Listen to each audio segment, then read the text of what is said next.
When Karl's morning shift came, he found that the patrols were still circling past the large tree, and that they were more numerous than the patrols the first night that they had been here had been. They also had a church guard with some of the patrols, and Karl could see the sour looks on the soldiers' faces at the fact. The guards were higher ranking than their team leaders, so they had taken over and had eliminated any chance of slacking on the night shift. "Ray, did we see anything good tonight?" Karl asked, as Hawk wasn't awake yet. "Nothing much. There were a few wandering goblins, but the scouts got them." Tessa started cooking an hour into their shift, earlier than she usually would, and then set up the partition for the shower. The church hearings always start entirely too early in the morning, so we should be cleaned up and fed before they show up to tell us to head into camp to give our version of events, she explained, quietly, not wanting to forcibly wake the others early. There was no shower bag today, just a bowl of water with a washcloth and a bar of unscented soap. It would do the job, but the hot water was always comforting on the muscles. Once he was ready, they switched positions, and Karl stirred the morning stew. It didn't take long for the scent to wake everyone else up, and Ray switched shifts with Hawk. She had a theory that she wanted to test. Offensive adaptation was a versatile skill, and it even enhanced Karl's rend and shred attacks, so it should start enhancing her golems soon, she assumed. That meant extra stabby tree spiders, but also the chance that she could teach them other skills. She didn't actually know any other skills to teach them. But in her mind, that was a Karl problem. Once she knew that they could learn the basics, she would convince him to teach the golems more skills. That vine whip that the big tree golems knew would be nice. It wasn't part of the basic golem spell, it was an additional spell that Donnie knew, but cast on the golems. The whole point of having a human around was to make them make you stronger, Ray was certain, and that meant she would have to convince him to find more good skills for her. Hawk agreed with Ray on that last point. They needed to find new skills or good things. They were all reaching maximum growth, and even with his new fire skills, Hawk was convinced that he could do better. What they really needed was a shiny thing. Karl got shiny things, and now he had the strength to fist fight an ogre. Some of that had even spilled over to the team, and Hawk's wings were stronger than ever when Karl was wearing the bestial strength gloves. Having Skillmaster active all the time without a defined target was helping, but they weren't seeing new skills. Everyone they met all knew the same basic set of academy skills. They needed to find cooler monsters and people that knew other stuff. "We can go look for cooler monsters after we finish with the ones here. There might still be some shiny gems or other things on them, and you haven't fully mastered teaching offensive adaptation to the golems yet. Don't worry, once we get a chance I will find a way to teach everyone more skills, or even try to find a way to help them evolve, like Hawk did when he got that potion," Karl assured her. "Oh, that would be good too. Maybe I could become invisible or like super durable," Ray agreed. Thor laughed silently at the thought of an armored Ray. But the thought of new skills was fun. He just hadn't found any that he liked yet. He didn't even know what sort of skill he would like. Better lightning wasn't really a new skill, was it? That was all he really wanted. But Ray said that ideas to make you stronger were what humans were for, so Thor decided that he could just wait for Karl to come up with something. Their discussion of the best ways to get stronger and how they should just sneak away to go look for really good things was interrupted by the food being served, and then by the church guard coming to call all of them to make their official report on the conditions in the field. As far as Karl could tell, it was exactly what he had been facing since he arrived at his second deployment, but according to whoever did the deployments, it was not supposed to be that way. They took a minute to wash all the dishes and pack their gear to head out after the hearing, then followed the church guard back into the camp, where a large church tent had been set up in the middle of what would normally be the assembly ground. "The high priest will see you right away. He wants to get the outside reports filed before he starts with the involved parties," the guard announced. Karl looked around and noticed that there were more command tents here than he remembered. There should have been one for the base commander and perhaps one for the transient units, but most of those were camped outside the base as it was being renovated and upgraded. But there were at least 4 of them marked with senior officers' emblems, plus the one for the high priest. They must have arrived yesterday while the group was out on patrol, but Karl hadn't noticed them. That meant that this was likely going to be more annoying for their captain than just a simple church inquiry into a dispute between ascended rank officers, who were both captains in the army. Karl, come with us first. You are the unit scout, so you have the most details of the situation. The guard insisted. Hawk, I hope your memory is good, because I haven't been taking any notes. Karl informed his partner. Talk to Thor, he remembers everything in order. Karl was definitely using his notepad, starting today. He should have borrowed Tessa's notes before coming inside.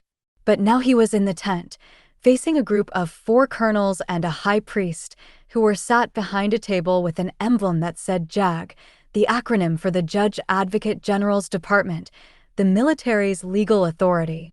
It was too late to turn back. Ascended Elite Karl, class designation is Beast Master, a new designation for a previously unseen mark. It says here that you are serving the role of attached scout for the military unit, is that correct? The aging colonel on Karl's far left asked as Karl walked up to the speaker's booth. That is correct. And can you give us an overview of the situation in this region, in your professional opinion as an elite? The man asked. I would say that the common rank monsters are somewhat less frequent, though we have come across large packs of goblins. More frequent are the awakened rank ogres and hobgoblins, with about a third of our encounters consisting solely of the ascended rank varieties. That is what my team is along with the patrol for, the stronger groups, but we have also come across a total of 12 commander rank monsters in the last 2 days. The heads collected yesterday were brought back to the camp as evidence, at the request of the church. The situation appears to be under control, as the number of stronger monsters is not increasing on a daily basis, but neither is it noticeably decreasing in the limited time since I arrived from a deployment between here and the regional command location. The colonel nodded. Are you privy to the official threat assessment for the region? Karl shook his head. No, sir. But I am privy to the official scouting reports, though they are somewhat limited in their scope, as they do not extend to the edges of the zone. The officers flipped pages, while the high priest made notes, and then the man second from the right pointed at a page and asked Karl a question. It says here in the official report that there are no threats above low awakened rank found by the forward observation post scouts. Would you say that this is accurate? Karl frowned. In a way. That scouting report only covers a 1-kilometer distance from the camp. In that distance, the monster density is indeed made up of only common rank and low awakened rank goblins and hobgoblins. But once you move past the distance that is within the hourly patrol route, the smarter monsters become more common. They all made more notes, and then the high priest asked his question. From your elevated position last night, what did your team identify as potential threats to be dealt with today? There are 2 groups of ascended ogres camped respectively 5 and 7 kilometers from the camp. There are 4 groups of roving hobgoblins of unknown strength, with numbers in the single digits and low teens, and 1 pair of giants, possibly a mated pair. Oh, plus a war bear den, but that isn't on the list to eliminate, as they naturally control monster populations. Karl replied. A clerk brought him a map of the zone and Karl filled in everything that they had located and hadn't had time to eliminate, plus what they had found last night during the daily spawn. With the help of Thor, who really did remember where all of them were seen last, Karl managed to put over 20 spots on the map before turning it back over to the clerk. Thank you, Elite. Your information has been recorded. The high priest announced, dismissing Karl and sending the clerks to bring in another witness. By the time that the tribunal was finished with everyone they wanted to call for witnesses, it was nearly lunch, so they postponed the final 2 interviews with the base commander and the captain for after the meal. That cut out almost all chance of getting a proper patrol completed on that day, and that meant double the numbers of dangerous monsters the day after, as Karl's team wouldn't be out there to deal with them. But more importantly, with nobody challenging them, there was a chance that the larger monsters would team up and start coming after the base. But very few in the camp were actually concerned about the implications of stopping their clearance duties for a day. They all wanted to know how this drama was going to play out and if There was going to be a new base commander at the end of the day. If there was, then they would expect a whole new set of orders to be coming, and they couldn't rely on routine to get them through tomorrow.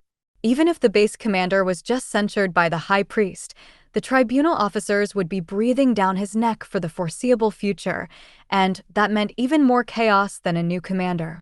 They had all realized yesterday when the pile of monster heads was brought into the base that something was horribly wrong outside their patrol ranges, but most of them didn't know the details.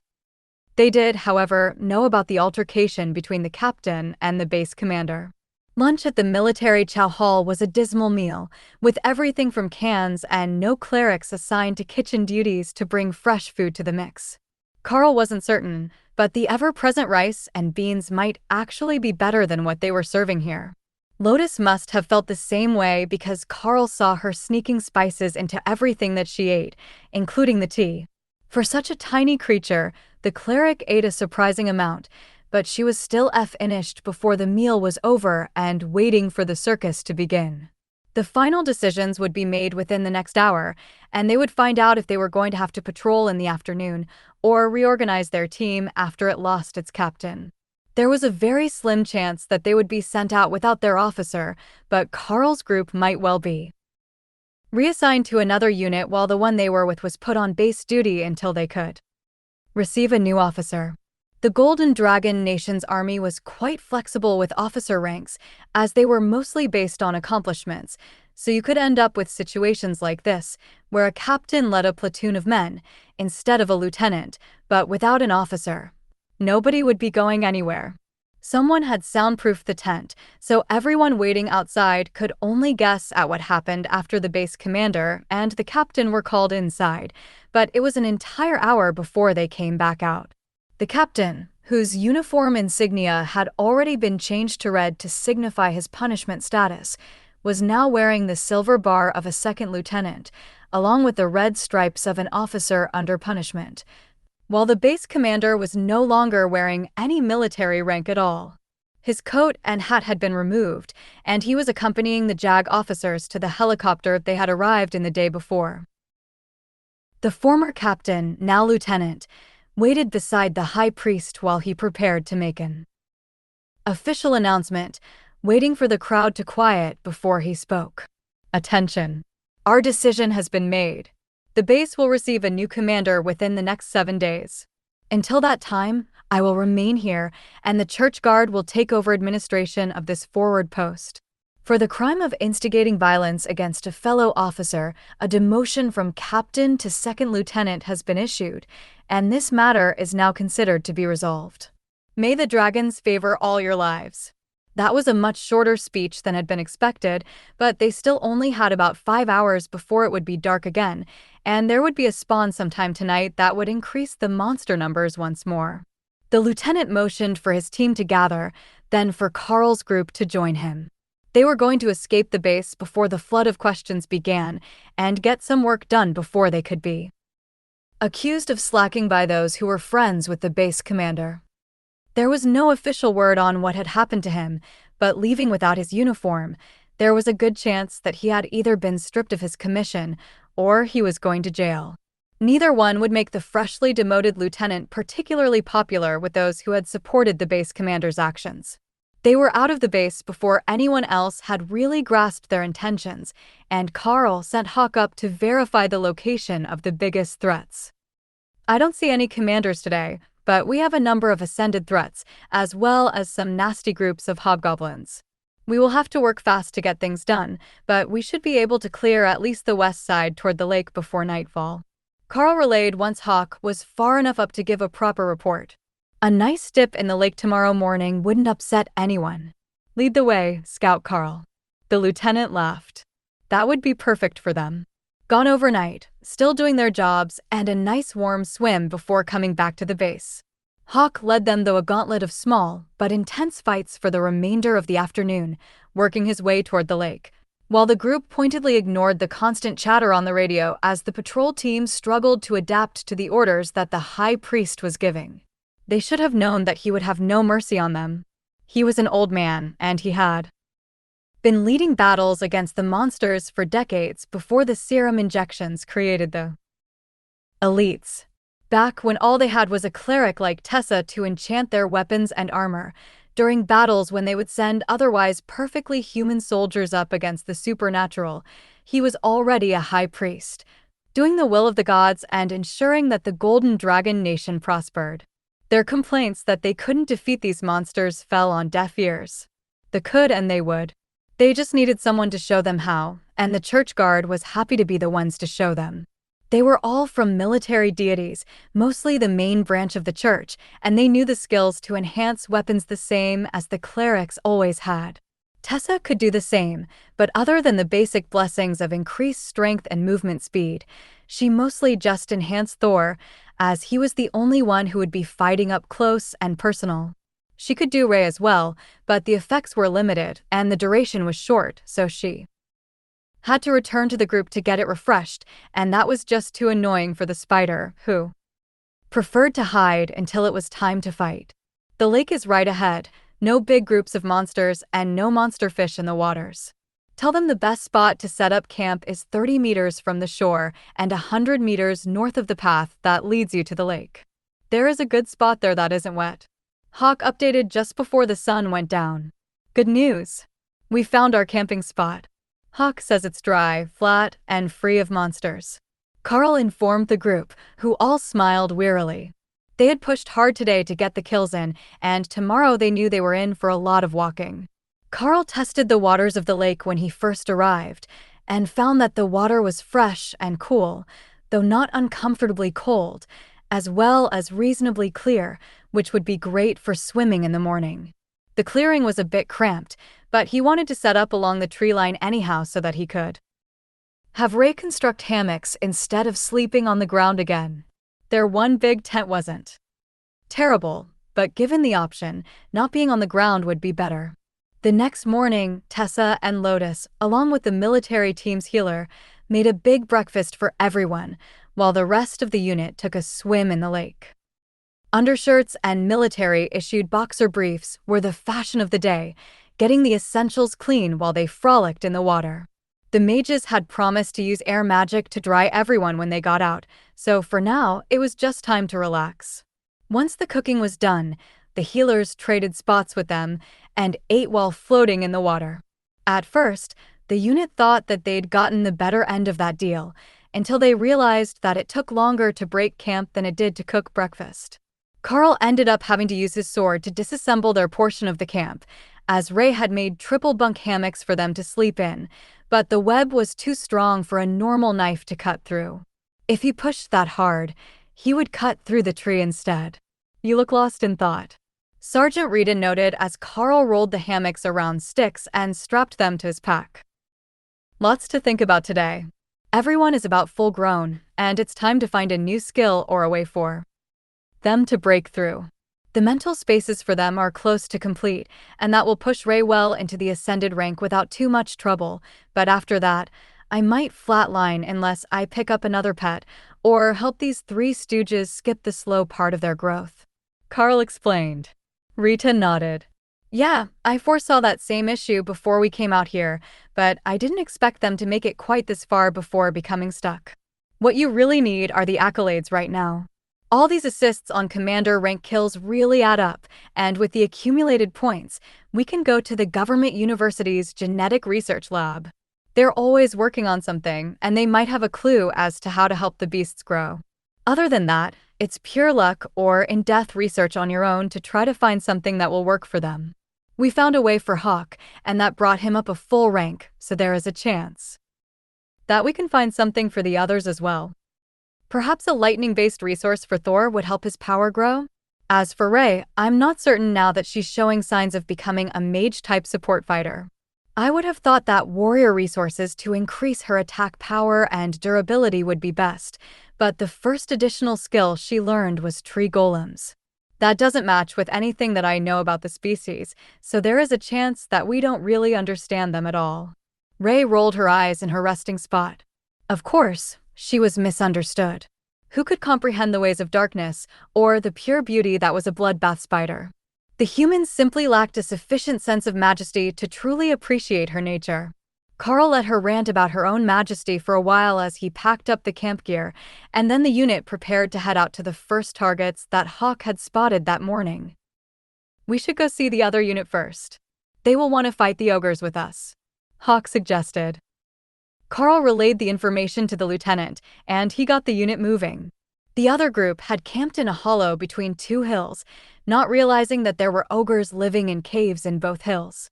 Neither of the entrances pointed toward the hollow, but it wouldn't take the ogres long to realize that there was someone right next to their den.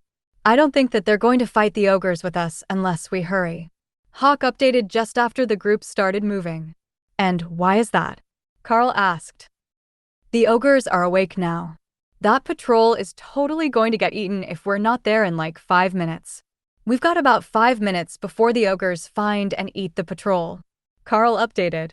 That got everyone up to a run, with Tessa and Alice on Thor's back, while Lotus was riding Ray through the trees, using a short length of silk as a harness. The military unit was staying together, and Sergeant Rita had joined Dana in keeping pace with them, but just having the other elites in place for a fight would be enough. The patrol needed at least one of the ascended rank elites with them, and that was Sergeant Rita, while Dana missed her chance to get on Thor before the Cerro took off through the trees. The young mage shook her head in dismay as she jogged along next to the military patrol, and Rita patted her on the shoulder in consolation. "You've got to move fast if you want to lift. We were both too far away this time, but there's always next time," she offered. Dana smiled and shook her head. "If you can't move fast enough to catch up, I have no chance." Even Alice only got on because they nearly ran over her. The lieutenant chuckled at the two bickering elites. From Karl's description, they had over a kilometer left to go, and the unit shouldn't take too much more than 5 minutes to get there, but if the ogres were about to attack a unit that was still half asleep and slacking on the guard duties, they were likely to still be too late. Karl and the other got to the site just in time, as Hawk began to bombard the ogres with fireballs to wake up the camp and cause enough noise that they would know that they were in trouble. The problem was that this was a group of ascended ogres, and there was only one ascended member in their team. With half the group asleep or drowsy, they weren't putting on much of a showing of proper defensive formation. Their group could, logically, defeat these ogres, but it would require teamwork and strategy. That was not the plan that Karl and the others had come up with, as a lightning Cerro charged through the edge of the camp, and Alice leapt from his back into Karl's arms for a gentle landing. Ray had called out the spider golems, and the situation in the ambushed camp was utter chaos, unable to understand why they were caught in the middle of a fight between beasts ogres and mercenary elites. In their minds, they were just in the wrong place at the wrong time. But they had been here all night, and with the ogres so close, they were slowly realizing that good timing just saved their day. Alice's voice echoed through the area as her golem stomped into battle. "Good morning, ladies and gentlemen. As you can see, your camp was approached to within 30 meters without a single alarm being sounded this morning. In fact, you didn't even notice a rampaging lightning Cerro charging through the forest in your direction. This is no acceptable practice for night watch. If you will kindly bring me your team leader, I would like to have a word with them while my team finishes with the ogre threat." The team leader wiped sleep from his eyes as he tried to get his armor straightened when Alice started yelling. This group was a mess, and they were very nearly literally a mess if Alice and the others hadn't shown up to block the ogres. But there were more ogres coming now that the first group was down, drawn by the sound of combat and the smell of blood. The rest of the unit was almost on site already, and the appearance of another military unit had this camp shaping up much more quickly than one irate commander rank elite. Everyone had heard the new orders over the last day, even Karl's group, though they had kept the radios turned low so the news of other troop movements and combat orders didn't distract them. Everyone who had left the base since yesterday had a church guard with them, so this team had been in the field for at least 2 days, which was unusual, as the camp was much more comfortable and the patrol zone was limited. The captain leading this patrol actually looked relieved when he saw that the officer for the incoming group was a lieutenant who was under censure, with the red stripes, but after a few seconds, he realized just who that lieutenant was. and all the casual demeanor that he had been trying to put on vanished. "Lieutenant, thank you for the timely interception of the ogre threat. My men owe your team a debt," he began. "You can save it. My team is still finishing the second group of ogres that yours didn't see coming this morning. I'm not going to yell at you, but I will warn you that there is a church guard either waiting for you to return to camp or already on his way out to meet you. It would be wise to have all your protocols in order before they arrive, because the high priest is an old-school battle priest, and his team doesn't believe in coddling elites." The lieutenant replied. "Surely, they won't usurp leadership from the military officers?" The captain asked, looking to Alice for confirmation, as she was the strongest one present. Alice shook her head. "They already have. The church has been asked by the Judge Advocate General's office to get this zone back in top form, and the high priest they chose intends to do exactly that." The captain looked devastated at the news. Under the old system, before the elites, soldiers were honored as potential martyrs because the life expectancy was terrible and over half wouldn't make it back from a 5-year term of service.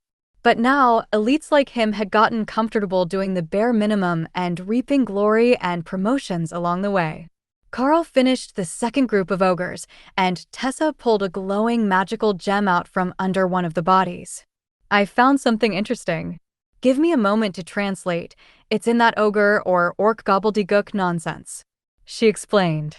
Karl hadn't even realized there was something written on the crystal in her hand, but when she cast a light spell through it, the gem created a set of red letters against the green of Thor's scales, and the cleric slowly began to decipher the writing. "It is a gem of wisdom. It helps mages refresh their mana more quickly, but it's worthless to the ogres. They must have kept it because it's shiny," Tessa explained. That actually made sense for the ogres, but the gem should be good for clerics as well. "You might as well hold on to that.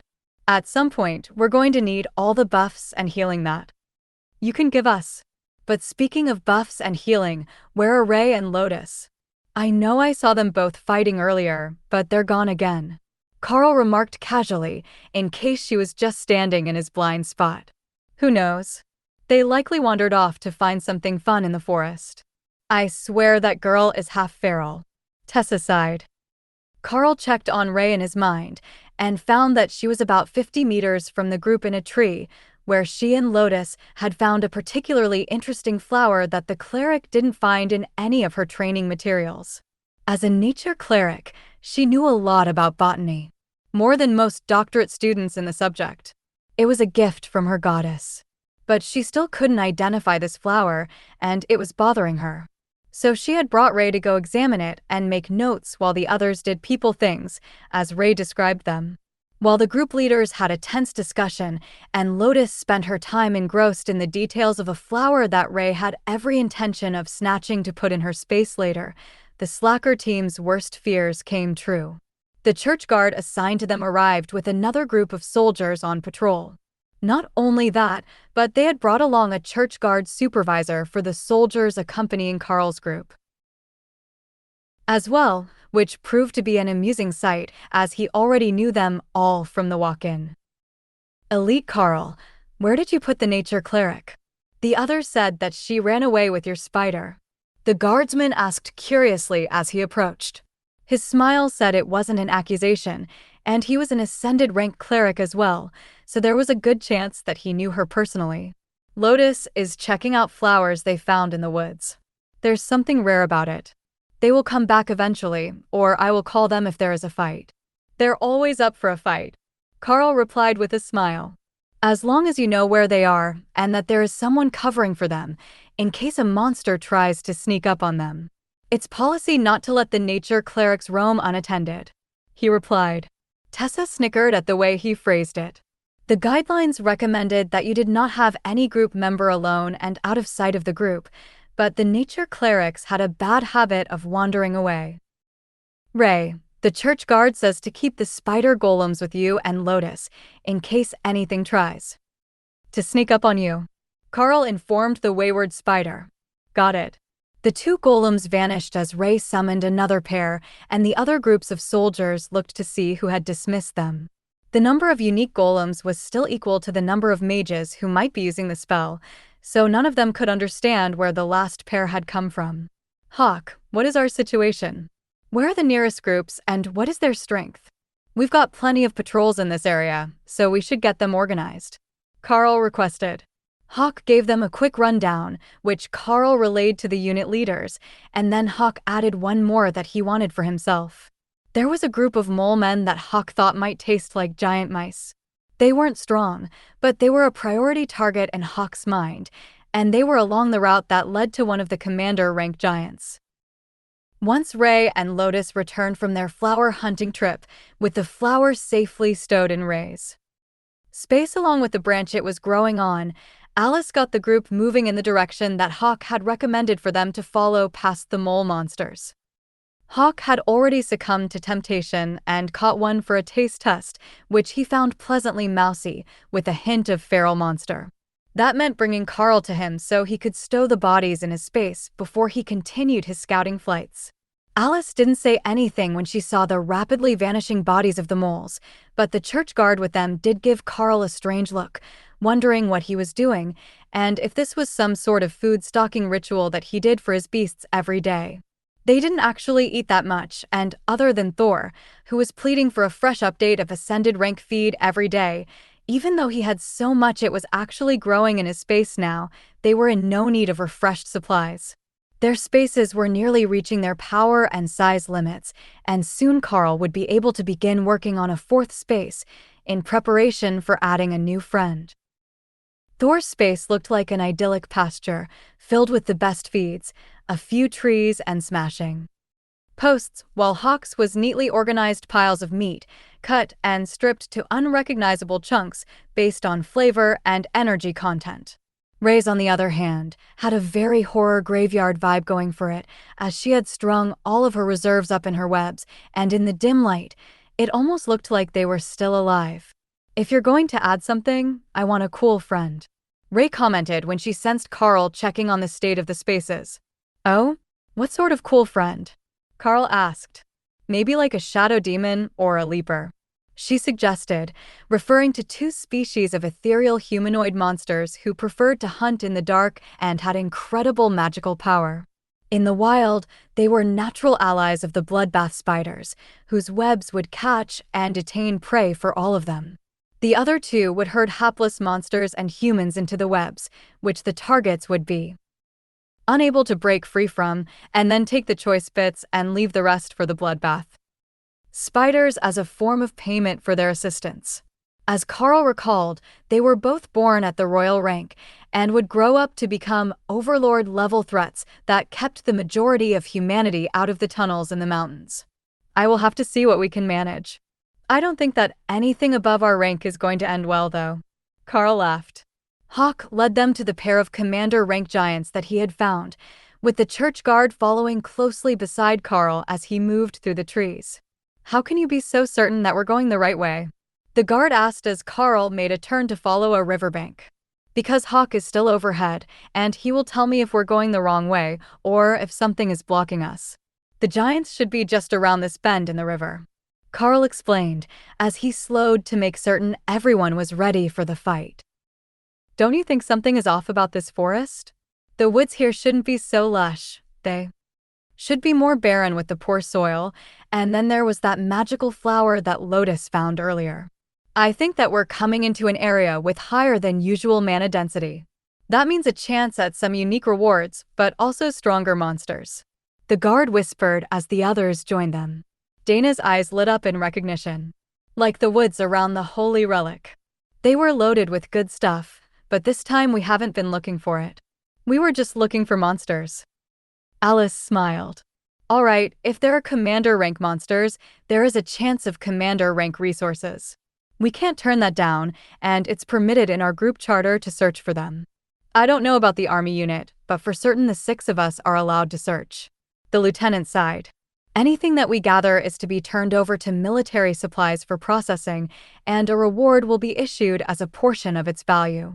That line was straight out of the operator's handbook, and Sergeant Rita nodded in agreement.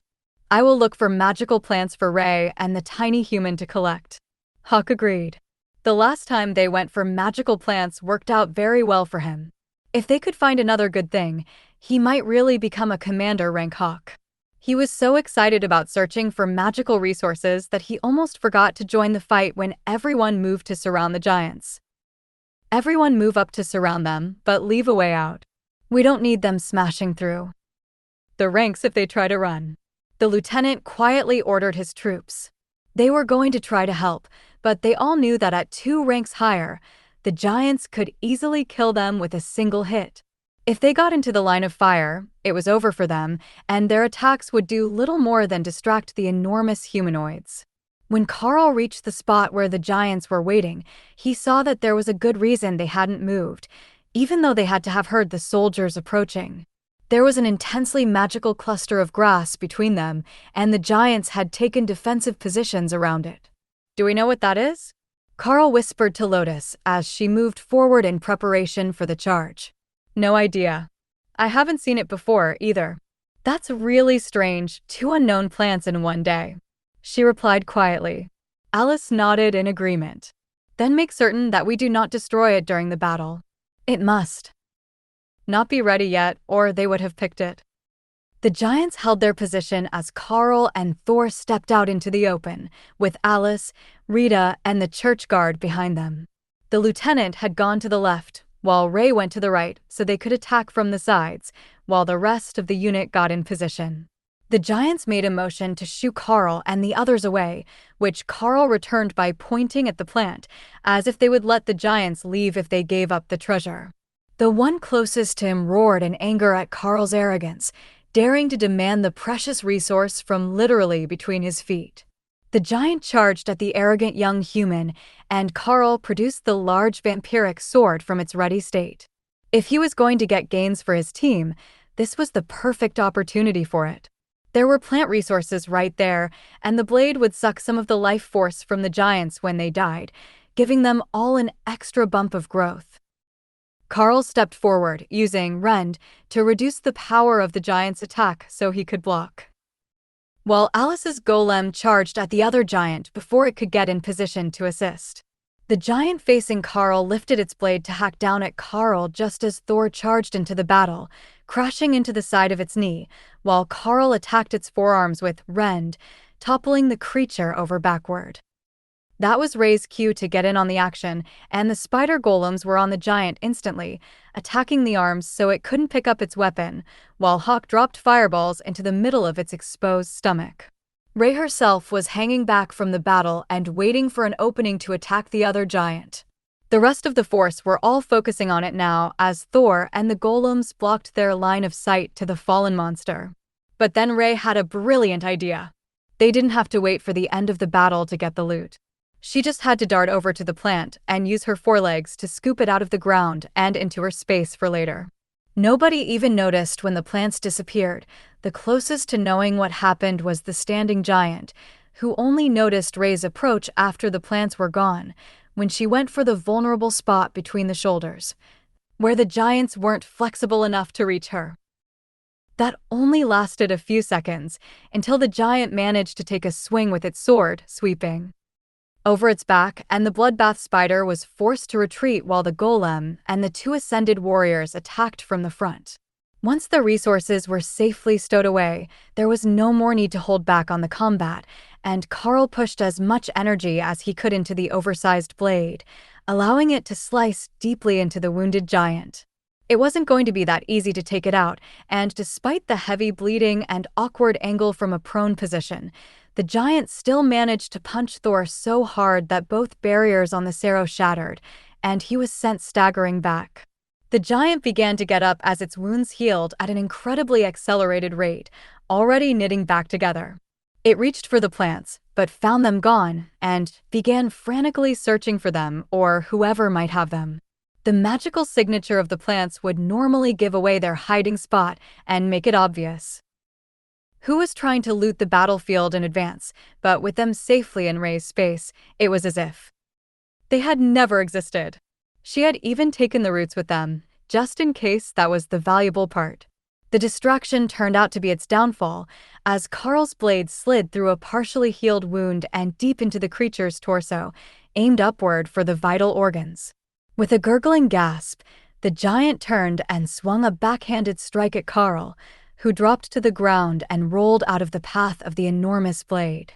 That effort twisted the blade, still lodged through the giant's back, and it collapsed to the ground, already dead. The second giant fell seconds later, and while the warriors caught their breath, the clerics collected evidence and updated their notes. Once he saw the cleric's routine, Karl also made a note of the day's kills, recalling how he had been questioned about them by the lawyers. Hawk flew back up to scouting height and looked for other resources and monsters. Mostly resources, and he was finding a lot of them. Karl took notes as Hawk updated the map with resource points, including their likely strength and the monsters that had been drawn to them. In Hawk's mind, that was likely the important part. He might not know what the plants did, but if they attracted monsters that were similar to him, Thor or Ray, then they were likely going to be useful. Most monsters worked on instinct and confirmation bias. If others like you thought it was true, it probably was. Sometimes it was genetic memory, sometimes just a guess, but everyone would fight over the resources all the same. Karl dismissed his blade, which was trapped under the giant's body, and the church guard came over with a leather pouch from the hip of the other giant. It's a healing salve of some sort. It looks like it works fairly well, going by the magic in it, he explained. The giants were regenerating abnormally rapidly as well. I've never seen a shred wound heal that fast before. Normally, the jagged edges make it nearly impossible for monsters to deal with, but these ones were even able to stop the blood flow from lacerate without applying the ointment. Karl agreed. The church guard took a portion of the ointment into a trio of jars and then passed the leather bag to the cleric attached to the military unit. You can turn that in at the end of the mission if you like, but you might need it. The experienced guard cautioned him. The extra jars were passed to the other clerics, who would be doing the group's healing duties, and Thor began to eye the plants in Ray's space with renewed interest. If they could make him regenerate that fast, wouldn't he be nearly immortal? He was already tougher than some silly giant, who had barely cracked his scales, and they were mostly healed on their own. Of course, Thor was overlooking the fact that the giant did that with a single solid hit through 2 layers of barriers, and if he had been hit any more, he would have taken serious injuries. That sort of thing didn't matter to the Sero. There was strength in numbers, and if he got hit, someone else could go forward until he healed. It only took a few minutes. Tessa gave Thor a pat on the side and healed the last of his damaged scales, along with the slight bruising underneath, which left him in an even better mood while the Red Dragon cleric went to check on the second giant's body. There are some good things here, and more of the same ointment that we found on the other giant. We've got an assortment of dried magical herbs in the bag, and there are magical bracers, which will have to be altered, but are potent enough to survive a reforging, she explained. That was the sort of thing that Karl's group had always left behind before. They were huge and heavy, difficult to carry, and not immediately useful. But sometimes, they would make themselves functional for the right person. Do we know what they do? High Priest Doug taught me a trick, and sometimes you can get them to activate and adjust themselves to you, Karl suggested. The church guard did a double take. Did you say High Priest Doug, as in Doug Mackenzie? Karl nodded. He took and passed the test to the commander rank at the same time that I made it to ascended rank. The guard shook his head. We will never hear the end of it. Doug Mackenzie made it to commander rank before I did. Karl smiled. The clergy is a lot like a small town, isn't it? Everyone knows each other. The guard shrugged. It is at the higher levels, but there are hundreds of thousands of staff, lay priests who aren't blessed with magic, and devoted nuns cloistered around the nation whose names most of us will never even hear, much less learn. But at the same rank and close to the same age, it's hard not to know each other even if we're in different branches and on different details. Tessa laughed. Plus, everyone knows Doug. He's the only nature cleric I know that's less reliable outside of combat than Lotus. Speaking of which, where did she go this time? Can you send Ray to go find her and bring her back? Ray? Can you take your golems and make sure we don't lose our tiny cleric? Give me updates if she finds good things. Karl instructed. Already on it. She found tasty mushrooms. They eat blood from dead monsters. Ray replied. They were only a few meters into the trees, and if they weren't crouched down looking for mushrooms, everyone would be able to see them. Once he knew where they were, Karl found them with thermal imaging. She's right over there. They haven't gone far this time, Karl explained. Lotus' voice carried through the clearing. Hey, everyone, come this way. There is a whole bunch of good stuff in the woods. The soldiers spread out, only vaguely aware of what they were looking for, but everyone could at least pick out some of the major magical plants, and things that didn't look like they belonged in a normal forest. Sister Lotus, I think I found something. One of the soldiers called, holding up a bright red mushroom with black spots that looked oddly like skulls. Karl looked at Tessa. That's poison, isn't it? She smirked and nodded. Yup. But it's a paralytic, not a lethal toxin. He's going to collapse in. Oh, there he goes. Lotus pranced over and tucked the mushroom in a specimen jar that she threw to Ray before she cast a cleansing spell on the warrior and helped him to his feet. What is the first rule of unknown magical plants? She asked him. Sister, you see. He began. What is the first rule of unknown magical plants? She repeated, with her hands on her hips, looking fierce, despite her diminutive size.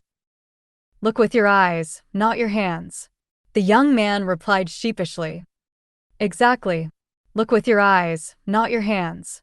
That means no grabbing the death's head mushrooms. Now, are there more of those? They're quite useful for a number of potions. Lotus asked. Sister, there is some sort of glowing grass over here, and a plant with leaves that look like golden dragon scales. One of the others reported. That drew the church guard over to assist, and the unit went into full gathering mode, hunting in the area for more magical resources, the original target plant long forgotten. There were a suspicious number of magical plants in the area, that much was clear to everyone, but they were doing their best to collect what they could, not leaving much to regrow, unlike an area that could be safely farmed later. The magical plants would attract more powerful monsters, and that was the last thing that the region needed when it was already short on elites who were over the awakened rank. Most of the patrols only had 1 or 2 ascended members, and Alice was the only commander rank elite in the area before the church guard showed up. Karl wasn't certain of the strength that they brought with them, but there were at least a few commander-ranked guard captains in the mix, if he had checked the uniforms right. We should start searching the area for freshly appeared relics and hidden places of power, given the amount of change that the area has undergone. There are far too many resources here for it to be nothing but a mana surge. Alice informed the church guard, who was technically in charge of the soldiers now. He nodded in agreement and began to issue orders to his troops to spread out and start keeping notes on the frequency of the plants, as well as the potency, if they could determine it. The numbers would go up as they got closer to the center of the disturbance, and the disturbance would be responsible for most of the increase in the number of powerful monsters, perhaps even for the whole extended combat region. They never did find the source of the daily monster appearances, so it was possible that it simply hadn't made itself known yet, and their group might be the first to stumble across it.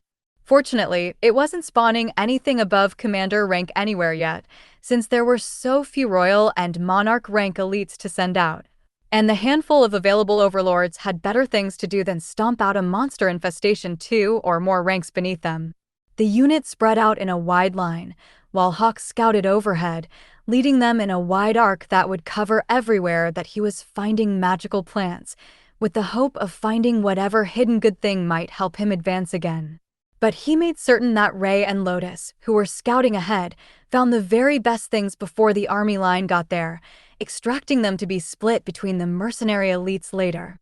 There was no good reason to let military command waste the best stuff on elites who never saw the field outside mandatory missions.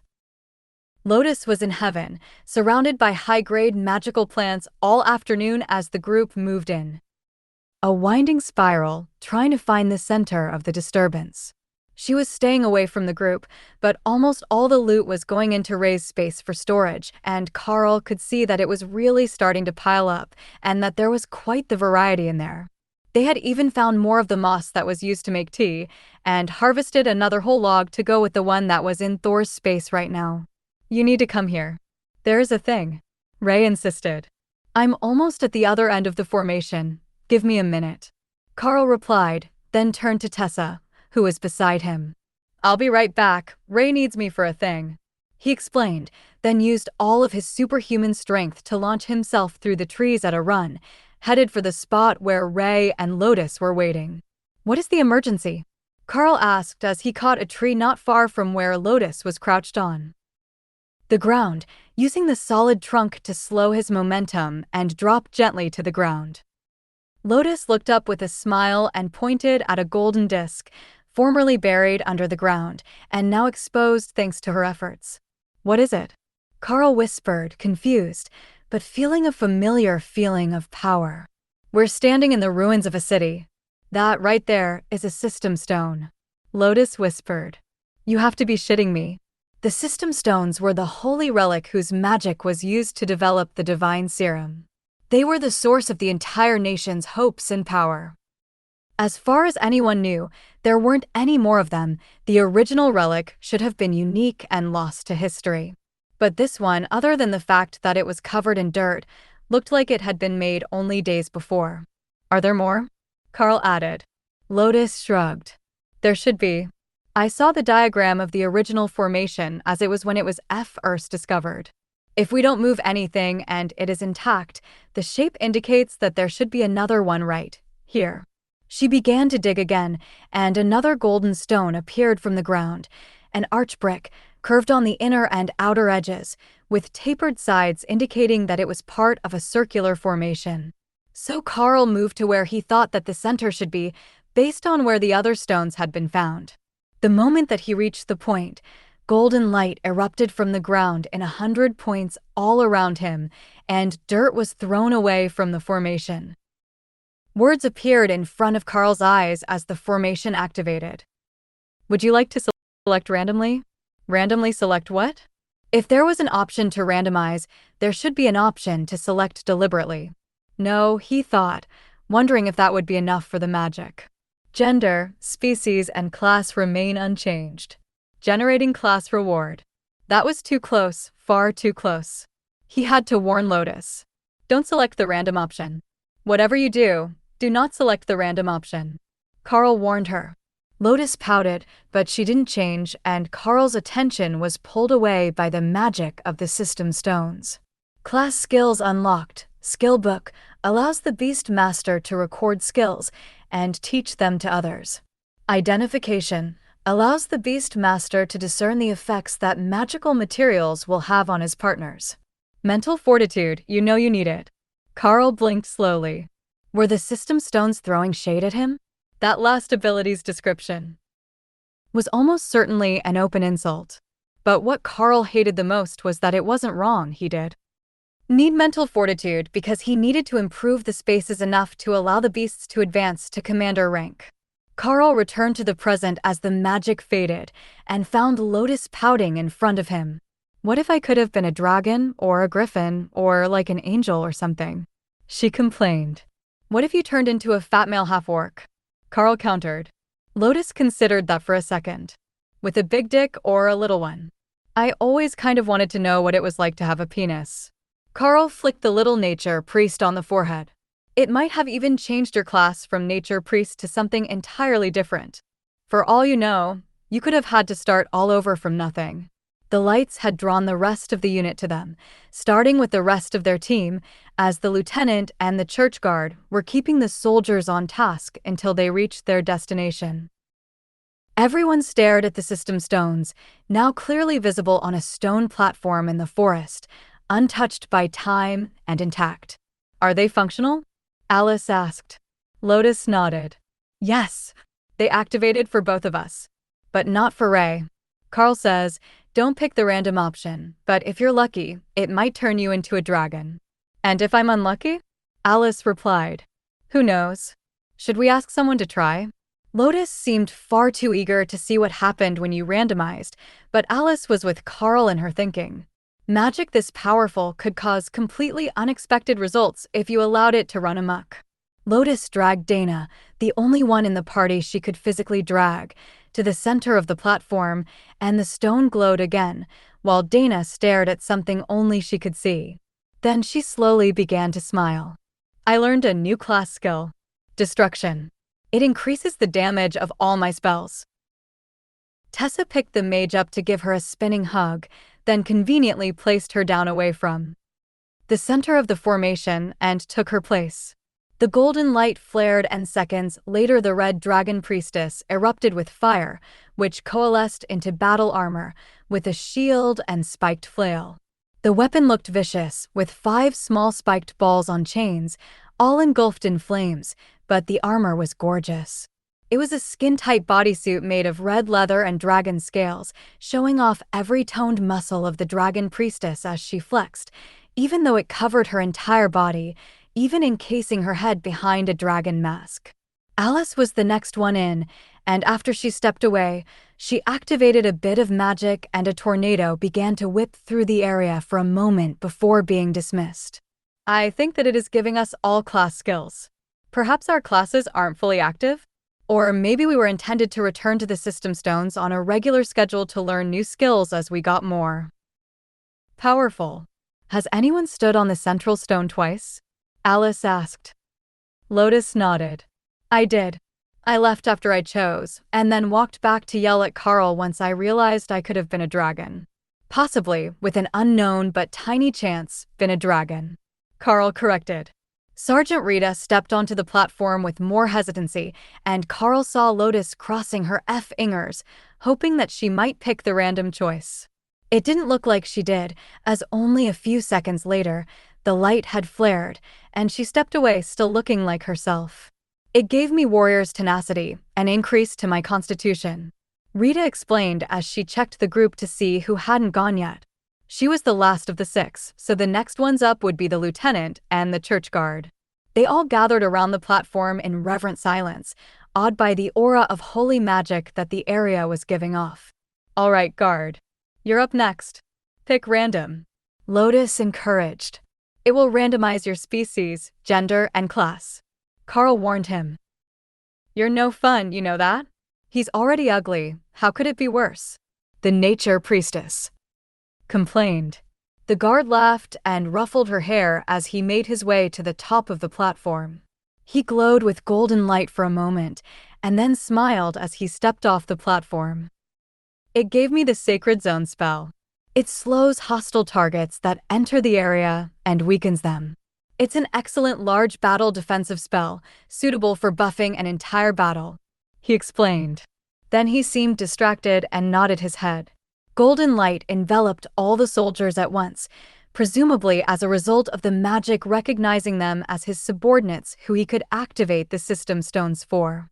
For most of them, it was a short and blissful blessing, which granted them a new skill, but one soldier apparently hadn't been paying attention to Karl's warning, and where a young woman in a military uniform once stood, now stood a female wargen in battle armor, a combination of leather and steel that left the midriff and lower legs exposed. A very furry midriff and lower legs with an extra joint, which flexed opposite the existing knee. I'm a wargen? A wargen rogue. She stammered as she realized what she had done by choosing to randomize. Lotus ran over to examine her.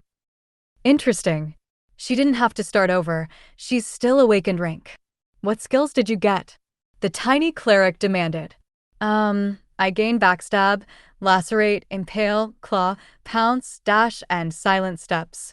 She replied. The warriors next to her looked impressed.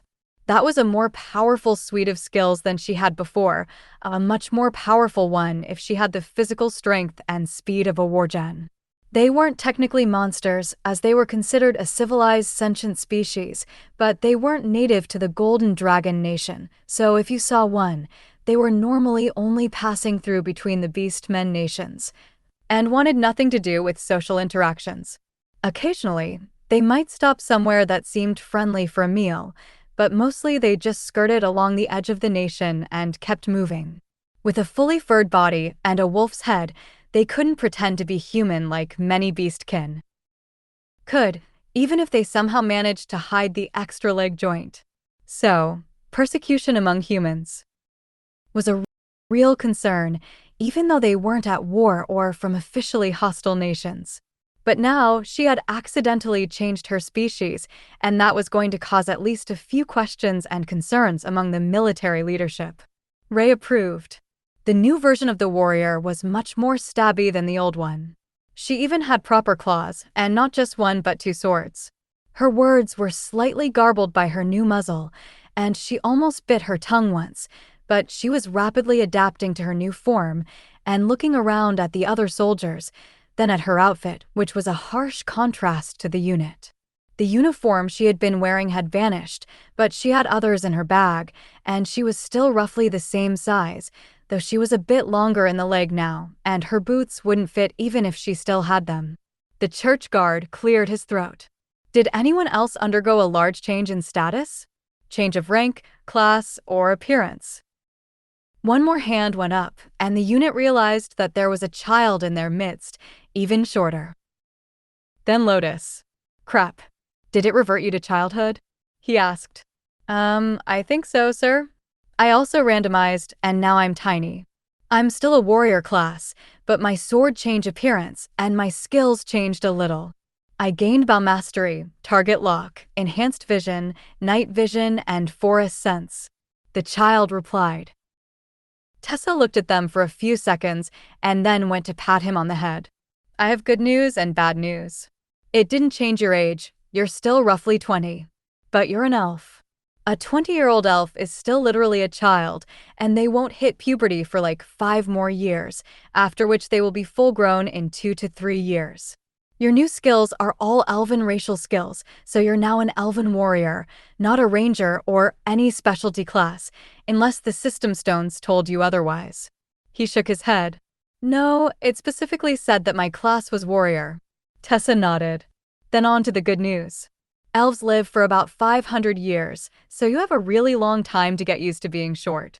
The others laughed at his pain, but elves were incredible warriors, or so they had heard. They were supposed to be superhumanly agile, with incredible aim, which meant that they needed to get their newly adjusted warrior a bow. Alice grimaced at the church guard. Do you think that we can bury this and pretend that we didn't know about it until after the paperwork is done? The guard smirked back. I have a better plan. I'm going to blame Karl and Lotus. Lotus gave Karl a pitiful look, as if he should take the entire fall for this discovery. Not that it was going to be a negative mark on their record, very much the opposite, actually. But the discovery of a holy relic of any caliber came with an intensive interrogation, dozens of reports to be filed, hours of descriptions, and much more. Karl had been spared much of that last time thanks to Colonel Valerie's interference, but this time it was system stones. Actual, functional system stones. If they brought compatible candidates directly here, they could test them without the dangers of the serum. At least in theory. For all Karl knew, it only worked if you already had the system activated to some degree. Alice sighed and took out her phone, then smirked and handed it to Karl. If we're going to do this, we will do it all the way, she decided. Karl smiled and shook his head, declining the phone, then took out his own emergency phone and dialed the fateful numbers. Number 777 on the first ring, the same receptionist as last time answered. Speak. Ascended Elite Karl. 95988, please wait. Then an older woman came on the phone. Elite, what is your report? I have found a functional and complete set of system stones on patrol. I can confirm they are active. He replied, then waited for the woman to gather her wits enough to answer. 7 minutes. Do not move. Then the line went dead, but Karl could see that there was a blinking light on it and a status update that said tracking. He tucked the phone in the pocket of his jacket and coaxed Thor to lay down, so he could use him as a backrest. You might as well get comfortable, everyone.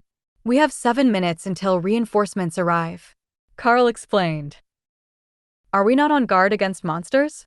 The now Wargen Rogue team member asked. We are, but Hawk is up in the sky for that, and he says nothing dares to come close to this place. Karl explained.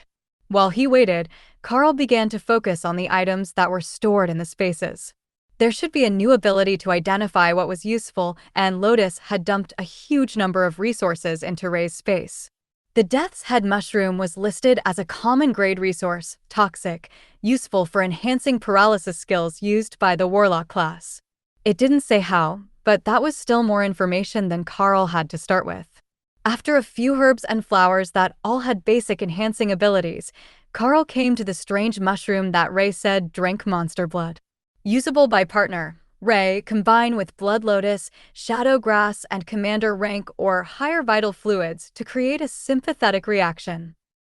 That was somewhat less detailed than he had hoped, but after a short search, he found both the Blood Lotus and the Shadow Grass. Both were awakened grade ingredients, and both were in Thor's food piles. Karl put the 3 plants together and mentally created a bowl to mix the blood in with them. Then he paused. He didn't actually know any alchemy, and there might be more to this than creating a stew. Ray didn't think so, and once she saw what Karl had assembled, she dipped into her space and quickly munched her way through the mixed group of ingredients. What, there's more if it doesn't work. Eating is the best way to mix magical plants. She informed him as a powerful surge of energy began to brew in her stomach. For a moment, the magical energy just kept building, far exceeding anything that the individual ingredients should have provided, and then that energy began to seep through Ray's body, strengthening her and enhancing her carapace. She was still a bloodbath spider, but an incredibly impressive one, and offensive adaptation felt like it was learning a new trick. Karl could feel the skill changing in his mind, where he shared it with her, but he couldn't quite tell what it was trying to learn from the combination of toxic plants and giant blood. The sound of approaching helicopters, 3 of them according to Hawk, distracted Karl from contemplating what sort of changes the plants had allowed offensive adaptation to master, and he began to mentally prepare himself for what came next. The helicopters didn't land, they just hovered, and the Inquisition team slid down ropes to get to them, before carefully lowering down what looked like a throne in a box. Karl had no idea what that might be about. It was a bit ridiculous to be setting up a throne out here in the woods, even if it was the site of a set of system stones. But as it lowered, Karl realized that it wasn't just a throne. There was a whole set of furniture there for interviews and press releases, including the gold-on-blue backdrop that the official government news alerts were broadcast in front of. That likely meant that not all these people on the ground were inquisitors, though most of them were young enough to be among the first batch of elites, and the rest were wearing the robes of high-ranking members of the clergy.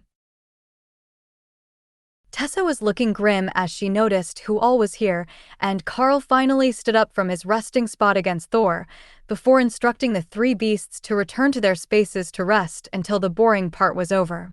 The disappearing lightning Sero caught the attention of the clergy and alerted them to which one was Karl without having to search for the phone that they were still tracking. Ascended Elite Karl. We have come in response to your call. Where are the system stones? An inquisitor in a fancy pointed hat asked. You're standing in between them. In fact, if the man with the knife strapped to his left leg moves another meter backward, he will activate them. Karl replied. The man took a rapid step to the left and turned, really looking at the ground for the first time and seeing the central circle of the system stones, with the World Dragon logo on it and the surrounding rune-inscribed blocks. Is this how you found it? The Inquisitor asked. No, sir. When we arrived, it was overgrown. Once I stepped on the central location and activated it, the system stones cleared the overgrowth from themselves. Karl explained. The team moved to the side of the stones and started to set up their gear, along with the official broadcast screen, and Karl wondered who might be actually giving the speech. The Inquisition wouldn't give a public announcement, but he didn't recognize anyone in the group as a public figure. Then, once the stage was set up, magic flooded the area, and a portal opened, disgorging a middle-aged mage whose very presence made Karl's instincts recoil at the threat that this person posed. Overlord Drake was dangerous, but somehow, this man felt even more deadly than that. If it was possible, he might have advanced a step beyond the overlord rank, but there should only be one person in the Golden Dragon Nation that was more powerful than the overlords. That would be the great leader himself. Technically, it could be the World Dragon's Archbishop, the head of the Golden Dragon Church, but that would be like seeing a mythical creature walk out in front of you and revealing that it was mortal. The World Dragon Archbishop was supposed to be more dragon than human, and though this person radiated power like a mythical creature, he looked quite human. He settled himself into the throne that had been dropped on location for him, and more people began to come through the portal. First, there were scientists and clergy, then a handful of famous reporters, and the government's press secretary. Then the man in the throne turned his gaze toward Karl, and his eyes turned bright gold, with slotted black pupils that seemed to see right through a person. As impossible as it had seemed 2 seconds earlier, it really was the Archbishop. The head of the church was here in person to secure the system stones. We should have left and called in the location from a distance, Ray suggested helpfully. It's a bit late for that, but making a run for it does seem like a better idea every minute. Karl agreed. The Inquisitor in the best hat gestured toward Karl and the soldiers. You all need to gather in front of the backdrop. Stand as still as you can and don't say anything, he instructed. Everyone did as they were told, and after a minute or so of waiting patiently without moving, they were ushered off to the side. Excellent, that is all they need you for here. The footage of your interviews will be filmed at a later date. Now, come with us, we have questions for you all and the helicopters are waiting, the Inquisitor instructed. The whole group was whisked away from the dignitaries now that they had the footage of them in the background that they would need to dub into the official press releases, and everyone began to relax as they got further away from the site of the system stones. It was some distance until we could get clearance to land. They will be setting up magical barriers all over the area and establishing a no-fly zone. Tell me, who is the regional commander here? They will likely be getting a commendation. The Chief Inquisitor asked Karl directly. This area is under the supervision of a high priest on orders of the Judge Advocate General's office after the base commander was found negligent in his duties. My apologies, but I do not recall his name at the moment, Karl replied. The Inquisitor nodded. That is fine, I will look it up once we are at the cathedral. You are in for a treat. Have you ever been to the capital before? Karl chuckled and shook his head. I was born in Lithium Mine City. I've only ever been there, the academies, or on missions. Dana looked like she was in the same situation, awestruck by the chance to go to the capital, though they likely wouldn't see much of it other than the inside of the cathedral while they answered endless questions about the situation that led to them finding the ruins. Fortunately, there wasn't going to be a lot to tell, and he had some notes to help him along. So perhaps their trip to the capital wouldn't be so bad. Some of the soldiers didn't look too convinced, though. Their level of nervousness was only increasing as they approached the pristine white spires of the city, with its millions of people working, living, and visiting the shops all through the city. It looked like something out of a fairy tale, a magical bastion that had stood since time immemorial. But the capital's spires were actually quite new. They had been started after the serum was first made public, a revitalization of the Golden Dragon Nation's image after the progress of the experimental elites was made public. Before that, the capital city was a grim place, with barracks along all the walls and a rough mercenary culture that bled through to everyone from the sheer number of fighters that it took to defend such a large population center. But for their reborn rogue, this was a much better place to be than some rural deployment. It was much more common to see other species here than anywhere else in the Golden Dragon Nation. Wargen might be looked down upon in the almost entirely human nation, but here in the capital, a mercenary was a mercenary. They would recognize her for her strength even before finding out she was an elite. Down below you is the Cathedral of the World Dragon. That is the site of the nation's most holy relics and the seat of the Archbishop. Normally, we would sell you on the opportunity to catch a glimpse of him when you're here, but we all know where he is right now, and you've already gotten closer to him than anyone outside the church has in decades. Once we land, your group will be split, with the military unit headed to the church guard barracks, including Sergeant Rita, who is being called to an official meeting with the senior administrators, separately from this matter. Those not under military contract will be guests of the church, and we have prepared rooms for you. The head inquisitor informed them as the helicopter prepared to land. Karl looked down below him and saw not just the majesty of the cathedral, but the dichotomy of a city that had advanced faster than its people could adapt. Modern cars and ox carts full of goods both traversed cobblestone streets. Many walked on the sidewalks, while those with superhuman strength used an elevated walkway and jumped across streets they wanted to cross.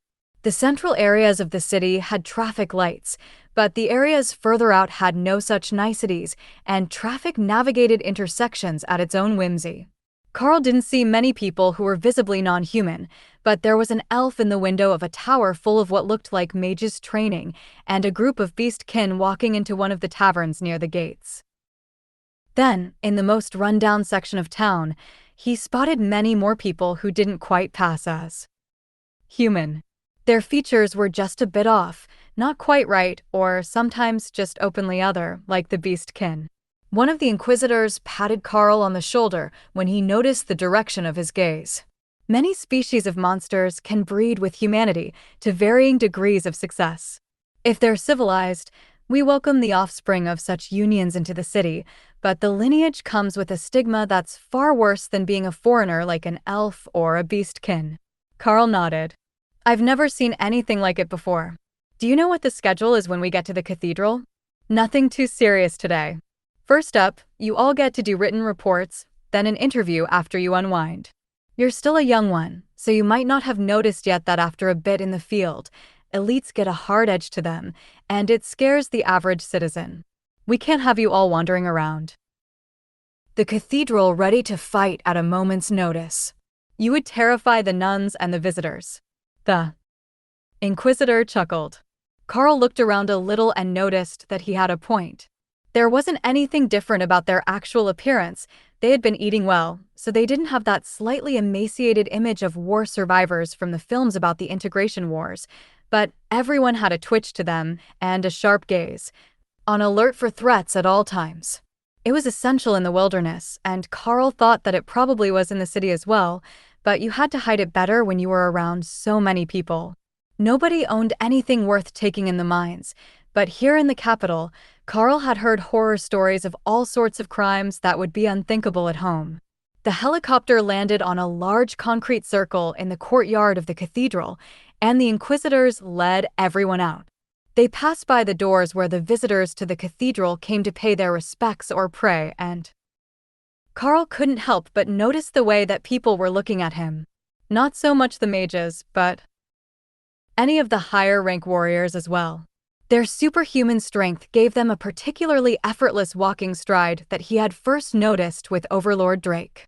Combined with their mission packs on their backs and the weapons on their hips, they must be quite the sight, taking in the cathedral with trained eyes and joking with each other. It was a bit different to be observing the strangeness of the elites from the inside. Karl hadn't really noticed the changes as they happened, but now that he had people who weren't elites to compare himself to again, he could feel the differences that came from the power and confidence that had overcome all of them. Even the mages had a confidence in their attitudes that the average person did not. The head of the church guard clicked his heel on the cobblestones to get everyone's attention, a subtle gesture, but a distinct noise. Soldiers, you're with me. The rest of the elites are with the lead inquisitor. Karl found himself leading the group toward the inside of the cathedral after Sergeant Rita left with the others, subconsciously taking his position on point as they traveled through the bright stone of the building. The cathedral was beautiful and had a sense of ancient power to it, born of centuries of constant holy magic use in the same spot. He had to restrain his hand as inquisitors stepped out of the shadows, joining the column as they walked down the halls and deeper into the building. That's a pretty good trick. They didn't even use a real skill, they just control their breathing and movement as they stand in an alcove out of sight, so you don't notice them until they move. Ray noted. There were 2 for each group member now, plus the lead inquisitor, and Karl sighed at the familiar situation. It seemed that the questioning part was going to come first, then the unwinding and adapting back to civilization. Two of the inquisitors led Karl to a luxurious sitting room with comfortable-looking leather chairs and an older cleric woman in deep blue robes waiting for them. Greetings, Karl. I am Lilith, a high priestess of the blue dragon, the dragon god of knowledge. Do you mind if we use a bit of magic during our discussion today? It helps reveal details that you might have forgotten. The gentle-looking woman greeted him, with her eyes glinting in the soft light of the lamps. They were dragon's eyes, not human, but Karl took the seat beside her with a casual grace. The answer to that question didn't matter. The outcome had already been decided, and if he was right, the spell was already in effect. Of course. I only just started taking notes, so there might be many things I have forgotten. Karl agreed. Before he could say anything else, the world seemed to fade, and his mind was racing through everything that had happened to him since he had received the serum injection. The only stutter in the smooth progression was when they got to the trial instances, both in the woods and the one for the ascended rank, where he could feel something take notice of them, and the spell seemed to falter for a moment before continuing. The spell raced through his memories, right up to the present moment, and then abruptly ended as the two timelines converged, leaving Karl dizzy and disoriented. What an intriguing time you have had in the few months since you awakened. The last reports were correct. You do have the world dragon's own luck, always finding yourself in the right place at the right time. The old woman announced as Karl tried to get his bearings. Karl chuckled. I suspect that the world dragon didn't find himself seated in rooms full of holy inquisitors quite so frequently as I have. The high priestess laughed at his assessment and shook her head. Oh dear. You have misunderstood. I am not part of the Inquisition. I am the head of the historians here within the church. But now that I have recorded your personal history for our archives, there are a few things that I would like to request, as I don't have a clear understanding from your memories. When you stepped onto the system stones, it granted you more of your class skills. One of them is identification, but limited to what helps your beasts. One is mental fortitude, of which you didn't seem to be lacking to begin with. But the third is known as skill book, and if my guess is right, it is every bit as good as what the inscriptionists can use. The two inquisitors were immediately on guard, not against Karl, but double-checking the room to make certain that nothing else was here or eavesdropping on them. One would almost think that the high priestess had announced that they were under attack from the way that they responded. But her demeanor never changed, still intently focused on Karl. Sure. I don't actually know how it works. I have never tried it. Give me a moment and I will let you know what I need for the process. Karl spent a moment deciding what skill would be best to try with first. Probably not rend or shred, as those were already common enough skill books. The historian would be looking for new knowledge to add to her collection, or more correctly, the church's collection, and if he wanted to get on her good side, that meant showing her something good right from the start. Refreshing lightning seemed like a good start. When Karl focused on it, a list of items appeared in his mind. I will need a lightning element gem, powdered and immersed in commander rank blood to use as ink, and then 15 pages of paper, ash from an awakened rank or higher beast vaporized by lightning, and a pen made of stone, with a golden tip. Karl recited. What sort of requirements are those? The inquisitor behind Karl asked, confused. They're what the skill needs to create the book I wanted to make her. Do we have those things? Or can we get them? Karl informed him. If they couldn't get them, his day would become immeasurably easier. Having to write a 15-page book did not sound like fun, and his handwriting was atrocious. However, the man nodded and sent a text message. They only had to wait a minute before a scribe came tapping at the door with an armload of goods. There was far more than Karl had requested, as if they had expected him to fail multiple times before he got it right, as would be quite normal for a beginner scribe. It was possible that was true, but Karl got the feeling that the challenge was not in making the book, but in using it. Refreshing lightning wasn't a human skill, but the innate skill of the lightning Sparrow. Thank you. Karl greeted them as the child set his burden down on the table, then bowed and ran back out of the room. The blue dragon high priestess just stared at Karl, waiting for the magic to begin. Literally. The moment that he arranged the ingredients and filled the pen, then dusted the paper with the ash as the spell instructed and shifted his pen to the writing position and activated the skill, everything seemed to happen at once. The ink flowed from the pen to the sheets without him moving his hand, the pages arranged themselves, and then a green scaled binding that looked exactly like Thor's back, but with much smaller scales, formed over it and a buckled latch shut the book tight. On the cover was a simple description. Refreshing lightning. Well, it looks like it worked. The dragon priestess noted, then gestured for the inquisitor to pick it up. Can you make another? She asked. Karl focused, and there didn't seem to be a cooldown, and there were still some supplies left. I should have the supplies for at least one more, and I don't see a cooldown on the skill. He agreed. The high priestess gestured for the inquisitor to use the book, and he struggled with the clasp, unable to open it at all. Then he shrugged and passed it to the other inquisitor. He also couldn't work the buckle, so they called in a mage. She didn't have any more luck than the others. The book was firmly locked, unusable by any of them. Well, I guess it's one of those picky skills. The high priestess sighed as she took the book back and gently rubbed the scales in appreciation. The latch popped open and the book vanished, making Karl laugh. Of course, the skill book made from Thor's skill wouldn't open unless you petted it gently. Or perhaps it opened because she was a blue dragon priestess, and she would have some affinity for scales and lightning. But there was no denying that she knew the skill when a barrier of lightning formed around her body a few seconds later. It's a cleric class skill? The inquisitor asked, clearly confused. Or it just wanted you to pet it gently before it would open. Karl suggested, making the inquisitors smile. If you would kindly make us another, we will test that theory. The historian agreed. Again Karl activated the skill, creating a second book, but giving himself a blinding headache that made the dim lamp feel like spears of holy light digging into his brain. Here, drink this. That feeling is mana exhaustion. Give it a moment, and the feeling will pass after you finish the potion. It looks like one is the limit, though the second one did successfully form. The high priestess noted. The mage picked up the book, eager to see what that barrier was like for herself. But nothing happened, though she seemed enthralled with petting the scales. The same was true for the warriors that they called in next, so the high priestess reluctantly called in another cleric. A young cleric with a snobbish look on his face walked in and turned to the high priestess. This had better be good, I am on my day off.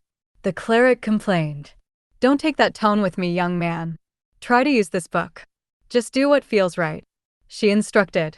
The new cleric gently picked up the book and then took a cloth from his pocket to clean the fingerprints off before sniffing at it and then tapping the latch, causing it to fall open. He flipped the cover open and read the first pages. What an intriguing tome. A lightning barrier skill. Is this new for the archives? He asked with real excitement in his tone. So it's not all clerics. Yes, that is a skill tome of refreshing lightning. I had thought that it was a cleric class skill that the beast master had gained from his pet, but it appears that it is not. Thor was laughing in Karl's mind that they thought just any human cleric would be compatible with his skill. Blue dragons had lightning breath, of course their high priestess would be compatible with refreshing lightning. Nature priests might as well, since they were more attuned to animals than humans. But the average, run-of-the-mill cleric, guard, or any other class? Highly unlikely. Maybe a druid might be able to use it, but Thor didn't know any druids. He had only heard of them and seen a few. You seem to know something that the rest of us don't. The high priestess informed Karl with a serious look. Blue dragons have lightning breath. Karl replied simply. The high priestess face-palmed and then sighed. Of course they do. So, it's not a matter of just the class category, you have to have an affinity for lightning. Alright, I will have to make copies later, and then teach them to some other blue dragon clerics. We don't usually go out and get in fights, but not all knowledge is conveniently indoors and in books. Plus, when you're teaching the more rambunctious students, the skill might come in useful. Karl wondered what sort of classes she had been teaching that might require defensive magic on the part of the teachers. Certainly, no class that he had been in, but maybe they were instructing new clerics who hadn't mastered their abilities yet. The younger cleric that they had called in flipped to the first page of the book again. Why is this book credited to Thor the Lightning Sparrow? Thor cheered in Karl's mind, making him smile at the room full of clergy. That's the beast that I learned the skill from. Naturally, the book would credit him and not me. It's his skill. Are there any other skills that you might be able to teach? The High Priestess asked. The passive physical enhancements weren't anything he could focus on, nor was offensive optimization, which left just two. At the moment, just shred and rend. Karl replied. But then he realized that there was one other skill. The beast space skill. He focused on it for a moment and on the skill before receiving a message. Skill locked. Insufficient skill level. But as he examined the spaces, Karl realized that they were almost at their maximum, and the efficiency of forcing more energy into them was slowing.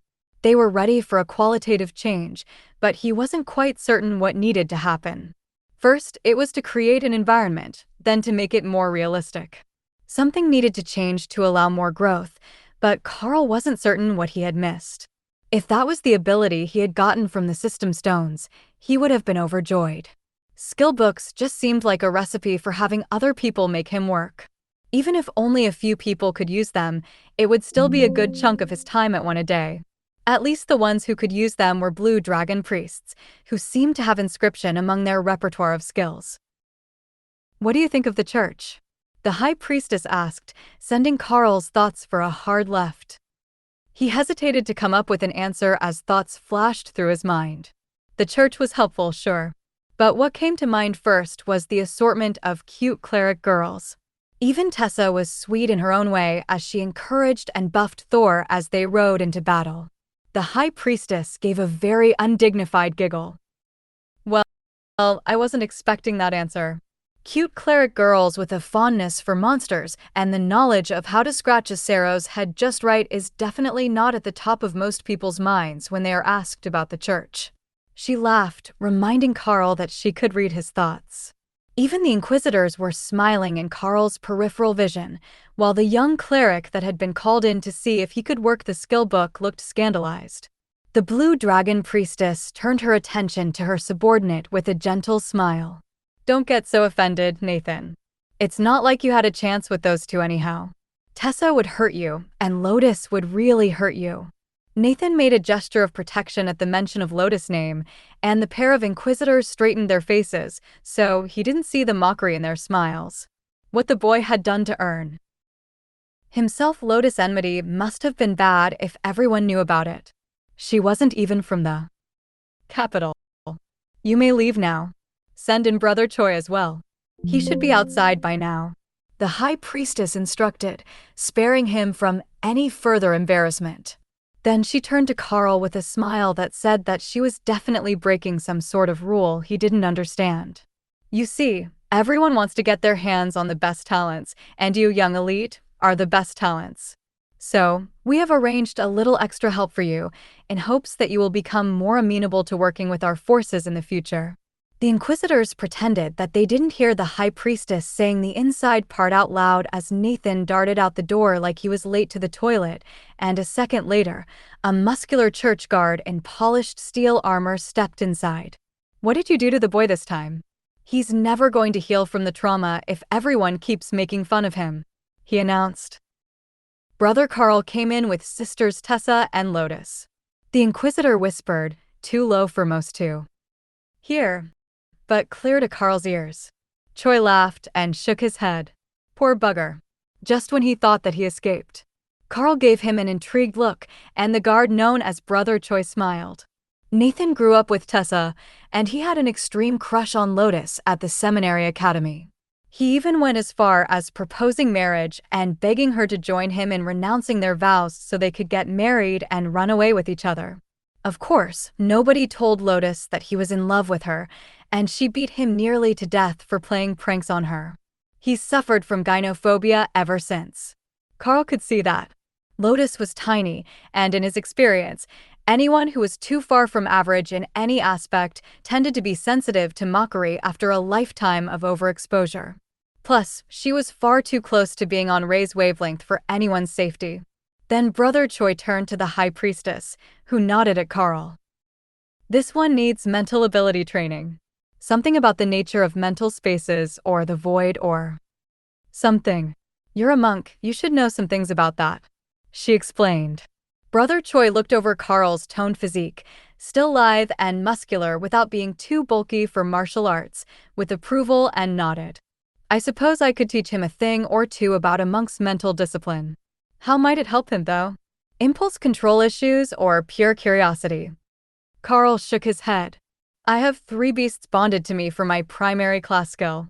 They live in a mental space that helps feed their growth, but I'm reaching a plateau in the development of the space.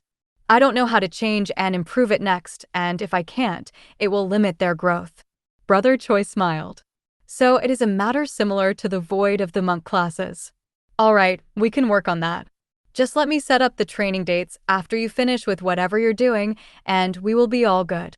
The High Priestess shook her head. No, you will start now and continue until he breaks through. It has been ordained by our superiors. They wish to see the youngest commander in history. Karl raised his hand.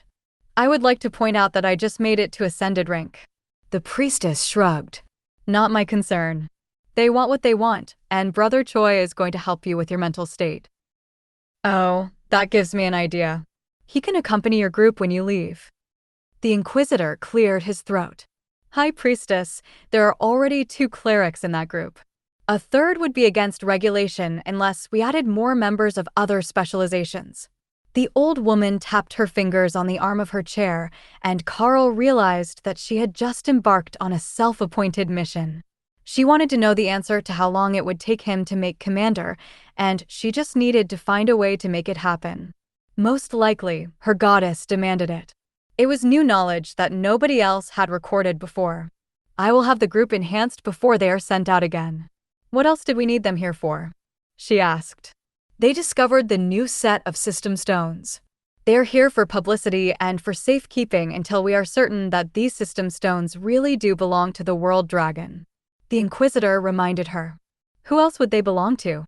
Karl asked.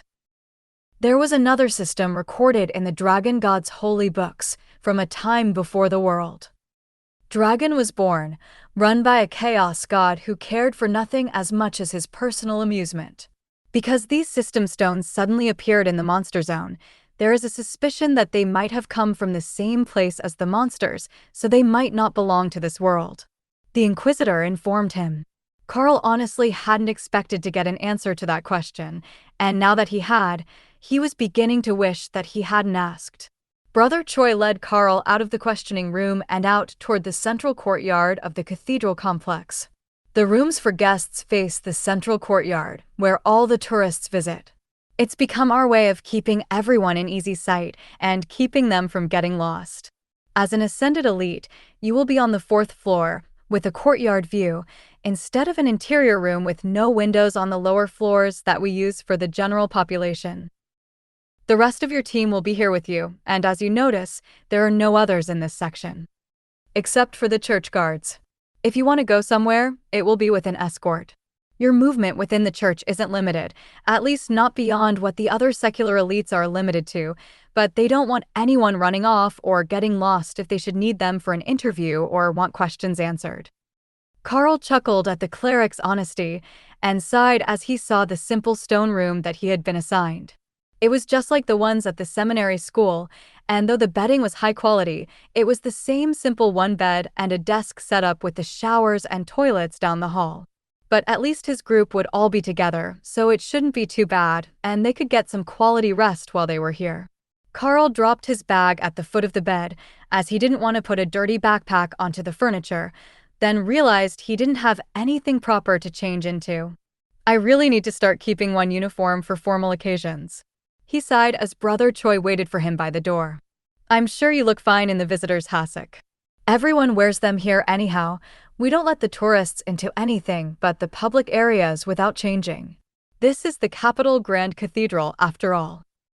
Karl realized that there was a robe and fresh slippers waiting for him on the back of the door, along with a clean towel. I will give you time to get washed and ready, Then we can work on your advancement technique. I might not seem like the best option, but I probably am. The monk class is trained at the Golden Divine Academy, but most of us end up at the church after, for the meditation and mental conditioning that is needed to build our focus. Once you understand a bit better, it will make perfect sense. Brother Choi explained. Karl grabbed the fresh clothes and headed for the showers. So, what god do you follow, as a monk of the church and not a cleric class whose goddess is decided for them? He asked as he turned the water on. The human god of battle and wisdom, also known as the human god of magic. Did you know that in the ancient mystic language, both of you have the same name? Karl nodded, though the monk couldn't see it. My mother always said that my name meant wisdom and power. I learned in school that I was named after one of the ancient human gods. It's fairly common where I come from. Brother Choi chuckled. It is everywhere. If you weren't ascended elite Karl, you would have quickly gotten a nickname or second name, just like all the boys named John, Dave, Chin, and Mo. In a small town, you might be the only Karl in your generation, but in the big city, you need another name. Same in the church. We're one big family of sorts, and we can't all share a name. It would be a mess. Karl laughed as he finished washing up and got into the hassock and slippers. I don't know. An army of Dave could be fun. He joked. Karl came out into the changing room and found that Brother Choi had removed his armor for comfort, tucking it into a basket with his name on it. He wasn't going to shower this early, just getting his armor off after his shift, and when they left the showers, he brought the basket to drop off at his room. Let's go to the meditation area.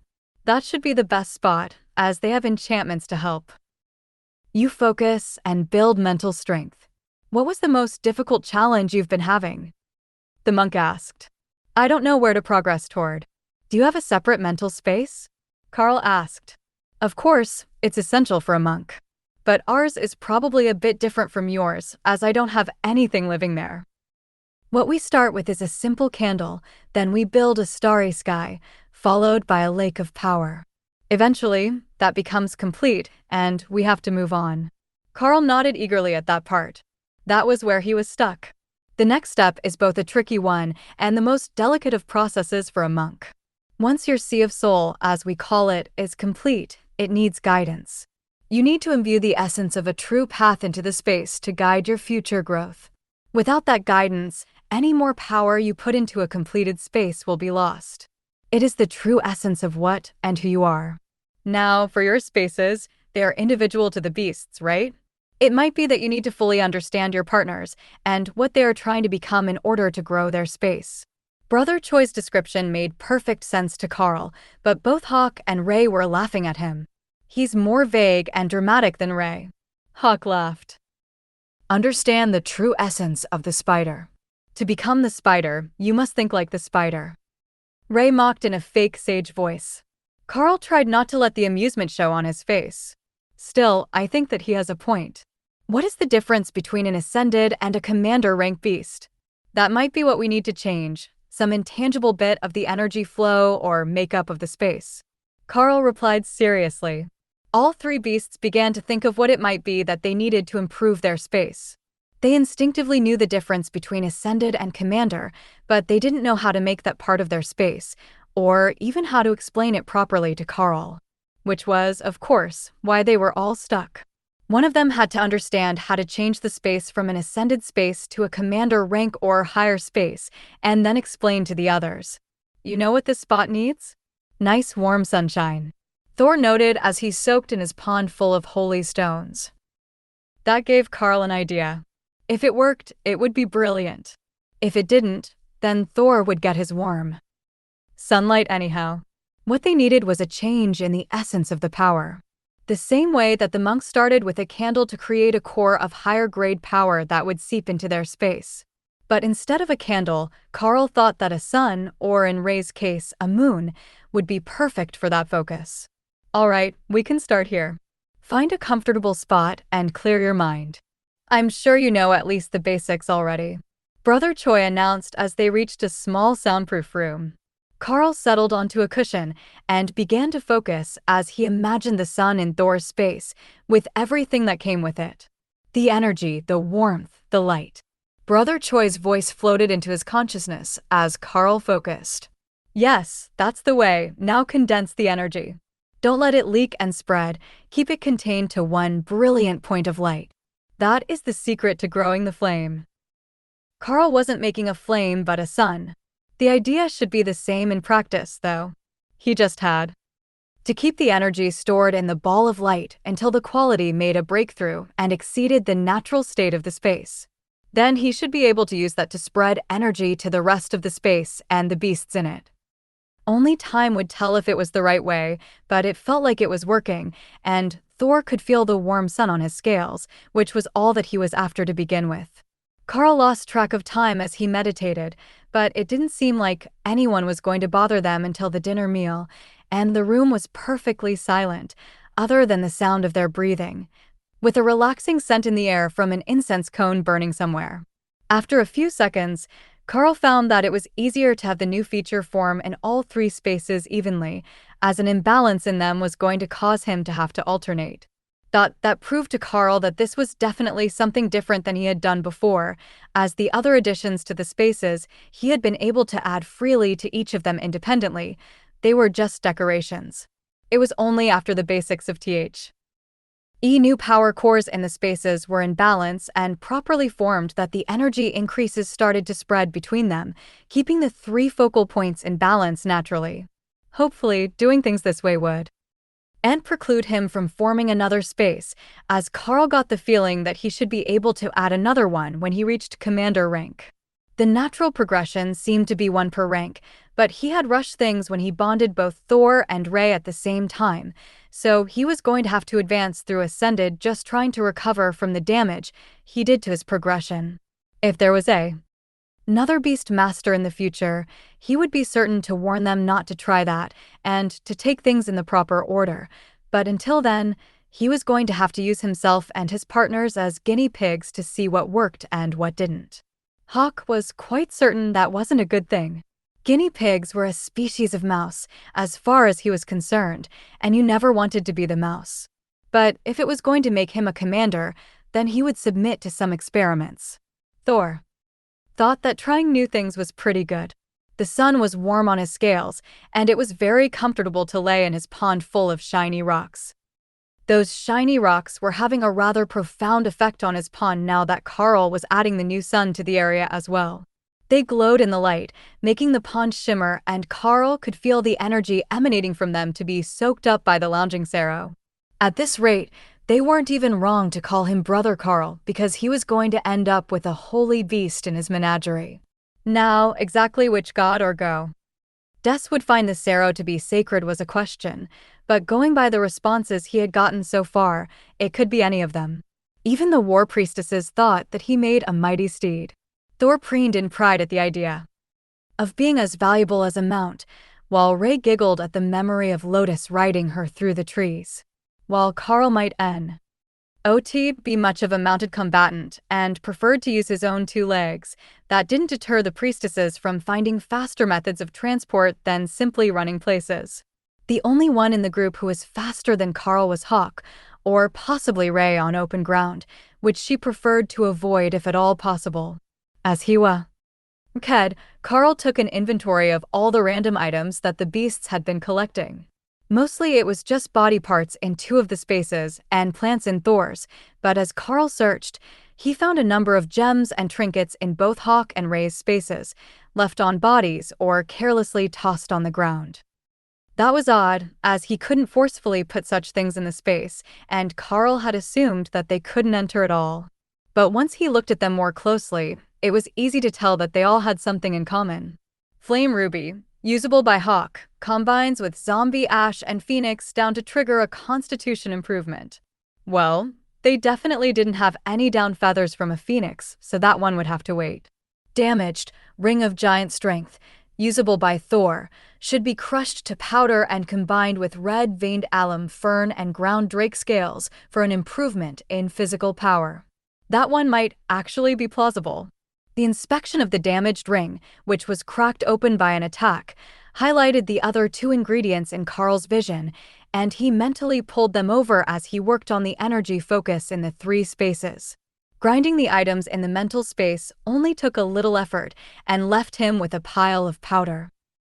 That Karl sprinkled over some of Thor's favorite feed, which he moved next to the pond, so the Sarrow didn't have to stop soaking to test the improvement. Free food was free food, and he didn't even have to get up to eat them, but Thor was slightly disappointed when there was no instant and massive change in his body after completing the snack. He could feel extra power in his body, but he was also soaking in the pond full of holy stones, so that was fairly normal. It was also the only way that his growth could keep up with Hawk, who had evolved, and Rey, who would make commander on her own if given enough time. Don't worry about it too much. I'm sure we will see the results the next time we're in combat. Karl assured the Sarrow as he continued his work to improve the spaces. He had totally lost track of time, so it was a shock when a gentle rustling noise alerted him to movement in the room. It's dinner, and there will be plenty of curious people waiting to meet you. The Beast Master who may descended in the first semester at school is a hot topic, even here in the capital. Normally, both you and Dana would be the center of attention for your growth rate, but with your most recent advancement, it looks like you will be stealing the spotlight from her for the moment. Brother Choi whispered. Karl chuckled. I'm sure she doesn't mind too much. You should have seen her face when she found out that the school wanted her to become an idol.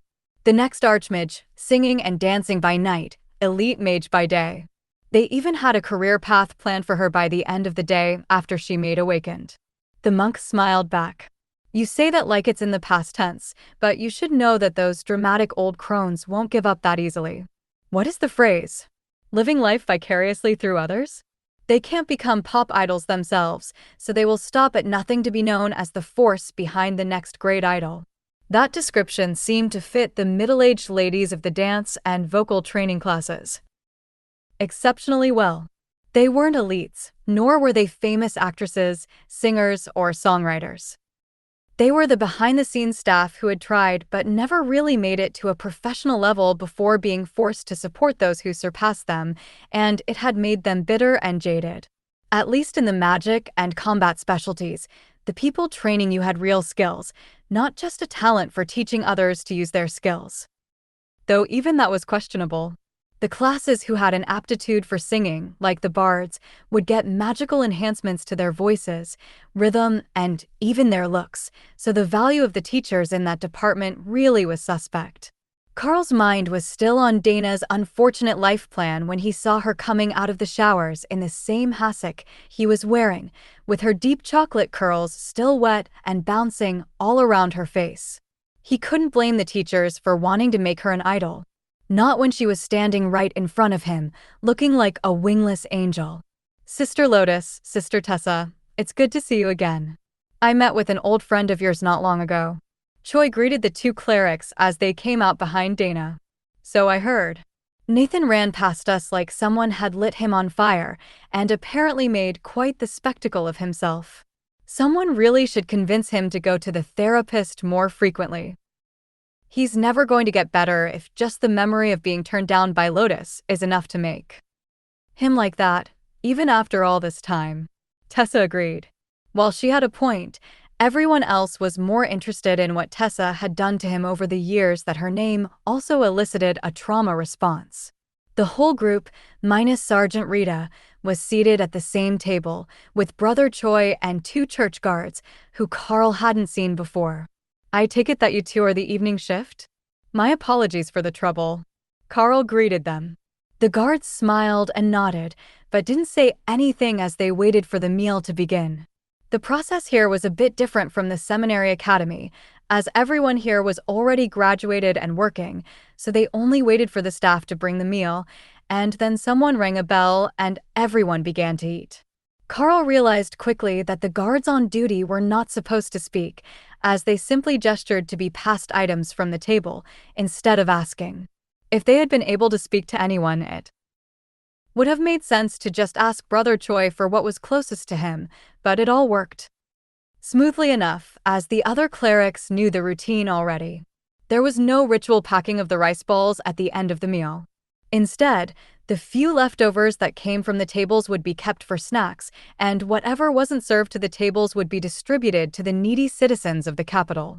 They were led back up to their rooms after dinner, and Karl prepared to spend the night in meditation and focusing to build up the energy focus in the three spaces.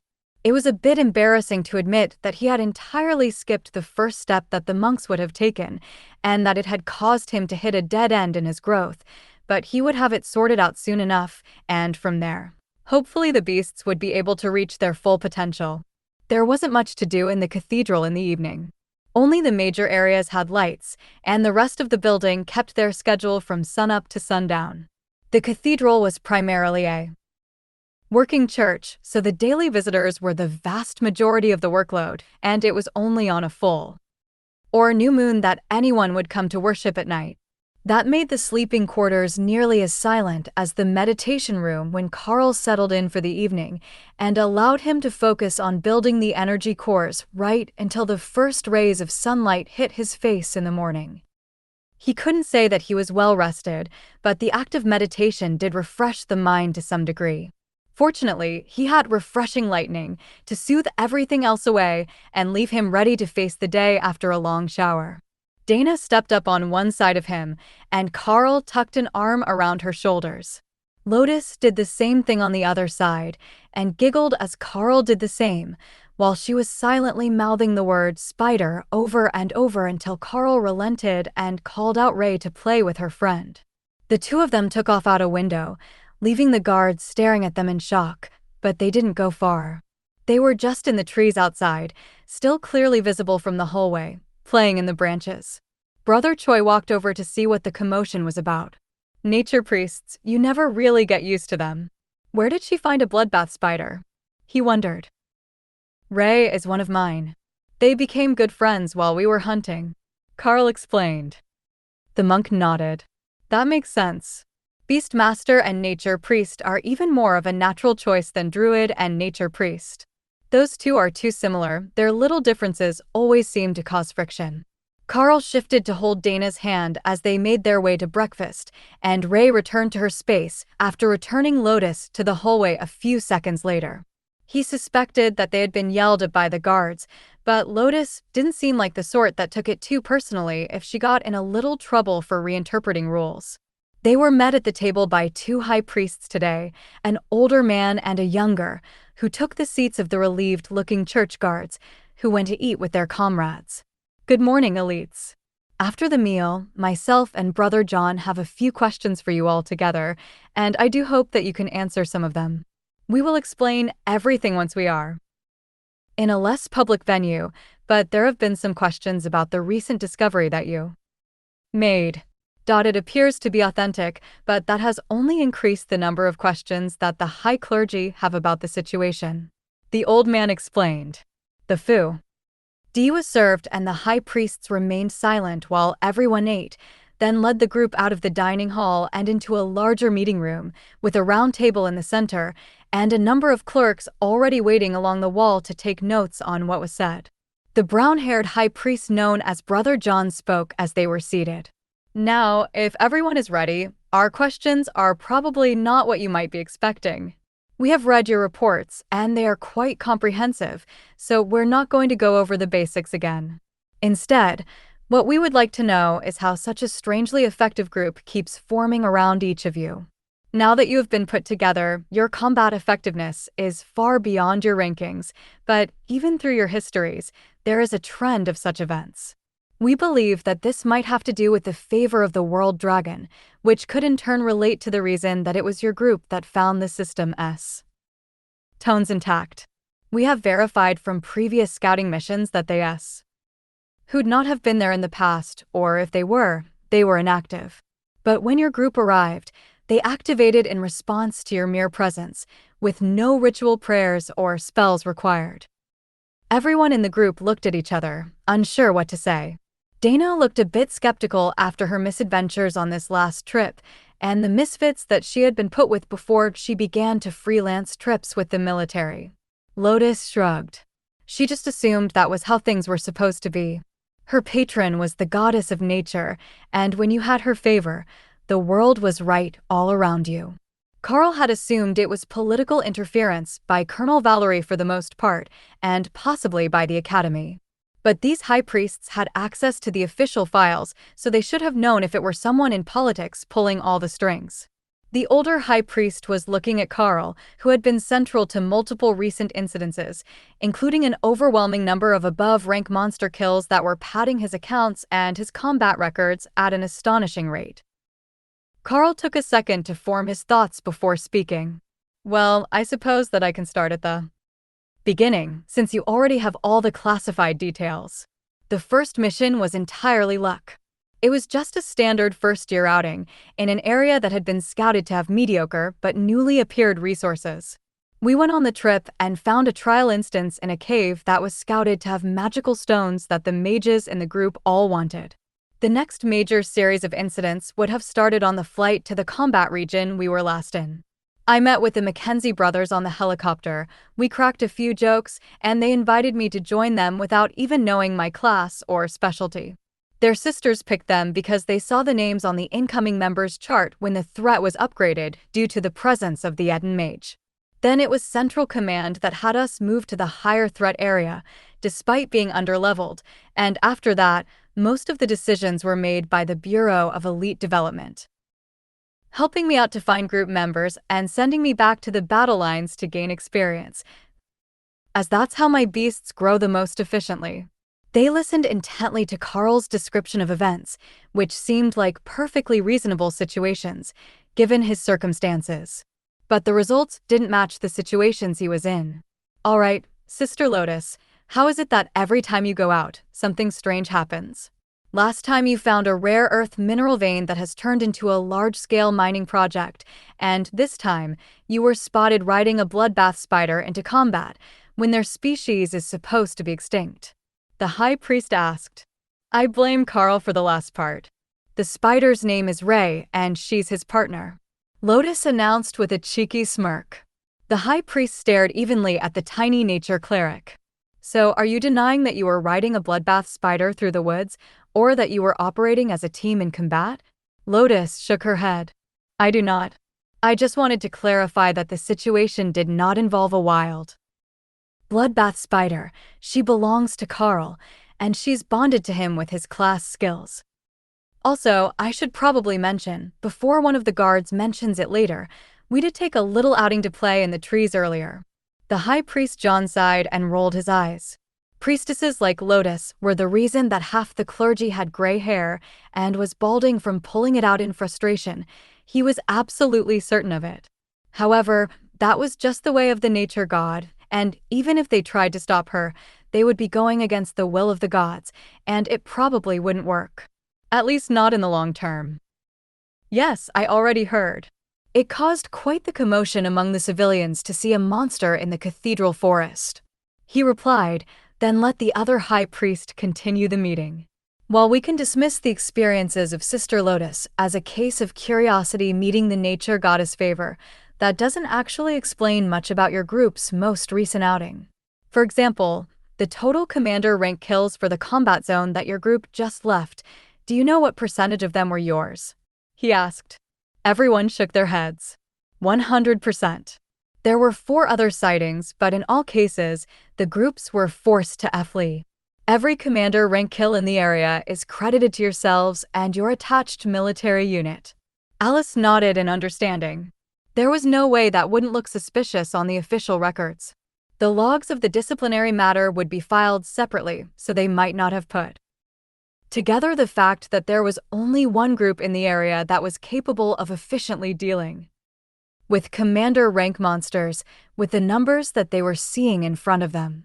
Did you know that there were 14 other groups assigned to patrol duty that had 3 or more ascended rank fighters in them, none of which managed to score a single commander rank kill until after the church guard took over command of the operation? He asked. That implied that there had been at least one since then, and that couldn't have been an easy feat, even with the help of a church guard. The patrol groups there were definitely not the most combat-minded of units. They were mostly only there due to minimum combat duration rules within the army. They were desk jockeys by day. The lieutenant would probably get a perverse sense of pleasure out of the current situation, where the laziest of his counterparts were being forced to do their jobs by an uncompromising high priest, and actually succeeding at the tasks that they had been too scared to do on their own. Alice shook her head.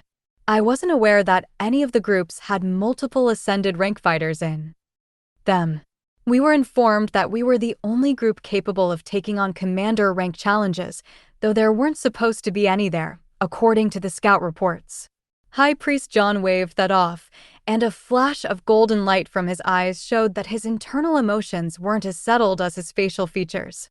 When priests got emotional, their magic tended to flare up. That matter has been taken care of. But it's the string of coincidences that have brought us to this point that are the real highlight here. I have a spell that checks for divine magic, essentially for luck. What we plan to do is check your group and see what sort of bonds that magic might have formed, and if sending you all together in the future is likely to have similarly positive results. Karl nodded, then remembered that Thor had a literal pond full of holy stones just sitting there, leaking holy magic into his face. That was bound to throw off the readings at least a little bit. But it was too late to say anything, and the room had already begun to glow with golden holy light, creating strings of magic that reminded Karl of Ray's webs. The connections between Lotus and Tessa were forming rapidly, which made sense to Karl, as they had been friends for a long time.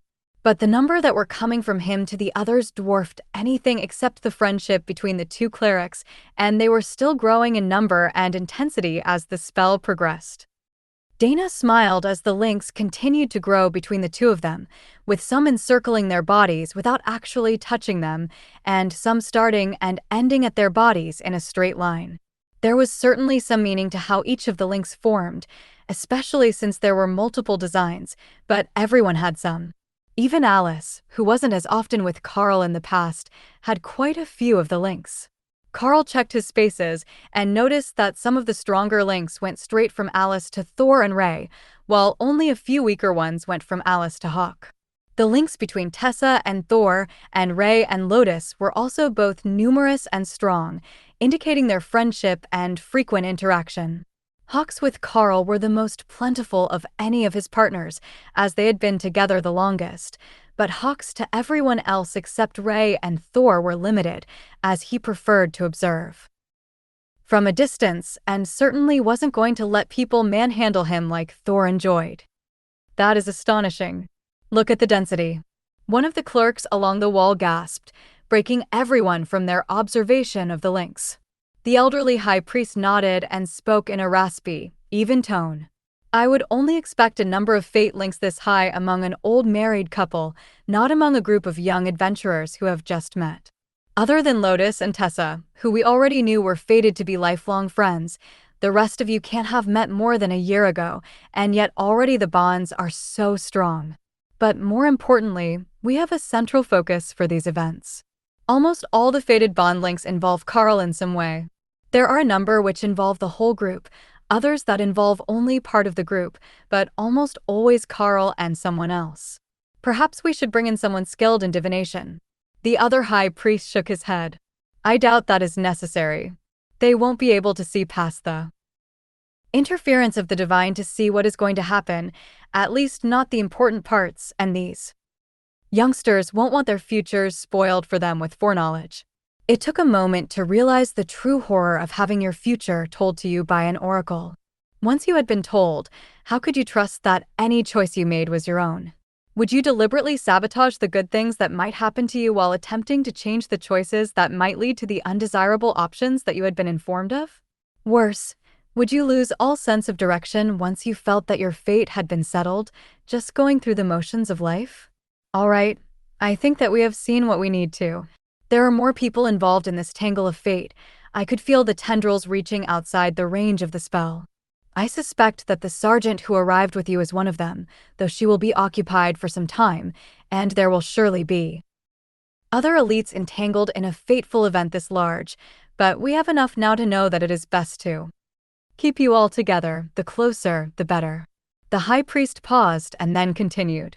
Do not take the direction to stay close as permission to sleep with a bloodbath spider in the cathedral park, either, Sister Lotus. I know how you think. Lotus smirked, while everyone else in the room tried to stifle their laughter. Even without implied permission, she had probably already been considering it. In fact, if Karl left Ray out tonight, The two of them would definitely go on a misadventure together, there was no doubt about it. High Priest John looked at Karl and Dana. This is the second holy relic that the two of you have been involved in discovering in the past few months. I know the circumstances behind that, but I must say that the coincidence level after putting all of that and your combat records together is extraordinary. With Dana still being at the awaken rank, though attached to a unit with a commander rank leader, on paper it truly does seem outlandish that you have been involved in so many noteworthy incidents. Then the older high priest took over from him with a stern look on his aged face. What were your plans after leaving the field? Surely, you have put some thought into your progression from this point forward. Karl nodded. I had planned to use the credits that I had earned to ask the university to help me create some resources that would help the 3 contracted beasts evolve and grow. I have some idea how to do it, thanks to my class, but they're the specialists, and they likely know much more than I do, and have access to resources I haven't even heard of. The high priest nodded. That sounds reasonable. What about you, Miss Dana? Dana brushed her curly locks back out of her face again and sighed. Unless I can find another form of the single-use mana enhancement potions, I'm in a cycle of growth and enhancement. There are too many mages for too few resources. It's a drawback of having such a common class. John smiled gently and understanding.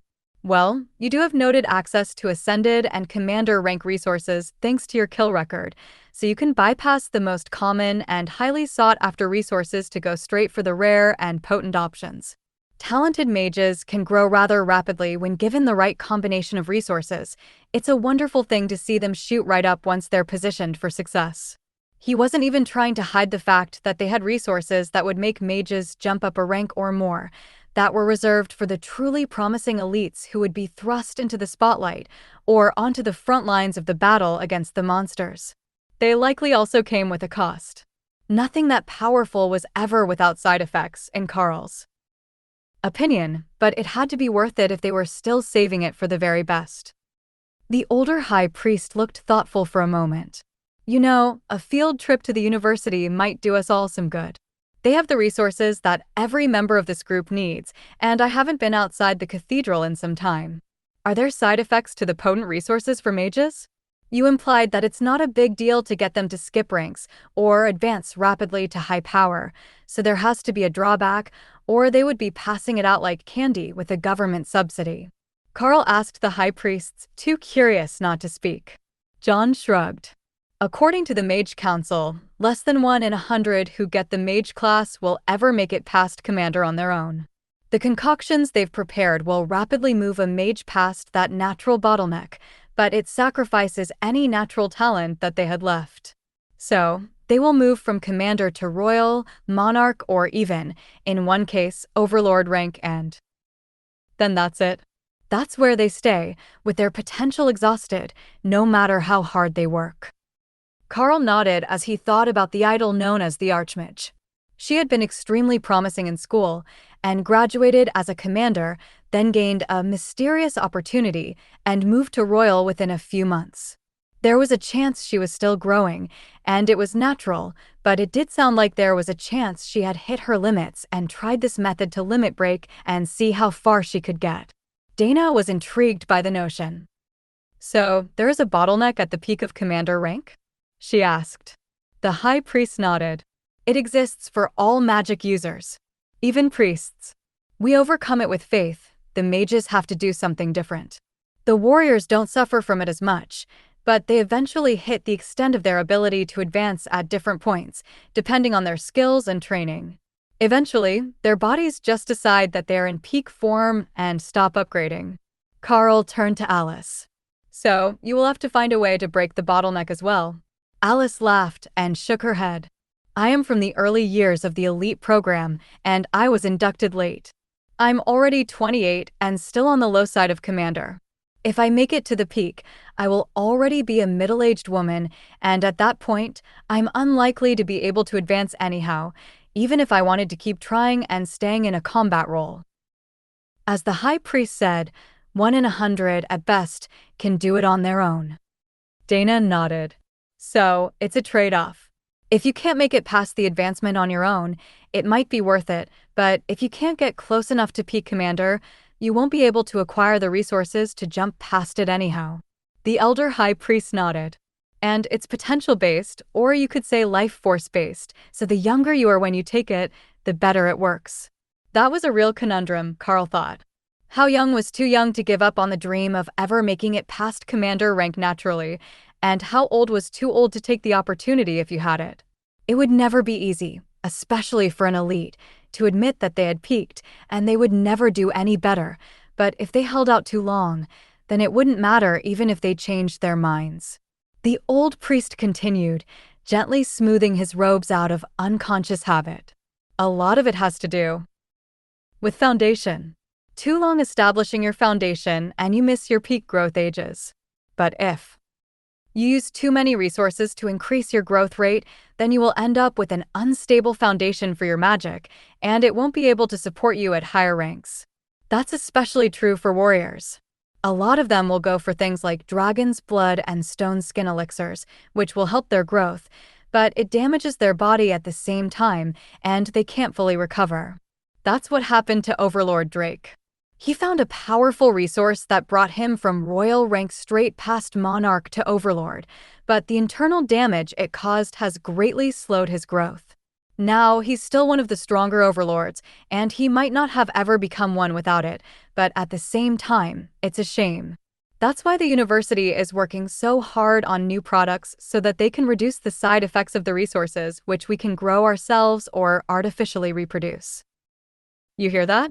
Too many resources and you will hurt your foundation. Karl informed his team. I think that only counts for humans. You're like below common grade to begin with. Even goblins can kick the average human's ass. We're proper beasts, just give us the good stuff. Hawk countered. Ray nodded in agreement inside her space. He has a point. You're trying to go from arguing with Earth mice over living space to royal rank. I'm just trying to go from commander as an adult to royal right now.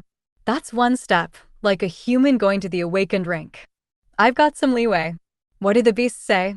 Alice asked as she noticed that Karl was distracted within his own mind. They say that it's not a big deal to them, since humans are so much weaker than they are to begin with.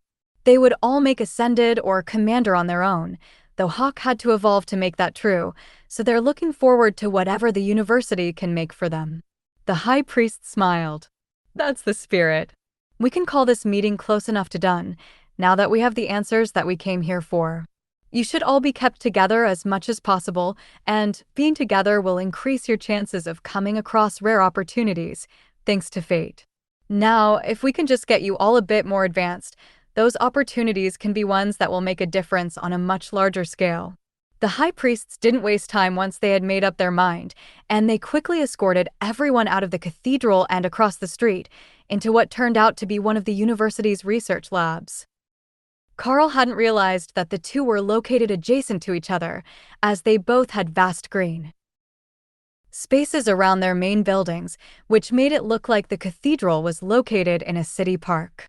There were armed security at the doors to the university lab, preventing anyone without a pass from entering, but the high priests didn't seem bothered by the fact, and they simply waited for the supervisors to come down and let the group in after announcing their intentions to the guards. The arrival of this group seemed to have caused an extreme level of excitement within the university labs, and Karl could hear and see people running around frantically, preparing various projects, or gathering notes and waiting by the doors of their workspaces in preparation to receive visitors. That seemed like a good sign, like they might really get access to good things, the way that Hawk was hoping. But they also had something to offer. If they offered up one of the spears of the commander rank grass from the fight with the commander rank giants, these researchers might be able to make something that would benefit all the beasts. His identification skill said that the grass would help Thor, but Karl didn't recognize any of the other ingredients, and he couldn't well tell these scientists that he knew what would work but not how or why. Well, he could, but Karl wasn't at all certain that they would take him seriously or believe that it was a class skill. The plants also didn't always have the same names in the listing that they did in common use, so they might not even understand what he was talking about and assume he was making it up to sound impressive. Welcome, elites, to the Capital University's Advancement Research Division. Here we have all the Golden Dragon Nation's finest minds, working on ways to combat the threats facing our nation through the rapid evolution and advancement of the elites. The director greeted them as he opened the door, clipboard in one hand and a whole suite of pens and tools in the pocket of his white coat. Now, I see that we have 2 mages and a beast master here today, as well as our fellows from the church. Can you tell me, are the beasts actual beasts or are they summoned each time they are needed?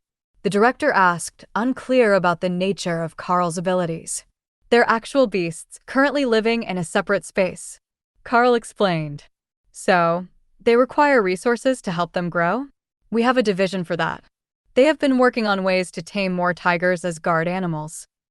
Karl gave the man a confused look. A Moor tiger was roughly the size of a bus. Compared to a full-grown lightning sarrow, it was 3 times the size, and it was a royal rank beast when fully grown. What could you even offer it that might make it loyal to humans? That is further down the building, so perhaps we could start with the mages and see what we can offer them. One of the 2 mages looks like she is still a student, so she should currently be in her prime growth state. The director suggested. How long does the prime growth state last? Dana asked, unclear as to the definition. It's generally considered to be 2 to 3 years after the serum injection, which is why the academy runs for 4 years in total. By then, they already know how most of the elites are going to shape up. There are some exceptions who grow faster after they leave, but that is a rarity. He explained. Dana smiled. If it lasted 2 to 3 years, she had plenty of time left to try to catch up to Karl. He was already pulling ahead of her, and if he continued to outpace her like that, the government would consider her too far beneath his rank to keep going on missions with him. Now, did you have any resources that you might have brought with you? I know many working elites do, as it offsets the cost of treatments from the university labs. The director asked, with a gesture toward a cart with dozens of sealed and sterilized empty sample jars on it. Everyone turned to Karl, who nodded. I have a few things here. I have this fungus, which reads as an ascended rank plant by energy, though I haven't personally identified it. We have these herbs and flowers, I've got some broken magical accessories, and I've got this odd commander rank plant, which I think might be good for my lightning sarrow, as it greatly increases the regeneration rate of monsters who use it. Those were all out of his share of items, but if the others needed what the items made, he would just trade, since their portions were all still in his space as well, and the only one likely to even know. The majority of the loot existed was Lotus, who had given much of it to Ray for safekeeping. The director stared at the rapidly filling jars as Karl and his assistants loaded everything away and shook his head in dismay. I take it you're not going to ask me for something small and simple today. The value of those items is incredible, and I was half expecting you to pull a spare holy stone from out of nowhere to put on the pile, just to put the value off the charts. The director joked. I've got one if you need one. A spare holy stone, that is. Karl commented evenly. The director laughed at the joke, but Karl borrowed a small and weak one from Thor's pond and placed it in an empty jar. Damn it, I was joking. Don't just go putting holy stones in my sample jars. The professor complained. Fine, I will put it back in storage. Thor likes the smell of them. Karl shrugged, but the director immediately moved to protect the stone. I see how it is. I'm sure the lab can make good use of it. Karl chuckled, while the high priest softly laughed at the researcher. The church made holy stones, so they weren't as rare for high-ranking clerics, but still, the value of them to the common person, as the researchers of the university labs were, was immense. If they could keep it for themselves, there was a chance that they would naturally awaken holy magic, like the clerics did without the serum. All right, it is safe to say that enough rare resources have been provided to offset the cost of any of the more common treatments and heavily subsidize the others. Those blood lotus blossoms alone are worth more than most of the ascended and commander rank treatments. Where did you even find them? No, don't answer that. I don't want to have to fill out the paperwork involved in knowing the answer. I will just gladly accept the rare flowers as payment.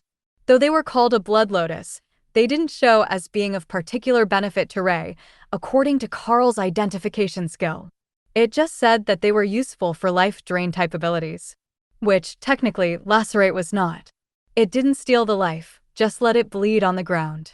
Alice and Dana both gave Karl happy hugs as the director basically gave them a free pass to choose the resources that they wanted today, but the research assistants were even more excited.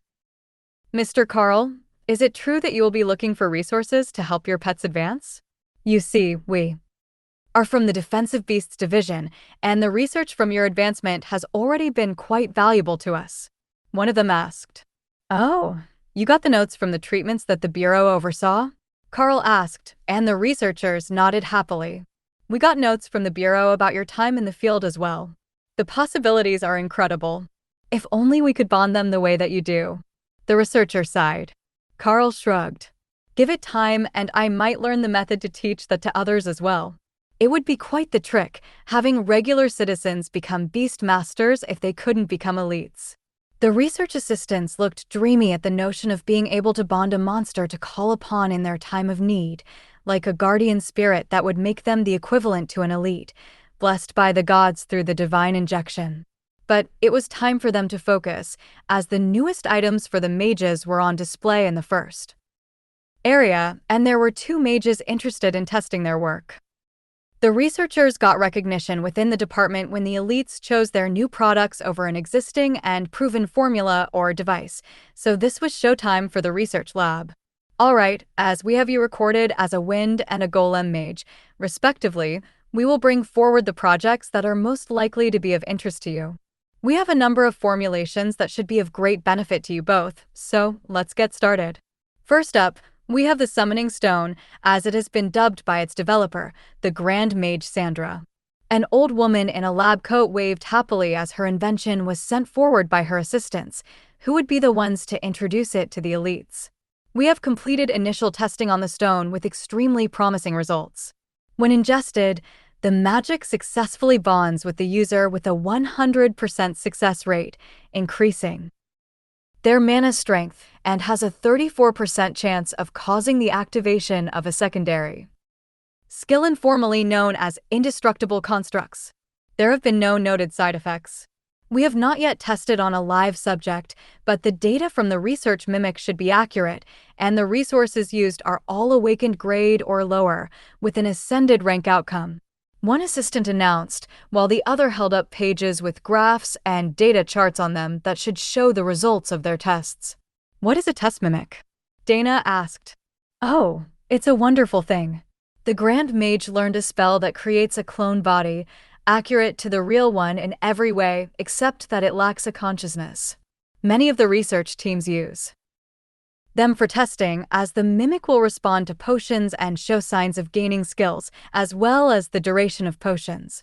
It cannot tell us what the skill is, obviously, but we can extrapolate the data from our predictions and the Grand Mage's observations of her mimic. So, the product hadn't actually gone through human testing yet, but they were somewhat confident that it would work. That would explain why the director was so eager to get volunteers, and why he said that it wouldn't be a hassle to purchase nearly anything they were making. They were here to get stronger, but they were also the guinea pigs testing new resource combinations. Dana nodded. That sounds perfect for my skill direction. I have learned from my group members that having golems to block for you while you cast your offensive magics is by far the superior way to fight. Even better if you can enhance the golems with offensive magic. Alice nodded in agreement. She used both barriers and a spell known as Tearing Wind on her golem whenever it was in combat. Hawk hadn't gotten the hang of it, which was a bit surprising, but the change to Dragon Hawk seemed to have changed his elemental affinity from wind to fire. The assistant brought the container with the stone over, and everyone gathered with their notepads to record the event. There is a security camera overseeing the area. Please feel free to proceed when you are ready. The director informed her with a happy smile. The first item they had brought up, and already they had a volunteer to try it. That was a much better than average acceptance rate, though the sample size was limited. Dana cautiously took the stone-shaped pill out of the jar and set it on her tongue, then swallowed. The effects weren't immediate, but after a few seconds, there was a slow buildup of power, and then Dana began to smile. The official name for the skill is Durable Constructs, according to the system, so you were close. She informed the researchers. Can you summon your golem and explain any changes it has undergone? We should have had you summon them before, so we could get proper before and after data. The assistant realized. The Grand Mage chuckled at their oversight. She would get many more opportunities to test now that the product had proven effective without immediate side effects, so she wasn't concerned. But they were students at the university, and missing steps in the process affected their grades. Dana called out her golems, and everyone nodded in satisfaction at the changes. The golems were formerly classically nude and muscular marble statues, but now they were wearing bronze armor, which included a form of segmented armor skirt that somewhat hid their assets from view. They looked like they did before, except that they were nearly nude. Now they're wearing armor. It looks functional, so I would say that the golems have definitely gained an advantage from the new passive skill. Dana explained. The director sent the team back and called up another set of presenters. It looked like he was willing to let them try anything that they were willing to, and he was just calling everyone whose work was relevant today. The next one up was a wind element resource that sounded good to Karl, but Alice shook her head, declining it. They returned, not dissuaded by the rejection, and another pair stepped forward. Oh, get me the good thing. I want it, Hawk demanded. This might not be quite what you're looking for, but we have developed what we call the Burning Soul Pill, a combination of fire resources that increases elemental affinity with fire. It has been tested by 4 elites before, one of which managed to acquire a new fire spell, and none of whom had any noted side effects during or after the process. The presenter began. Karl called Hawk out to stand on his outstretched arm, and the scientists turned to look at him. Hawk wants to try it, Karl explained. The scientists looked startled, but they nodded in acceptance, and everyone got out their notepads. Should we? One of the assistants began. No testing fire skills indoors. The director reminded them, making both Hawk and Karl laugh. We have been told the same thing in the past. We're not laughing at you, Karl assured the research assistants.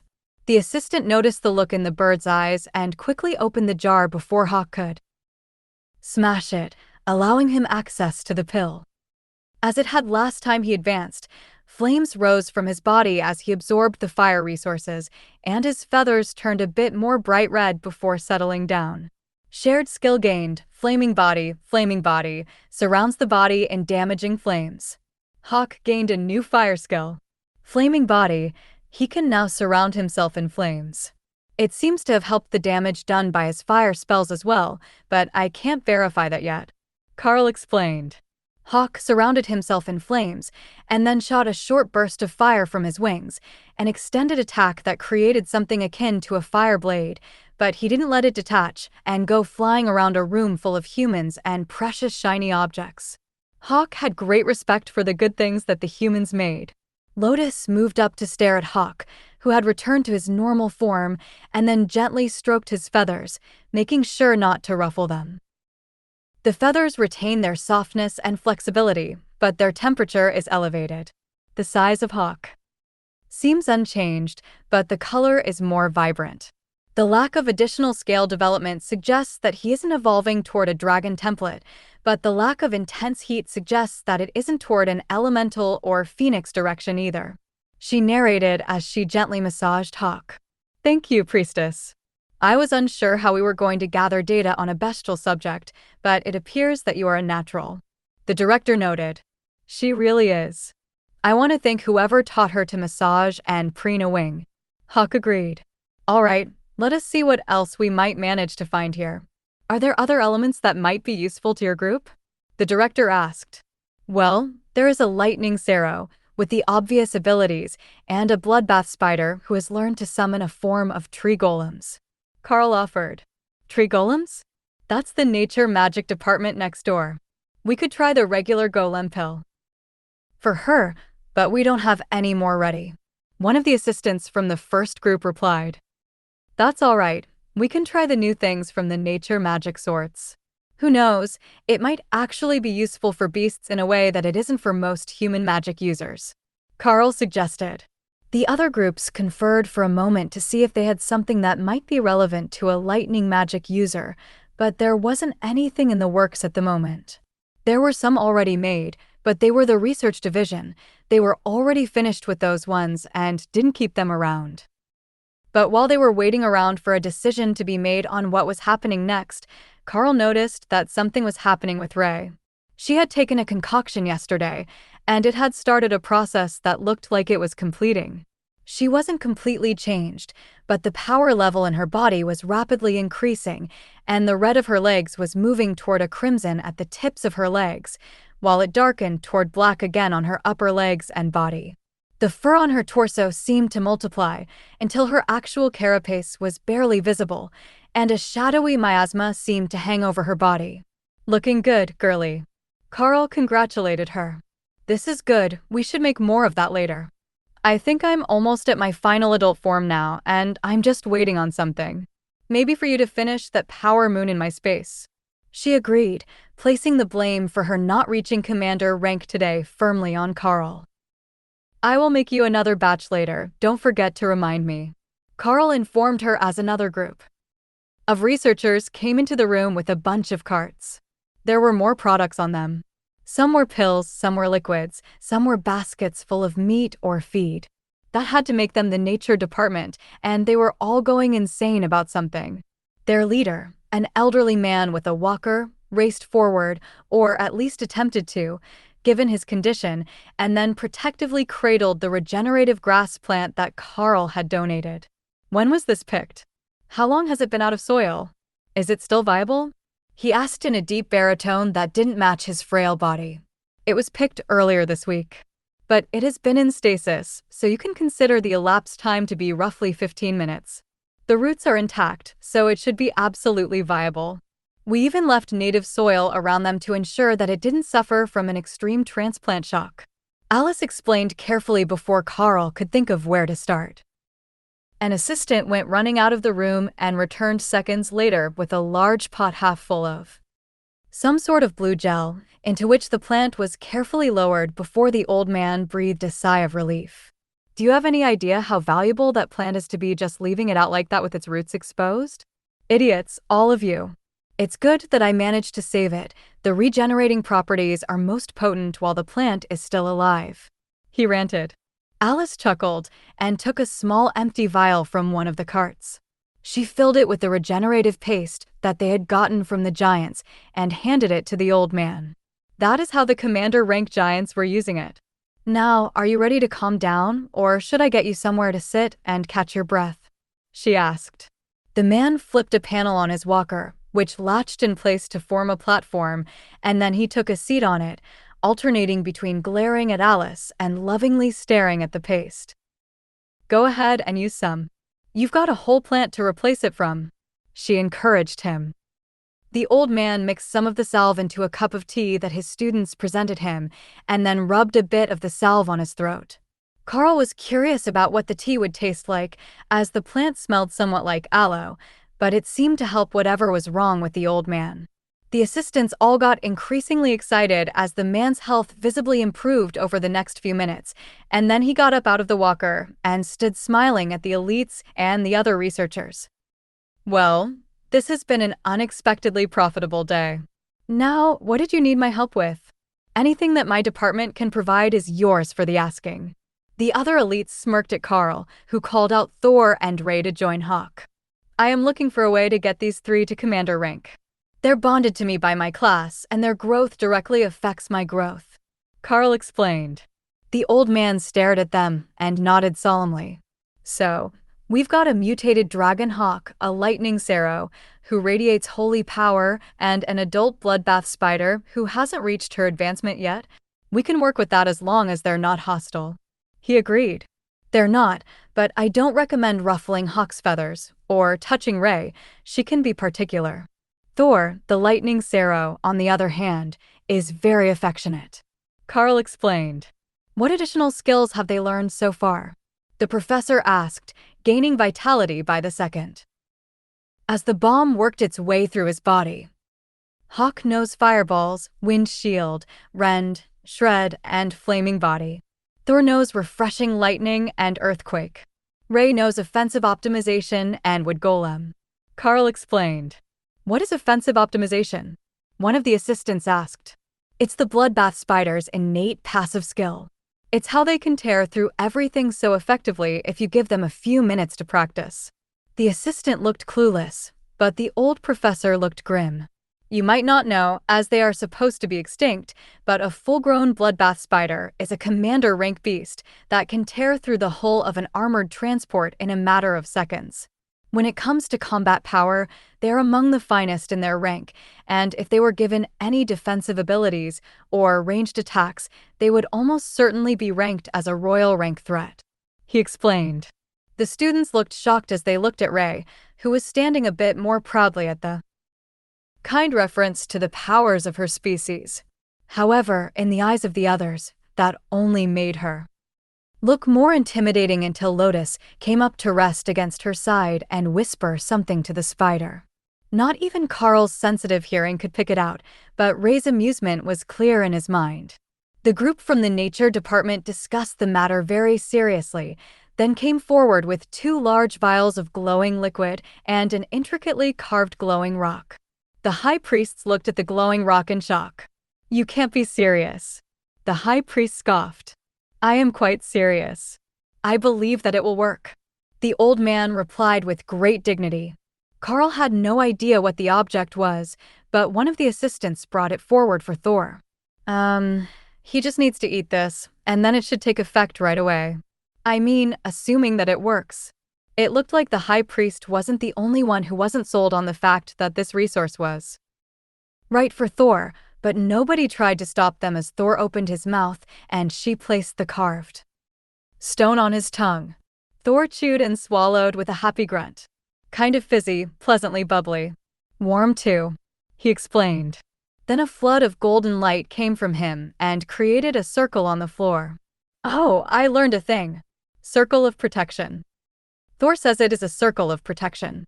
Karl informed the room, while the clergy all stared at him in shock. He learned holy magic? How does that even work? Tessa asked as she stepped into the circle. The high priests both followed her, and their looks turned from doubt to curiosity. It really is a circle of protection. It reduces damage taken in its area of effect and restores stamina. The senior of the 2 high priests explained. Thor the tank. Tessa agreed as she patted his scales. "How much of an effect will the spell have?" Karl asked, unfamiliar with the magic. He had seen the golden circle that damaged enemies, and the one that slowed and weakened them, but not the one that reduced damage. Against other ascended and low commander rank enemies, it should reduce his damage taken by about half. That will also be effective for anyone standing near him, so against a large target like a giant or an ogre, it will protect the whole melee group.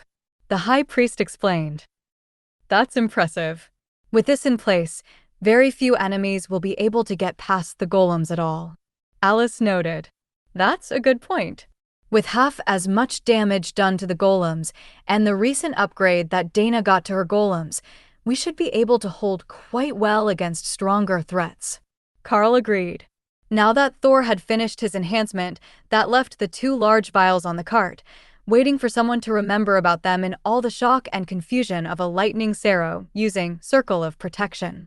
Thor was basking in all the attention that he was getting from the clerics, who were making intensive notes on his abilities, completely forgetting that everyone was here for a reason that wasn't studying Thor. Right, now getting back on track. This particular concoction should be perfect for Commander Alice. It's designed specifically for wind element mages and should strengthen your abilities and future growth rate. I know for commanders that is usually the most important part, as the growth can be painfully slow, the ancient professor announced, looking much more healthy than when he had hobbled into the room.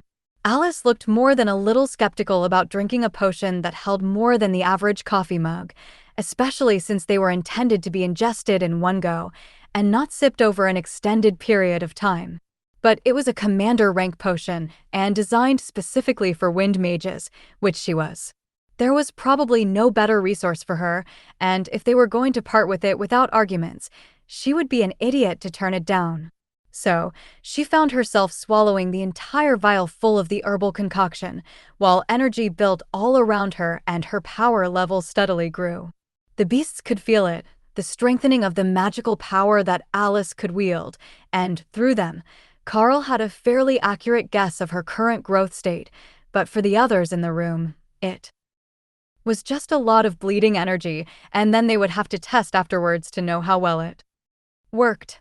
My maximum mana control rate is definitely better than it was before, and I can feel the wind magic more clearly. Alice did her best to explain the changes that had happened with the potion.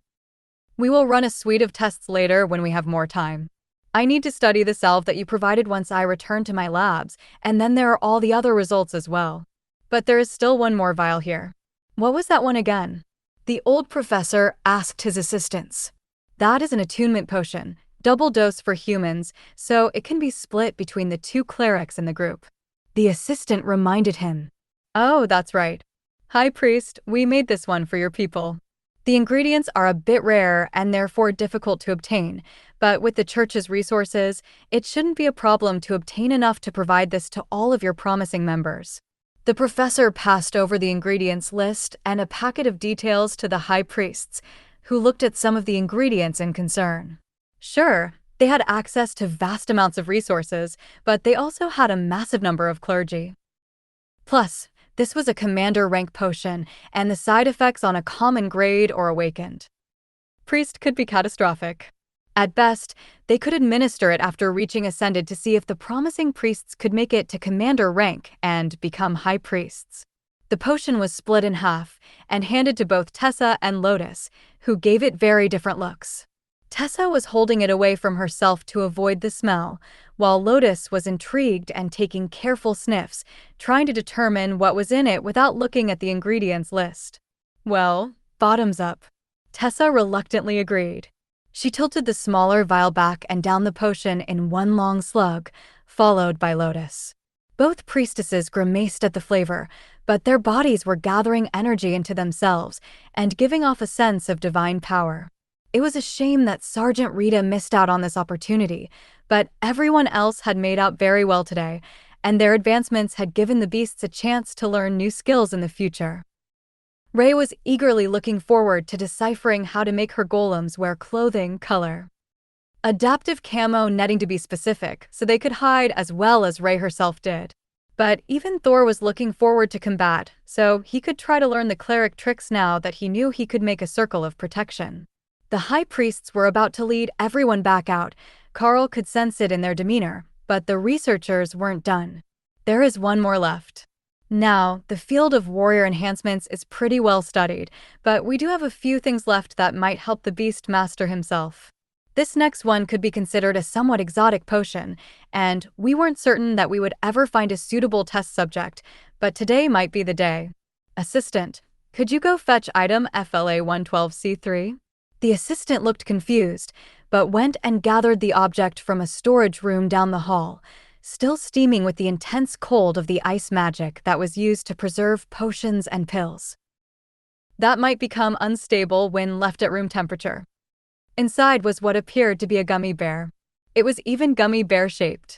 Karl gave the priest a questioning look, but he just shrugged.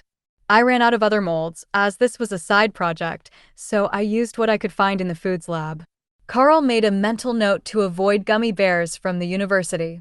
He would never trust their equipment after it had been used for experimental potions. But then, they were making experimental food products out of magical plants and monster meat already, so perhaps it was no worse than any other piece of equipment. The professor passed the gummy to a clean petri dish with a pair of sterilized tongs and carefully warmed it with fire magic using a handheld device. There it is, right back to perfect temperature. You will want to eat that quickly. I didn't do a good job of stabilizing it as a gummy, and the flavor could be unfortunate. Karl nodded and tipped the gummy directly off the dish and down his throat, the same way that Hawk usually ate anything he didn't have to tear apart. The energy of the gummy hit him like a sledgehammer to the head, and power flowed from it through his body, completely bypassing him to fill the spaces. It was probably a good thing that the beasts were outside at the moment, as Karl focused on concentrating the energy into the sun and moon equivalents he had been using in place of the candlelight that the monks centered their space around.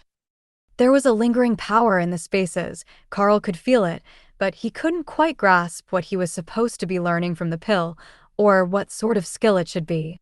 Then, as the energy settled and his spaces began to change in nature, becoming more alive, as if they were a real place and not just a bubble of mental energy. That was what they had been missing, Karl realized, the bottleneck that was holding the beasts back from their advancements. It would still be some time before any of them were actually commanders, but they should be able to make it there now. But the energy wasn't done. It was leaking from the spaces to his own consciousness and to the void he focused on to meditate.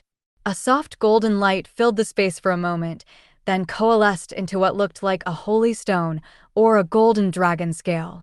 It wasn't doing anything, but when Karl focused on it, he could feel the improvement in his meditation speed. Everyone was staring at him, waiting for a verdict. It enhanced the spaces for my beasts, and I think that it improved my meditation as well. There is a golden stone in the void where I meditate now, and it gives off an impressive amount of energy. Karl explained. There is something in your void? That is quite interesting, and very close to our expectations for psychic-type mentalist classes if they were given the treatment. The concoction is made with the neural nodes of a mind flayer, drake blood, and an assortment of herbs. It is safe to say that it is unlikely to see another of them made in the near future, but I do have a few others from the same batch. Now that I know they will really work as intended, we might be able to use them to help the accuracy of the oracles and the seers. For some reason, they don't trust my creations. The professor ranted. They could see the future. There was likely an excellent reason they didn't trust his creations. The high priests thanked the researchers, and then one of them handed out slips to the teams. Whose concoctions had been chosen for testing today? Some sort of compensation chit, Karl assumed. We really must be going. I have been receiving messages from the Inquisition that we are needed again, and then there is a meeting with some of the other high priests later this morning. The older of the two high priests with them sighed. Karl sighed. It was going to be a long day if all that was scheduled for before lunch. He did wonder what the Inquisition wanted that they were calling them back so quickly. There couldn't have been that much discovered in the past few hours that the church would be in a panic, so there must be some question about the answers that they got yesterday. The Inquisitors were waiting when the group got back on the church grounds, and Karl found himself separated from the others and brought down the stairs towards a proper questioning room instead of the library, where he had met with the Blue Dragon Priestess who could read minds. If they hadn't gotten enough information out of him by reading his mind, he wasn't certain what they thought that they were going to get today, but they looked quite determined, and they were completely silent as they led him into the depths of the cathedral. Finally, they stopped in front of a blank wall, and the Inquisitor to Karl's left pressed his hand to the stone, then tapped 3 times. The illusion vanished, and Karl saw that there was a scanner of some sort there, and that the Inquisitor had tapped on a wooden door, not the stone wall. This is as far as we go. We will be waiting here for you to return. The Inquisitor informed Karl, then pushed him through and shut the door. There were only 2 people inside, one woman in ornate black robes and one man in red. Both were dragonkin, with mostly scaled bodies, as well as wings and tails, and both were immensely powerful, near the peak of the overlord rank by Karl's estimation. The black-robed woman began to speak directly into Karl's mind. Greetings, Brother Karl. We have been watching you for some time now, and I must say that we are impressed with your abilities. Karl bowed politely and spoke in response. Thank you. The gods have favored me. That made the 2 of them chuckle. The red-robed man replied out loud with a smile on his face. You have no idea how right you are. I am the avatar of the red dragon, the highest authority for the war goddess on this world, and beside me is the avatar of the black dragon, the dragon god of death. Our deities have taken an interest in you and asked that we see you in person. I have gained the attention of the war and death gods? Excuse my shock, but I am only an ascended rank elite. Karl replied, too shocked to come up with a better response. The woman in black spoke out loud, a haunting sound that seemed to echo from another world and sent chills down Karl's spine. It is not your penchant for war and death that caught their attention, though you do have a particular affinity for it that would have made you an exceptional priest. She stopped and took down her hood, revealing a delicate and beautiful, but childish face with jet black horns and shockingly silver hair that shimmered in the light. She smirked at Karl's shock, and when she spoke again, her voice was a musical and kind tone that made Karl instantly want to like her. Death's blessing is eternal. Her high priestesses do not age, and her high priests do not die. But what has caught the attention of the divine dragons is your affinity for the system.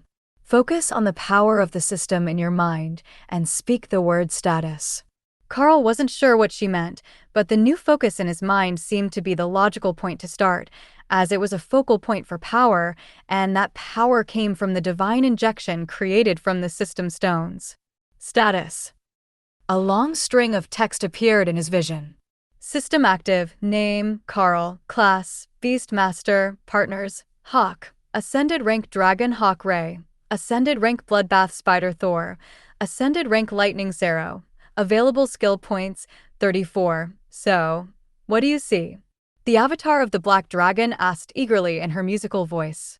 I see a set of text. My name, my class as Beastmaster, and the names of my beasts. Then at the bottom it says that I have 34 skill points, whatever those are. Karl explained. The two avatars smiled at each other. You see, the divine injection doesn't fully awaken the system in anyone. It only gets you a small fraction of the way there. It looks like you might actually have a fully functional version now that you have stepped on the system stones. The other clerics have tried bringing promising candidates to test the ones you found, but for those without a system, they won't activate at all. They won't even activate for priests who gain their powers through faith, even though some of them were at the awakened rank. So, naturally, we want to know if you really do have the full power of the ancient system. Focus again and think the word skills or skill list. She insisted. Skills, skill list, learn skills. Karl sighed as none of them worked, and then a faint message appeared in his vision. Skill list unavailable. Randomly assign skill points. Karl smiled. It says that the list is unavailable and asks if I want to randomly assign my points. The two avatars sighed and shook their heads before the red dragon avatar answered in his deep voice. You can if you wish, but it appears that your system is not completely activated, so I recommend holding off until you can find another holy relic. If you don't know what the skills are, it might not tell you what you have gained, so you will never know what powers you have that you're not using. He explained. Karl nodded. Having more spells and attacks would be wonderful. He didn't know how many points each of them would cost, but he could likely get at least a few more with what he had. Karl considered the situation for a moment. Is there anyone with a completed system that I could ask for advice? The laughter of the two filled the room, a booming chuckle overlaid with a delicate giggle, like ringing bells. There hasn't been a fully active system in this world for hundreds of thousands of years. Take a seat, and we will have a little history lesson that might help this all make sense. The Black Dragon avatar replied. Not even you two? Karl asked as he took a seat. They were the most favored of their gods. If anyone had a chance, it was them.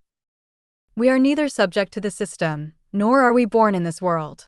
We only stopped in to see what the commotion was all about after our gods asked us to observe from the shadows.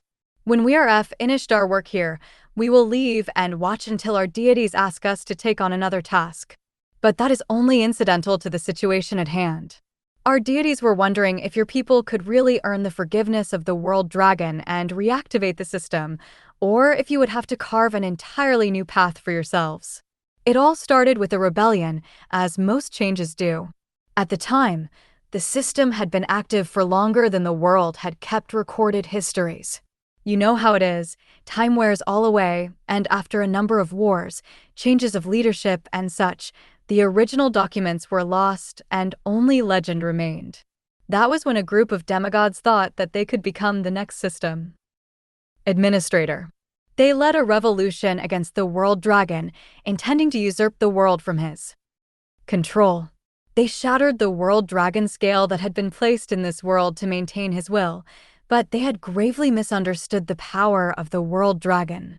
The backlash alone was enough to obliterate their very essence, but the damage was done. The world was cut off from its primary source of divine power, and without the world dragon scale, there could be no more system activations by the will of the world dragon. For the next few thousand years, the surviving system users kept the system stones powered, and new generations gained power as they should. But, as everyone should have predicted, the movement to overthrow the world dragon wasn't truly gone, and a surviving demigod, a titan named Omega, shattered the system stones. But just when he thought that he could take over this world in the name of the giant races, tragedy befell him as well. A nature dragon demigod was passing by and saw him at his weakest, in the midst of the divine tribulation to ascend to godhood, so she ate him. It is unknown whether that was enough to push the dragon demigod to true godhood, but it hasn't been seen since, so there is a good chance that it ascended. Karl's laughter stopped her story for a moment. Sorry, please continue. I just thought about the nature dragon clerics that I know, and I can totally see them doing it if they had a chance. The black dragon avatar smiled. After that, things went downhill fast. There was a world full of system users, but no new generations could gain the system, and without the system, the existing powers in the world rapidly fell into chaos, separating into factions to protect themselves. There is a lot more, hundreds of thousands of years worth of history, but the start is the important part. Now that you have the system halfway activated, all that is left is to see if it is possible for you to gain the rest of its hidden powers, or if the world dragon expects you to forge your own path. Karl sat in stunned silence as the black dragon goddess avatar finished her story. He was still a bit shocked to be in the presence of the representatives of the gods of war and death, and then to be told that the hubris of the world's most powerful had been the downfall of the entire world. He couldn't process it all that quickly. So, once upon a time, everyone were elites, even those of the other species, and it all ended because someone thought that they could take on the world dragon? Karl requested, desperately trying to make sense of the situation. The red-robed man nodded grimly. Foolish notion that nobody ever wins those challenges. But you are correct that every species on this world once had the full powers of the system on their side. Even the beastkin, though some of them insist they were actually cursed by the world dragon to be used by others as good luck charms. Karl chuckled at the notion. How would a beastkin be a good luck charm? Were they like a holy stone and granted a luck buff if you held them? He supposed that wasn't impossible if the gods were getting directly involved in the lives of the people. What if I can't activate the ancient system, and I just am what I am, a beast master, with the ability to grow and learn skills like every other elite? Karl asked. The red dragon avatar shrugged. Then I wish you the best of luck becoming the most powerful elite in the world. I have no idea if it's possible, but the path of the divine beasts is a good one. In the ancient legends, there was a hero with the Beast Lord class, though they summoned their beasts instead of bonding living ones. I have never heard of a class like yours, but I would pay particular attention to the children of the Green Dragon. They are the god of beasts who don't have their own deities, so they will eventually take interest in you as well. They? Karl asked. The man frowned. It's a tricky question. Nobody really knows if the green dragon is a female who uses divine power to fertilize her eggs, or a male who uses divine power to create the eggs he fertilizes. What we do know is that there is no other involved in the process of creating green dragon demigods, and if they know, they're not telling. All this talk of gods and ancient treachery was giving Karl a headache. Even if he knew some of the answers now, there was nothing that he could do about it except possibly tell someone who would write it down so it wasn't forgotten again. The black-robed woman opened a portal on the wall behind them and nodded toward the red dragon avatar. It seems that our time is up and we must run to another duty. Thank you for your time, and you may return to your day. The avatar of the war god announced as he rose to his feet. That was it. They just walked through the portal, which closed behind them, and then the door behind Karl opened, allowing the Inquisitor's entry. Brother Karl, welcome back. Did you have a productive interview? The Inquisitor asked. Karl opened his mouth to answer, but found that he couldn't speak at all about anything that had happened in the room. He could remember it, but no matter how he tried to phrase it, he was unable to tell them. The best he could give him was a generic confirmation. Productive would be a good word for it, yes. He agreed. The faces of the two avatars were already blurring in his mind, leaving behind a general impression to recognize them by, but not enough to accurately describe them, even if he could speak about the topic. That room is for foreign dignitaries of the church. Anything that happens in there is usually confidential, so we won't ask you for details. There is one thing that you should know, though. 6 minutes ago, just before you entered the room, the system stones that your team discovered disappeared. They were in the middle of a test, and then every single one of the monsters in the region, as well as the system stones and an entire mountain, vanished. An entire mountain? Now that's a missed opportunity. Karl gasped, shocked that nobody had noticed an entire mountain just appearing in the area. How bad were the maps they were working from? Or did nobody actually read them? The Inquisitor sighed, realizing that Karl hadn't known anything about it and hadn't been informed of it beforehand. The Inquisitor was hoping that even if he couldn't speak about the topic, there would at least be something in his response that would indicate that whoever he was meeting might have provided him with information about it in advance. They walked back up to the main floor, and Karl realized that the others were taken somewhere else. What were the rest of us called back for? The high priest said we were all summoned, and that was before the big event would have happened. Karl asked as they walked. Ah, right. There was no time to fill you in on all the details. Your group was called back for a formal recognition of your contributions. I'm not certain what will become of that now that the thing happened, but we are taking you to the others. The Inquisitor explained. That was right, they had said that they had a meeting and then a publicity thing. But if the system stones had vanished, then there would be no grand announcement to the public, unless the Archbishop had managed to salvage their power somehow. Karl was led into a room where the rest of his team, along with dozens of high priests, some from every god that Karl had ever heard of, going by the differences in their robes, had gathered. They were all waiting for something, and the Inquisitors left Karl to do as he pleased, while they went to join the other Inquisitors who had gathered by the door.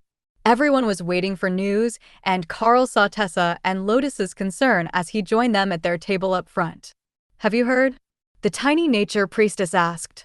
Karl nodded, and the table fell silent again while they waited. A few minutes later, the Archbishop himself entered the room, and Karl immediately noticed that his unique layered robes with the gold on the outside were the direct equivalent of the robes that the red and black dragon avatars wore. That would make him the Archbishop of the Golden Dragon Church, but the avatar of the World Dragon, or perhaps the Golden Dragons, which were technically a different species entirely and specialized in organization and leadership. He looked weary as he took his seat at the front of the room, on a throne facing the assembled priests. Only Karl's group included anyone who wasn't from the church, which couldn't be coincidental. The people in the room were most likely those who had seen the system stones for themselves, as they would need to know what had happened, and what the official statement would be on the matter. Greetings, everyone. As you may know, there was an upheaval today.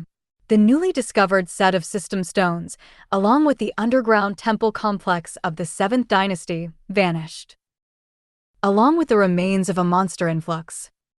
There was no warning, and from what we can tell, nothing else was affected. None of the groups who were in the area remember anything out of the ordinary. Only those in this room even recall that there was a temple complex under the mountain. Only those in this room recall that our team arrived in the zone to study the system stones. Even the Inquisitors that we assigned to assist the church guard elsewhere in the region have forgotten the circumstances behind their deployment. Why that is, we do not yet know. What we can say is that while the system stones were active, dozens of clerics and others gained a new system skill from the anomaly. Now that they have vanished, we will be treating this incident as a one-time trial instance, with no way to recreate it.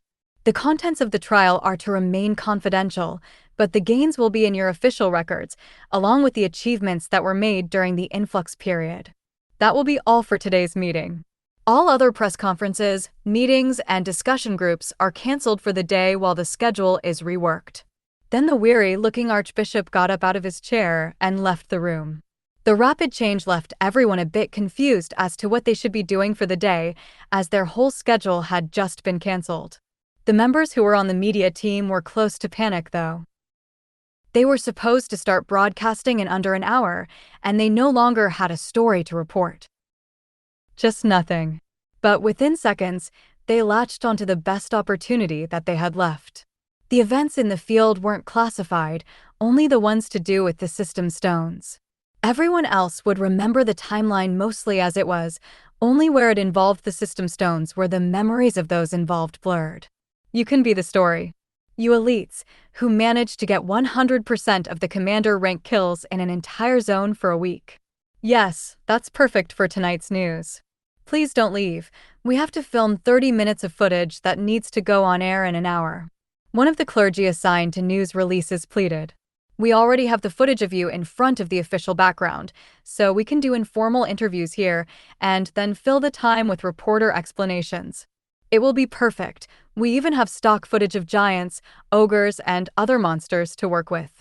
Another of the reporters agreed. The elites all sighed, while Tessa rolled her eyes as Lotus vanished beneath the table. She knows that we know where she went, right? One of the reporters asked. Yes, but she's hoping that you will forget about her before she has to be on the news. Tessa agreed. Karl, hide me in Ray's space. They'll never look there. Lotus pleaded. You can't put living things in there. Well, maybe I could, but it might bind you to me like Ray is. Karl laughed. Lotus paused like she was actually weighing the option, then came back out from under the table. Fine, but a short interview, for the nature goddess, and no trying to make me famous. She reluctantly agreed. The room was quickly rearranged so that they could do multiple interviews at the same time, each facing the walls, which conveniently were created from multiple panels with identical patterns, so it would look like they were filming them one after another in the same studio. Karl was led to the actual podium stage instead of one of the identical spots, and he sighed. You know, Commander Alice is the leader of the team, he reminded them. The priestess with him nodded happily. But you have a lightning arrow, she replied. Karl chuckled, understanding where they were going with this. All right, let's get this rolling. The reporter gestured to the cameraman, who gave them a thumbs up as Karl adjusted his position to face the camera that was over the reporter's left shoulder. The interview would be taken from two angles, so the person speaking could speak toward the camera without an unnatural turn away from the interviewer. That would also give them plenty of room to call out Thor, who Karl and the reporter were hoping would become the star of the evening news. Good evening, everyone. This is Sister Clara with you again to provide a special report regarding the topic of the week among the active combat elites. For those of you who missed the beginning of the broadcast, there was a group of elites on a defensive mission this past week who managed to score 100% of the commander rank kills for an entire zone. That's right, they single-handedly managed to contain the commander rank threats in their combat zone, and we have them here at the Capitol Cathedral studio for a quick interview before they return to their regularly scheduled duties. With me right now is Karl, an ascended rank elite student of the Divine Golden Academy. Can you tell us where you came from and possibly say hello to those who are important to you? She asked. Of course. I come from Lithium Mine Village, and I would be remiss if I didn't at least say hello to my loving parents, Jake and Ella. Plus, a special shout out to the miners of the third shift.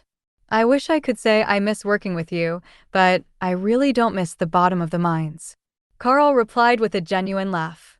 The reporter smiled, and Karl knew that when this aired, the mines would be celebrating like crazy to have made the news. The third shift was 6 in the evening to midnight, the usual shift for students, though they were sent back up at the halfway mark, so they only worked 6 until 9, and they would be ready for school in the morning. A miner turned beastmaster. I'm certain your hometown is very proud to call you one of their own. Especially as an ascended rank elite, already on the front lines while you're still in school. Tell us, what is it like, working in the wilderness? She asked. Make up a pretty lie. The cameraman was silently shouting at Karl as he realized that Karl had never done one of these interviews before. Well, I must say that the experience is greatly improved when you have a nature priest with you. With the blessing of their goddess to create all sorts of plants, including spices, dinner becomes much more pleasant, both for myself and for my bonded companions. Karl replied, leading the reporter in the right direction, for which he could see the thankfulness in her eyes, though her expression remained professional. I have heard wonderful things about your bonded beasts, from which your class gets its name. Might we meet one of them today? She asked, following the cues. Of course.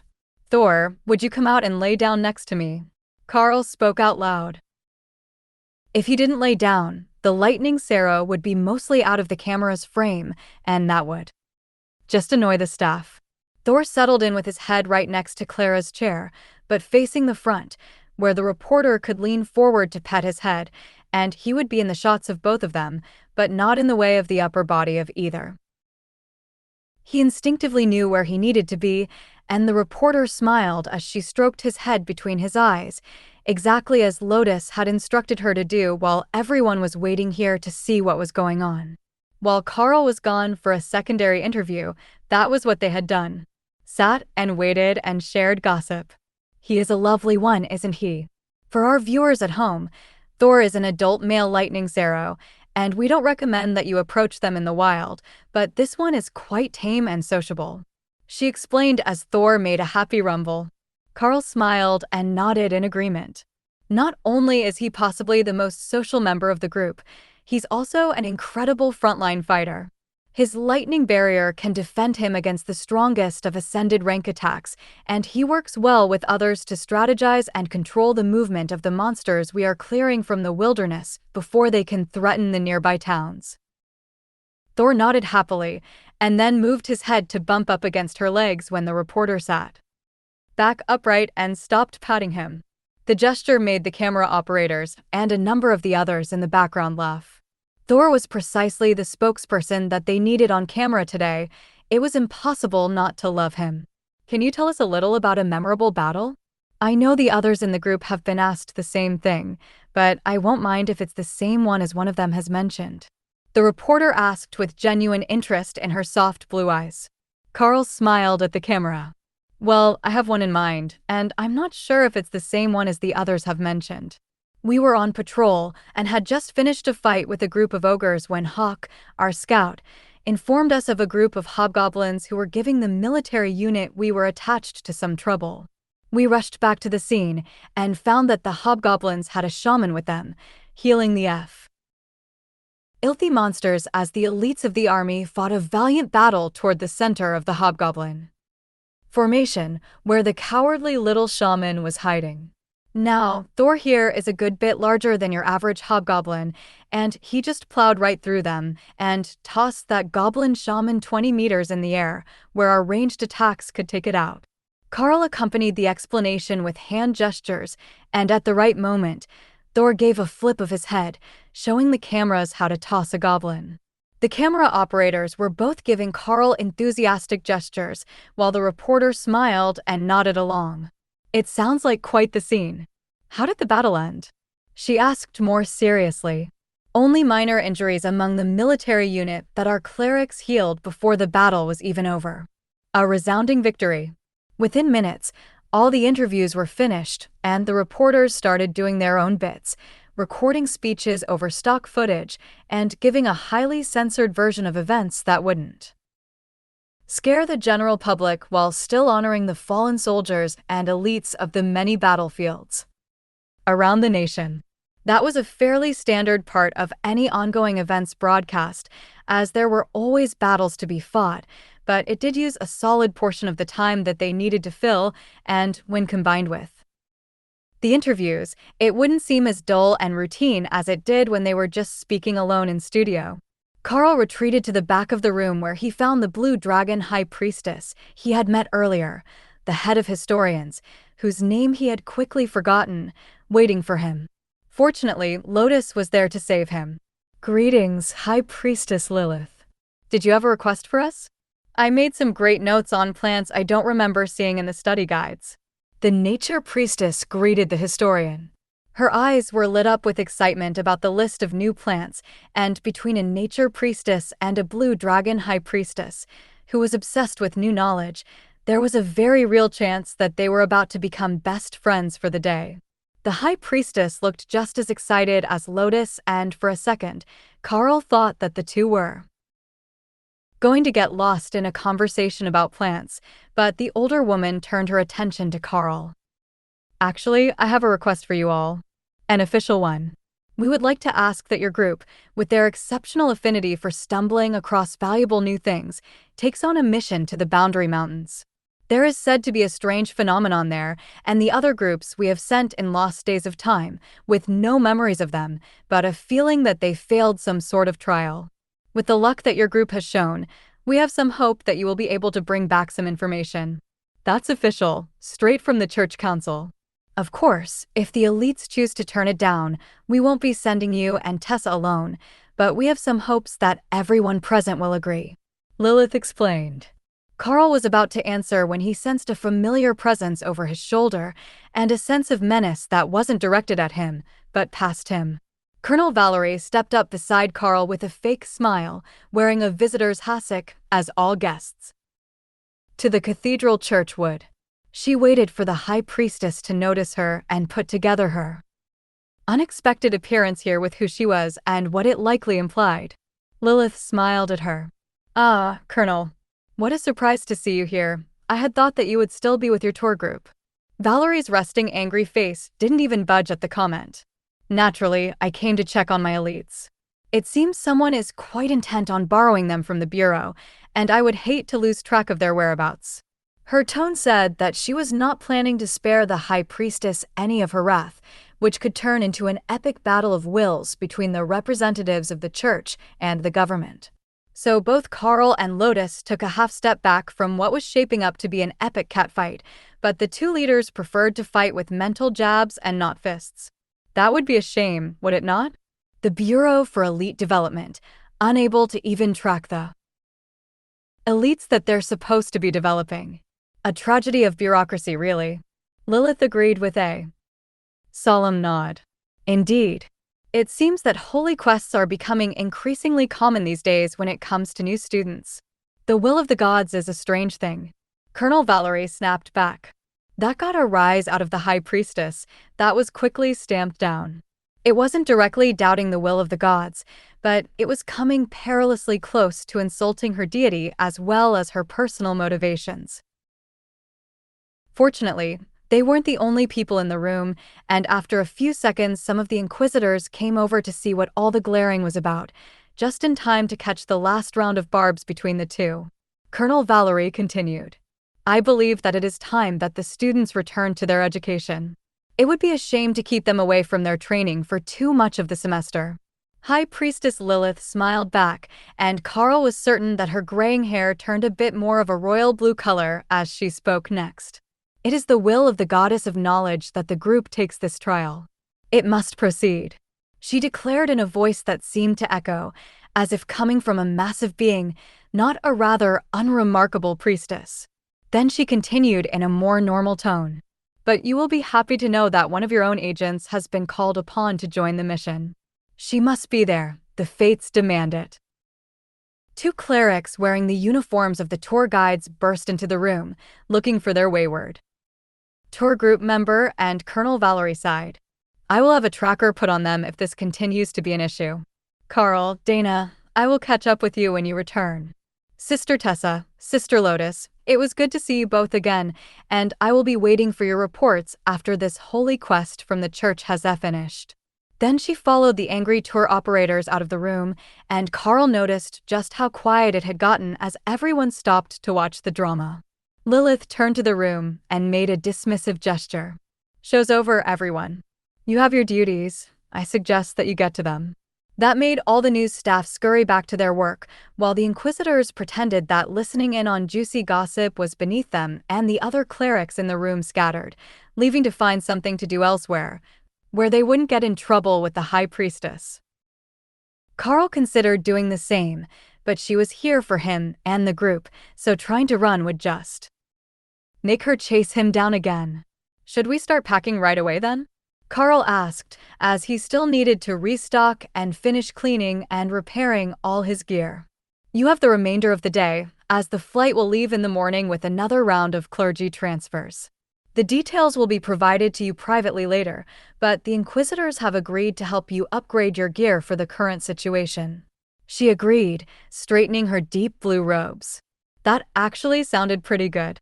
With all the trouble they'd seen lately, his various uniforms weren't cutting it anymore, and it was probably time to switch to armor. It would be expensive, and there was a good chance that he would outgrow it, despite the growth spurt that he had already been through. However, if that happened while the armor was still in good shape, he could always resell it to the supply staff. Of course, having Lotus and Tessa with them, who could repair armor, was a huge benefit. It would make their gear last much longer than it could otherwise be expected to, and between them, they could take care of both leather and metal armors. Karl nodded his head at the high priestess before catching the attention of one of the church guards who had been shadowing them since they arrived. Thank you, High Priestess Lilith. I will take my leave to upgrade my equipment now, and I will be ready to leave right after breakfast tomorrow. Karl agreed. Lotus raised her hand. Oh, I will come with you. You look like you have no fashion sense. Karl stared down at the unrepentant little nature priestess, who saw nothing at all wrong with what she had said.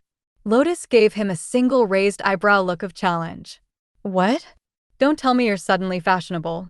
I bet that if I let you go unattended, you'd do something like trying to outfit match with Thor. Go. Let's go to the armory and find something that won't make you look like a dork.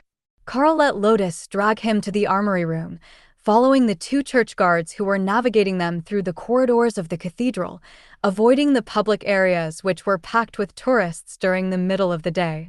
With so many different gods, there was a reason for numerous travelers to come to the cathedral every week of the year, but this week was the anniversary of one of the larger subjugation wars, which had freed an eastern region from the control of a giant clan. So, every year, people from that region used their holidays to come here to the capital and celebrate the anniversary with parties and a trip to the cathedral in honor of the priests and priestesses who had come to their rescue, leading armies of church followers. The armory was hidden at the back of the cathedral complex, in a newer building next to the loading docks. If he hadn't known that they were still within the grounds, thanks to the number of ancient stone buildings around them, Karl would have thought that this was part of the commercial district.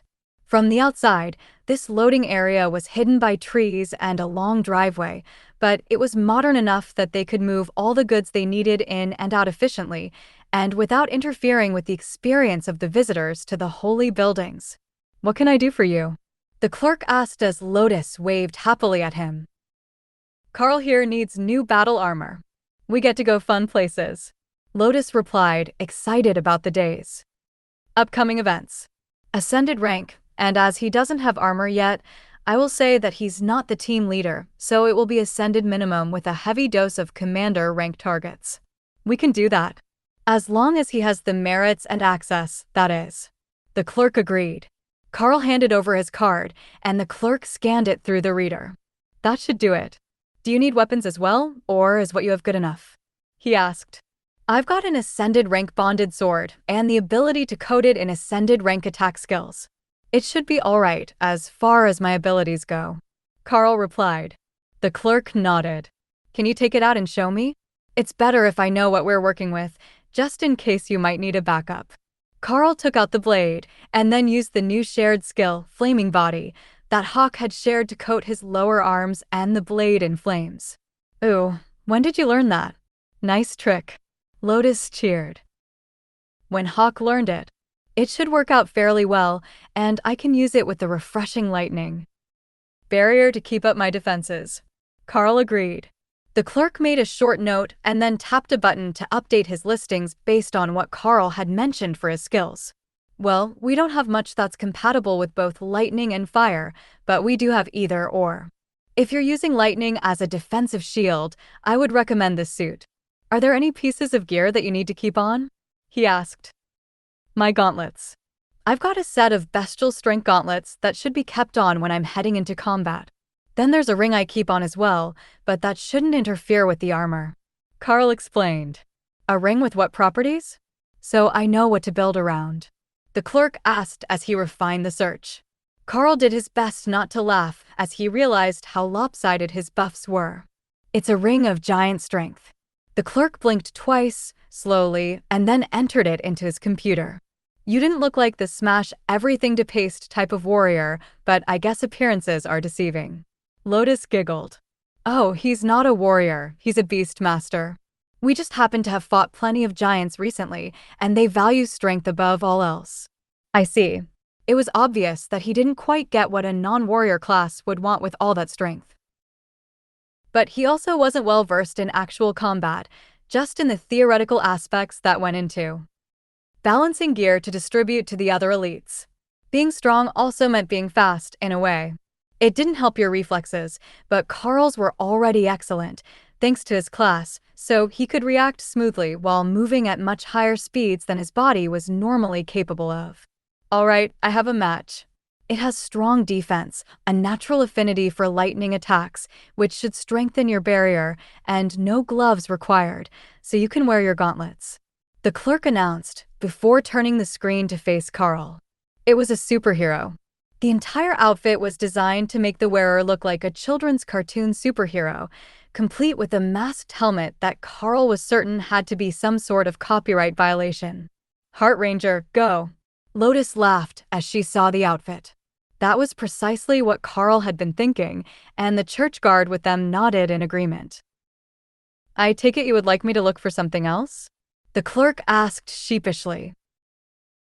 Normally, if the armor was the best that you could get, but it was ridiculous looking, or it was mismatched and piecemeal as many elites would wear when they didn't want to spend the money on a crafted set. They would wear it under a combat uniform instead of over.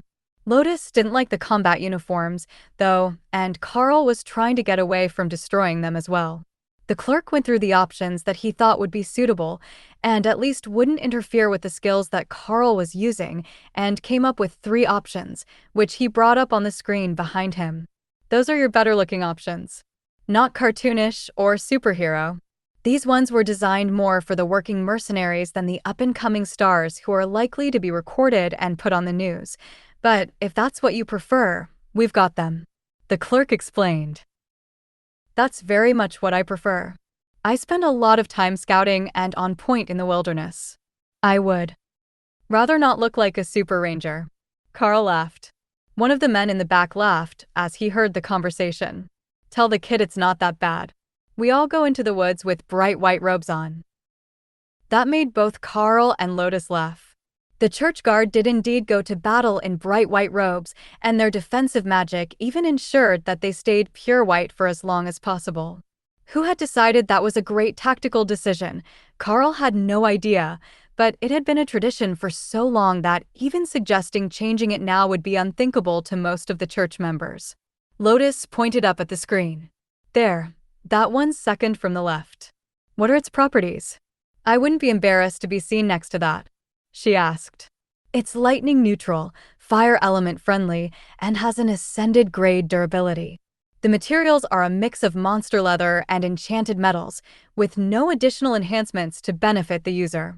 That means it is one of the budget options at the ascended rank. However, it is a quality magical product, and will hold up well to long-term use with the leather pants and the ability to be bonded, should the user be sufficiently compatible. Lotus smiled. Oh, bonded is good. What about the one on the far right? Roughly the same, neutral to lightning magic, but more attuned to fire. It also makes fire magic a bit less mana-intensive to use. It can also be bonded by the right user, but it is all leather, no metal. Can you bring them both out? If Karl can bond with one of the two, that would be the preferred option, just for the sake of daily combat use. Lotus suggested. The clerk nodded and tapped the screen, eliminating the others. A few minutes later, a muscular warrior came out from the back room with 2 boxes of gear and a smile on his face. Priestess Elite. I couldn't help but overhear your conversation. I think that too many people overlook the benefits of not looking like an idiot when you're on patrol, especially when you're young. Sure, you might think it's cool, but the team members who have been out in the field longer probably don't appreciate the walking flag in their midst. No, I can say for certain nobody appreciates that. I might not be one of the elites, but I served over a decade on the front lines with the army before retiring. I doubt that having superpowers instead of a battle cleric will have changed the basics. The clerk gestured to the 2 boxes. You just have to put on one piece of the equipment, and if you are compatible, it will bond with you.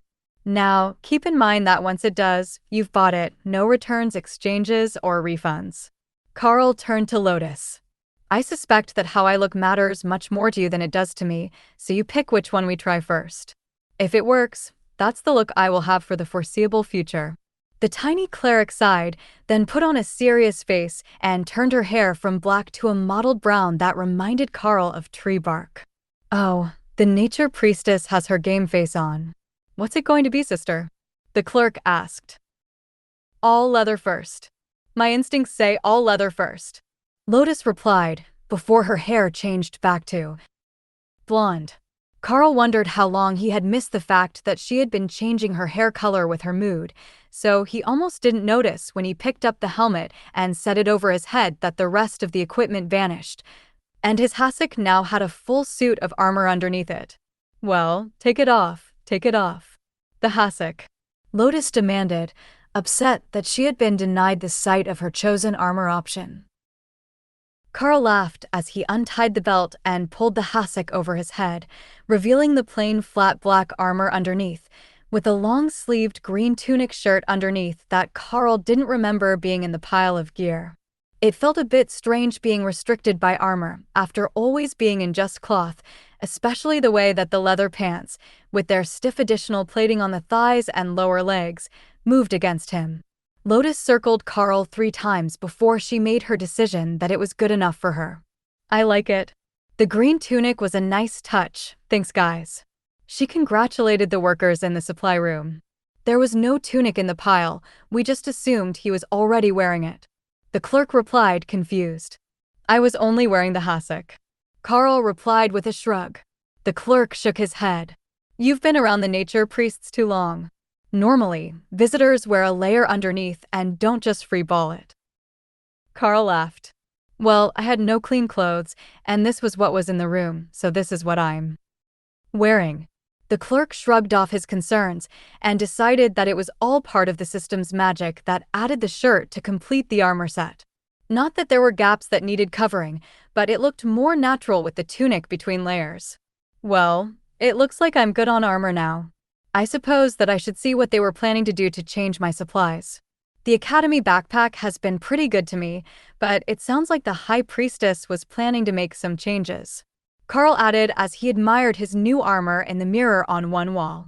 Now he had not just a weapon, but a full suit of armor that could be stored in a separate space, and if he was right, the armor, like the weapon, should come out clean again when he put it on. The weapon didn't take any blood or viscera back to the space with it, so the armor should be the same. Put the hassock back on before you leave the room, it's regulation. The clerk reminded him when. Karl turned to go show off his new gear to the others. Right, almost forgot about that. He removed the helmet and set it aside, then awkwardly slid the loose-fitting robe back over himself and tied the waist. Then, as a test, he dismissed just the helmet back to the separate space and sighed with relief when he found that he could go without it and not have to put away the entire set of armor. All that was left that wasn't bonded were the gauntlets, and those were easy enough to transport wherever he went, as they were made of leather with steel plating on the top. Once they had resized to fit him, they could easily enough be tucked in a side pocket of his bag or a pouch at his waist. He would say tucked in his belt, but it would never do to accidentally lose one while he was running. It's a definite improvement over the silly combat suits that make everyone look like a mall security wannabe. Lotus informed him as they left the supply room. That's one way to look at them. We didn't have a mall in the town I grew up in, so I have only seen them on television. Karl laughed. Lotus giggled. You don't even know what you're missing out on then. You know, you're most likely what one would call rich by now. When you get some time off, you could go out shopping in the capital, take in the sights, learn to live a little. Karl raised an eyebrow at the way she directed it straight at him. Just me? You're not going to come along and show me what I'm missing at the shopping mall? The nature priestess just shook her head. I would personally rather play with Ray in the forest. But I have it on excellent authority that the mall was a highlight of the childhood of those who lived near one. The pair joked as the church guard led them back to the main building, where Brother Choi was waiting for Karl to return, ready to continue their meditation practice at the instruction of the High Priestess. Don't worry, it's all for your own benefit. If you're going to run away tomorrow before we can finish the process, it would be best if you at least had one more afternoon of practice, so I can provide guidance on any aspects you haven't mastered. The monk greeted them. Lotus waved to Brother Choi as she kept walking. I will make sure that your gear gets properly updated for the mission. Go and learn your focus thing, so Ray can make it to commander rank. And take me through the trees even faster. I'm glad you have your priorities in order. I will see you at dinner. Karl called back as she headed into the building, followed by one of the two church guards. The orders to follow the group around so they were available anytime they were needed were never changed, and at this point probably wouldn't be, as they were leaving in the morning, so everyone had an escort. And there was no chance that the inquisitive mind of a nature priest might lead Lotus astray in the nation's largest cathedral. They returned to the same meditation room as the last time, but this time, Brother Choi had more knowledge to impart. Since you're going to be gone when you get to the important part, I will try to explain it now. You will finish the flame, and then you will feel stuck again. But you're actually not. Once the flame is finished, you need to draw the aura of the flame out through the whole space, and then when it feels like it is balancing out again, rebuild the flame to a new, higher standard. It will only go so far beyond the surrounding area before it feels complete and won't advance, so you need to keep layering more and more power through the space from the focus. If you don't bring it from the focus, it won't stay or increase the potency of the space. It's hard to say how many times you will have to do it, but eventually, you will make it to commander rank. While you were busy, I did a bit of research using the reports that the Bureau has made on you, and I think that you don't actually need to push yourself all the way to the commander rank with your mental space. Once you get far enough, the beasts will naturally advance, and they should pull you up with them. That's something that I can't do, but in your early reports, it was clear that the advancement of Hawk was driving you forward, so the same should remain true as you advance further. Karl considered that for a while. Can I spread the aura of the focus before it's at its maximum? Brother Choi nodded. You can, but it's not as efficient because there isn't enough energy there to make a nice, even advancement layer. Like the rings of a tree, you need it to be even all the way around for it to be perfect. That made sense, so Karl gave him an affirmative thumbs up and began to meditate to finish building up the 3 focal points. Now that he had a guaranteed way forward, it was much easier to focus on the task at hand and not worry about what he should be doing. The next morning came entirely too early as Karl felt that he was finally making real progress on his spaces, but the promise of a unique challenge for the group, with the promise of even better rewards, was enough to eliminate most of the concerns that his time might be better spent in the meditation room. His backpack had been upgraded while he was away, including a small note from Lotus about the state of his supplies. Karl, I replaced all your camping gear, other than what Ray made, which I transferred from a stick to a proper lightweight pole. There is a folded cloth tent, your hammock, rope, lightweight kitchenware, extra boots and socks, and then the essential grooming kit. Since you're with us, I only included the small fuel stove with 1 can, but normally you would carry a spare. The cup that goes with the stove contains a coffee perk and some fresh ground beans if you find yourself in need of better coffee in the mornings. There is a week's worth of ration packs in there, as is protocol, and an extra canteen full of good water. I also added some extra clothes, since you never have anything clean when you get back to civilization. Your laundry is tightly rolled and packed in the central pouch. Please refer to the diagram. Her handwriting was beautiful, so what had happened to her picture drawing abilities? Even the shape of the backpack was barely recognizable, much less the stuff she drew inside. Fortunately, the labels were perfectly clear, and Karl understood without completely unpacking the bag. Instead, he just opened the sections and pockets to double-check before curiosity overcame him, and he pulled out the grooming kit to see what Lotus had thought were the essentials for a man's grooming. There was a straight razor, shaving soap, and a brush, which looked higher quality than his old one. Then there was a comb, scissors, nail clippers, a sewing kit with both fine and leather supplies, instant set glue, leather soap, mink oil for conditioning the leather, and then condoms. So many condoms. Now, Karl wasn't a particularly prudish young man, and he did keep one in his old supply bag, just in case. But there were nearly 30 of them here. Was Lotus trying to tell him something? Or was this an oddity of what she considered essential supplies? Fortunately, he didn't have to wait long, as the cleric in question came to check on him just as he was putting everything away. Lotus, why is half my grooming kit bag filled with condoms? Karl asked as the smirking woman walked in. You see, the standard operating procedure is 14 days of supplies, except water, which would be too heavy to carry for most of us. So, 14 days and 2 a day makes 28. There are precisely 28 condoms in your bag, and if that number changes, we will have some questions for you, young man. Lotus replied in her best motherly voice before devolving into giggles. Well, it's not like they're heavy, but I admire your optimism. I didn't tear the pack apart, but it looks like everything is there. Is it time to leave? Karl replied. Yeah, we head down in 10 minutes. That's what I came over to tell you, just in case you were meditating. They hate waiting for people, especially elites, who should know better. The pilots hate waiting on anything. But I'm all packed up now, should we get going? Karl replied. The others should be waiting. The word waiting turned out to be an understatement. One helicopter was shut down for maintenance, and there were 50 clergy members standing around outside with their gear, as the other pilots wouldn't leave him to fly without his formation if they didn't have to. There weren't many monsters who could take one out when it was loaded with clerics and elites, but if they were taken by surprise, even Hawk could be a deadly threat to the transport vehicle.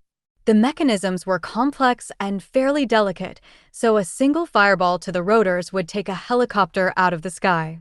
For that reason, the bus was a more popular option, but for wilderness deployments, it simply wasn't an option, as it couldn't get you close enough to the deployment zone, and the Golden Dragon Nation was a large one. As he scanned the group, Karl noticed that there was another team that stood out even more than his did. While half of his team was in armor instead of the robes of the clergy, the final team was in a different style of robes with a light chest plate and swords on their hips in a delicate style that Karl was certain would shatter the first time they took a hard parry. Obviously, they weren't for fighting head-on, but more of a martial arts style of combat, but they didn't look like monks, unless this was some odd fashion of the capital that he didn't know. Spellblades. Tessa offered a one-word explanation. Oh, Karl had heard of those. They were mages who trained in the ways of the warrior. Not elites, but trained mages. They weren't known to be as quick-growing as the elite mages, but they had a long history, hundreds of thousands of years, and they were the primary fighting force of many of the magical nations. He wondered if they were going to get to see them in action wherever they were going, or if they were on some other mission. That answer was solved easily enough when an aging mage came to join them and quietly informed his group that he had arranged other transportation and that they were headed to the airport. But before they could leave, the crew announced that the helicopters were ready to go and they could start loading now.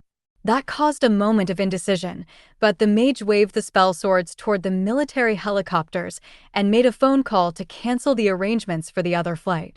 That was how Karl found himself seated next to a young woman in black robes, who had a large scar on the side of her face and a serious chip on her shoulder. Is this the grade of warrior they're sending into combat these days? Aren't you a bit weak to one of the elite brutes? She asked. The other elites were about to respond, but when they saw that Karl wasn't bothered, they held back, wondering what he would do. For Karl, who had grown up the smallest, being called weak was no real insult anymore. He was too used to it to take offense, but one thing that Ray had noticed right away was that this spell sword was still at the awakened rank. You know, given that there is a whole rank between us, I thought that you could be more polite. Something along the lines of, have you been ill, senior brother? You look far too slender and handsome for a warrior.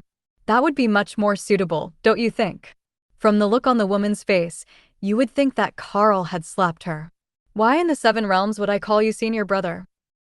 You're still an awakened rank spell sword, while it won't be long before I move from ascended to commander rank. Certainly, that deserves some consideration. Her teammates were smirking, but holding back from getting involved. Whether to prevent a fight from breaking out or because they were looking down on the elites, Karl didn't know. But when it came to a battle of wits, he wasn't completely unarmed. As if I would call some young child's senior brother. She grumbled as she realized that Karl really did have the power advantage. He didn't know how their faction's internal rankings worked, but the elites went mostly by power. The more you had, the more respect you got.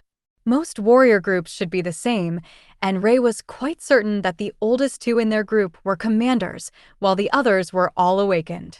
Teams 1 and 7, you are up first. You will be hot dropping into a combat zone, so be prepared. For action, the cargo master announced, cutting off their argument. Alice nodded in acceptance, as they were Team 1, and it appeared that Team 7 was the spell swords. It was just his luck. They really were going to the same deployment, and they were already off to a not-so-brilliant start.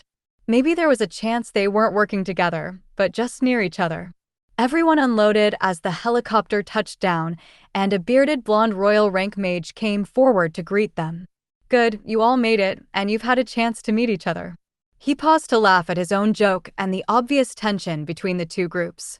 I am Prince Corbin, and as you might already know, these four are Larry, Daryl, and Darren, and finally, our ray of sunshine is Rosalind.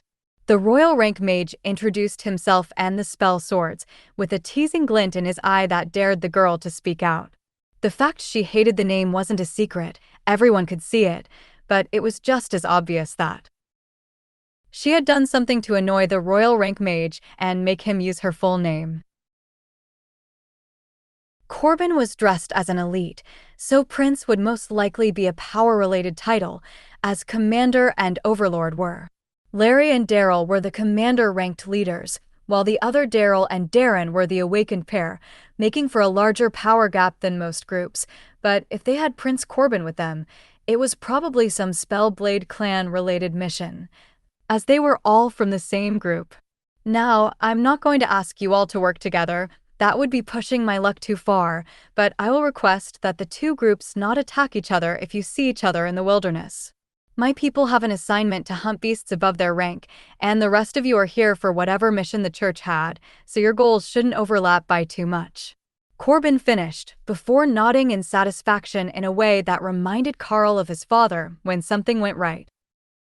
Alice reached out and shook his hand. Prince Corbin, good to see you again. For those who I haven't met yet, I am Commander Alice. Then we have Sister Tessa and Sister Lotus, Dana, and Brother Karl. Brother Karl? Corbin asked, looking at Karl's leather armor with the green tunic. That wasn't church guard uniform, and he didn't feel like a priest. The church summons him so often you'd think he was a priest. He's actually a beast masterclass elite, so if you see oddly tame monsters around, they might be his. I wouldn't pick a fight with them, they're stronger than they look. Rosalind scoffed, but Corbin looked excited. Perhaps we could have a little sparring match, as we have two clerics here to deal with any mishaps? It would help build recognition between the two groups. He suggested. Sure, the young lady and Karl seemed to have a companionable rivalry going on. Perhaps he could duel her without his beasts active, and they could get a taste for each other's skills. Alice offered. Rosalind pulled her short black hair back away from her face and smirked. You don't think that I can handle one elite with his gimmick pets? Alice gave her a vicious smile. Why don't you try him first, and then see if you think you're up to a 4-on-1 fight, a rank above yourself? Everyone backed away, all confident in their contestants' chances of winning, despite knowing very little about the opponent. I would like to make one condition if I win. Never call me Rosalind again. The girl demanded of her royal rank mentor. I will consider calling you Muffin again if you win 1-on-1 against him. If you can take him and his pets, I will call you Rose. Corbin countered. That seemed to be as good as she was going to get, and Rose drew her blade, glaring at Karl, who took the two-handed blade out of stasis. As I thought, a big slow brute. She laughed, then launched herself forward using a skill that nearly caught Karl off guard. But he was both fast and strong, and his eyesight had picked up the faint flare of magic around her as the skill activated. He brought up, refreshing lightning, along with flaming body, which he focused on his hands and sword as he leapt to the side of the clearing, and then used a tree to launch himself back at the recovering spell sword, who had skidded to a stop after missing her target. She darted out of the way as the massive sword whistled through the spot she had been standing a split second earlier, leaving a trail of flames in its wake. Her taunting look turned serious as Karl spun the blade and reversed its direction without shifting. His feet, a maneuver that anyone with normal human strength would never manage with a weapon that large. With the spell sword off balance, he chased her back across the clearing with a flurry of attacks as she studied his fighting style. She activated skill after skill, unable to use her more powerful spells now that they were so closely engaged, but with the melee range activation and her power disadvantage. None of the spells that she managed to activate could overcome the trail of fire left by Flaming Body to actually hit Karl. She was by far the superior swordsman, but with a wall of flames in front of him, a reach advantage of over a meter and supernatural strength, it was not easy for her to get close enough to show it. Rose couldn't parry his strikes, they would knock the blade from her hands, but when Karl missed with a strike, she ducked underneath his blade's flaming path and went for his open body. Only, Karl simply took one hand off the blade and swatted her sword away, letting refreshing lightning take the damage as he charged into her with his shoulder, knocking the smaller fighter from her feet. Once she was in the air, didn't let her hit the ground and get away. The unarmed combat class had taught him better. Instead, he dismissed his sword and grabbed her by the robes to reverse her momentum and hurl her across the clearing. Rose made a startled squeak as she found herself truly airborne, headed for the treetops at an alarming velocity. Corbin caught her in a net of water magic and set the spell sword back on the ground. "That was dirty fighting," Rose complained. "He's as strong as an ascended giant. It's a good thing that I caught you, or you'd be stuck in the treetops right now. I know you can wind step to get down, but it is slower than his normal movement speed, thanks to that monstrous strength. That's why beating a solo monster a rank above you is the challenge I have set. They're not as smart as a human or as agile." Corbin chastised her. "I understand, instructor. I have lost." She sighed. "See, that's my muffin. You learn so fast." Karl wasn't certain that was actually an improvement, but the way the others smiled made it seem like a term of endearment. Perhaps they were related? That might explain the teasing, but they didn't look alike. "I know his tricks now. I will win for certain next time," she agreed. "And that will have to wait until after the mission. I don't want any of you challenging each other in the wilderness. Now, I have the maps for all 4 groups, and then we can all get going." The 2 commanders moved to stand next to Daryl and Darren, and Prince Corbin moved to stand next to Rose while he handed Alice the updated map of the area, with monster sightings and harvested resources. Alice looked over the map and nodded. It hadn't changed too much since yesterday when theirs was updated. "Good luck, and if you need anything, look for us. We have 2 healers, and both can magically repair gear, so if you damage a blade or your armor in combat, we can get you going again," Alice reminded them. The spell swords all raced off into the woods to get started on their mission, while Alice gestured toward the mountain northeast of them. "That is our first target. There have been strange sightings around the base of the mountain, and it might mean that whatever we're looking for has been hidden there," she instructed the group. Karl moved to the point position and called out Hawk to begin reconnaissance. "This place is busy. There are monsters everywhere. Furry ones, big furry ones, scaly ones, big scaly ones." Hawk notarized his estimation of their threat level. There was only one problem: he had no idea what any of these creatures were called. He had never seen them before, and he hadn't seen them in the lesson books that Karl had gone through back at the academy when they were studying monsters to help his growth rate. "Well, there are officially monsters everywhere. If I knew what they were, I would tell you, but there are big scaly ones coming this way," Karl informed the group. "All right, let's move toward them. We don't want to lead monsters to the assembly point," Alice ordered. Thor roared in rage as Karl called him out to prepare for the fight. He couldn't see the enemy yet, but he could smell them, and every Sero knew the smell of their natural predators. The scaly things are some sort of bipedal lizard, Karl relayed as he tried to interpret Thor's enraged thoughts. His mind just called them enemies, and the Sero packs didn't have a name for them either, but there was no doubt that they were carnivorous and pack hunters. What he hadn't expected was the size.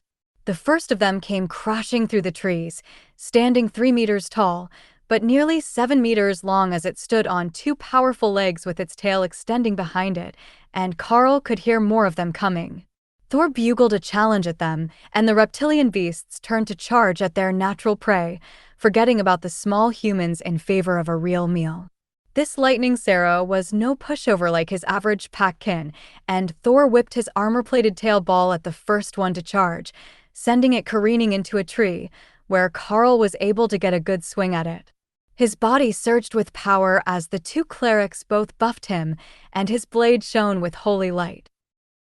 Under the fire as it cleaved down into the creature's neck, leaving the awakened rank beasts.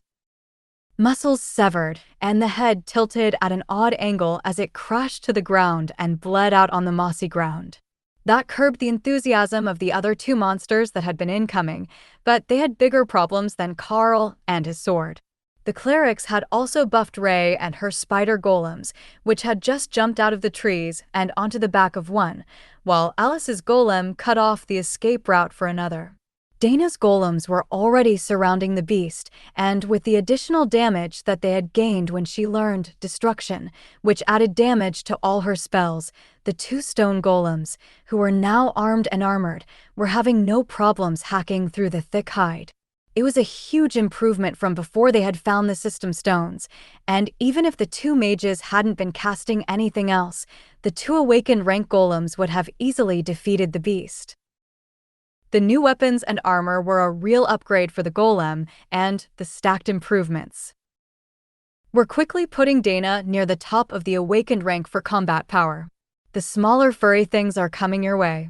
Maybe dogs, Hawk suggested. The last of the reptiles hadn't even finished twitching yet, and there were already more attackers, but if they were wolves, it wouldn't be so bad. Wolves he could handle. But, of course, that wasn't the case. Hawk knew what wolves were, and these were not it. They had a similar muzzle structure, but they were the size of a bear and they had wings. Actual, leathery wings. But those were less concerning than the size of the claws on their feet as Karl parried an incoming attack. The claws sparked like steel as they met the fire magic on his blade, but they didn't appear to be damaged. Karl stepped back to put himself into Thor's circle of protection, while remaining between the monsters and the rest of the group. That retreat seemed to be a signal to the beasts, and they teamed up to grab one of the bodies and drag it away. The group decided to just let them go for the moment, until they could figure out what they had just been attacked by. Is anyone familiar with those? Alice asked hopefully, looking at Lotus.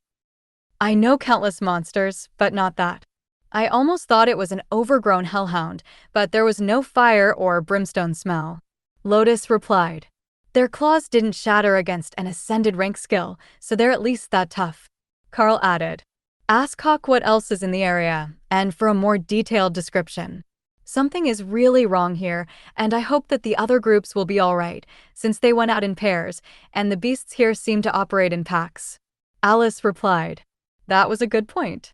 The awakened spell blades would be a liability in a fight like that, and there was only one commander with the boys. The royal rank mage was a different story. He had enough power that nothing here would be a real concern to him, but if they saw the others, they should at least give them some warning. There are no more of the big lizards. They ran away when they saw the furry things. Those are taking the food they stole back toward a cave in the hills to your east. There are smaller lizard men and other furry things that stand upright.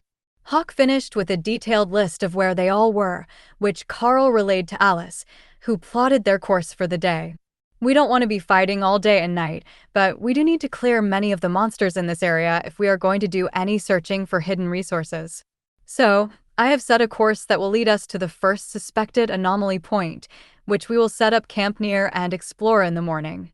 It is unlikely that we will have a peaceful night tonight, so I will ask Ray to return to her space and get some rest well before dark.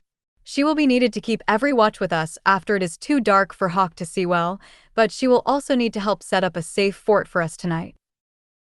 Karl nodded in agreement. Sleeping on the ground seems like a bad idea for tonight with those predators wandering the area. Do we know what the bipedal furry things might be? Some sort of monkey or ape that might chase us into the trees. Lotus frowned. I don't think so. It's going to be close to freezing overnight and even worse further into the hills. I think that they will more likely be a species of yeti than apes. Everyone else waited for Lotus to elaborate, as they weren't familiar with the species. The level of intelligence and the type of magic that were innate to the species could make a significant difference to their plans. They're about as smart as ape-type monsters, which is to say more intelligent than most. They also have opposable thumbs, so they can use handheld weapons. They have a thick hide under dense fur that makes for durable armor, and they are virtually immune to water and wind-type attacks. Fire is their great bane, and they will usually run if there is fire involved, as they cannot survive long. In the heat, full-grown they are ascended rank, usually on the low side, but they travel in packs of up to 10, plus any juveniles that haven't moved on to form their own group yet. Alice nodded. So, we're looking at up to a dozen intelligent ascended rank monsters at a time? What does Hawk have to say on their numbers? Karl conferred with Hawk for a moment. He counts 5 in this group, and 2 are smaller, juveniles at the awaken rank, but no females. Lotus frowned. That means they'll be extra aggressive. They're not particularly protective of their females, but they get extremely violent when they don't have any in the pack. Alice turned to Karl. It looks like you'll be at the front again, as fire magic is their weakness. Lead the way, and we will take them out before moving on. Karl followed Hawk's directions to the pack of what turned out to be yeti, which were essentially furry orcs in Karl's mind. They were the same size, and though they didn't use weapons and preferred their claws and ice magic, they were on the same near-human intelligence level. The group of them stared down Karl as he approached alone out of the trees, then growled when he brought up refreshing lightning and flaming body. The fire magic enraged them, and the pure gall of this human to think that he could take on an entire Yeti clan on his own showed them that he did not respect them nearly enough. But Karl wasn't alone.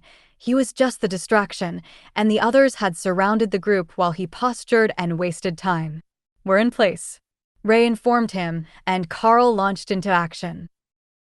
His blade swatted away a flurry of ice bolts as the mages summoned their golems, then rend. Blocked the claws of the largest yeti.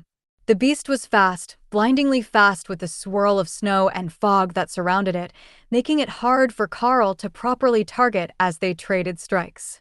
He saw an opening and went in for the kill, driving his blade straight into the chest of the oversized beast. But the blade found no purchase, and the ice-covered fur simply turned it aside with a cloud of steam as the clashing elements fought for dominance. The two of them were evenly matched in power, and the Yeti's claws caused Karl's lightning barrier to flicker as it took advantage of his overextension. The two of them moved back to regroup, completely focused on their own battle, while the other, weaker members of the Yeti clan were handled by the others. The Yeti's claws were surrounded by ice magic the same way that Karl did with Rend when he was fighting with claws, but against an opponent so much larger, it was better to use the two-handed blade. It could still throw attacks just fine, and he had the skill to use them without an actual weapon now. But the Yeti was born to the power of ice. It was no slouch in combat, and for a few minutes, neither of them could get through the other's defenses. The advantage changed as they fought, and offensive adaptation began to give Karl the edge, allowing him to reduce the power he was using in the fight, while the Yeti was getting tired. But the final decision was made by Ray, who finished her opponents and drove both sharp forelimbs through the back of the Yeti, impaling it through the heart and lungs, killing it before it even realized it had been ambushed. "You were taking too long," she complained. All the other Yeti were dead, and the group had moved up to make certain they were within range of circle of protection, in case something was attracted to the noise. "Hawk, what do we have out there?" Karl asked. "More big walking furry things. Once you get past the next hill, the mountains are all covered in snow, and they're scattered everywhere. I think they live in the caves. Hawk says there are many more Yetis around, and that they're living in caves in the mountains. Karl explained to the group. That means this might be the spot. There shouldn't be Yeti here. There shouldn't even be snow here. But there is. I think that we will need to find a safe spot in the mountains and check for entrances to the caves tomorrow morning. Alice instructed. They still had a lot of daylight left, which would give Hawk time to search for a safe spot for the evening. The black clothes people are fighting Yeti ahead on your left. Then there are more Yetis coming from every direction except yours toward them. Hawk informed him in a helpful tone. Hawk says that a fight between the spell swords and the local beasts has attracted every Yeti for a few kilometers. Karl sighed. We should go help. If there are that many, it could spell trouble for them. They're here to challenge a beast above their level, not do a mass clearance of the monsters.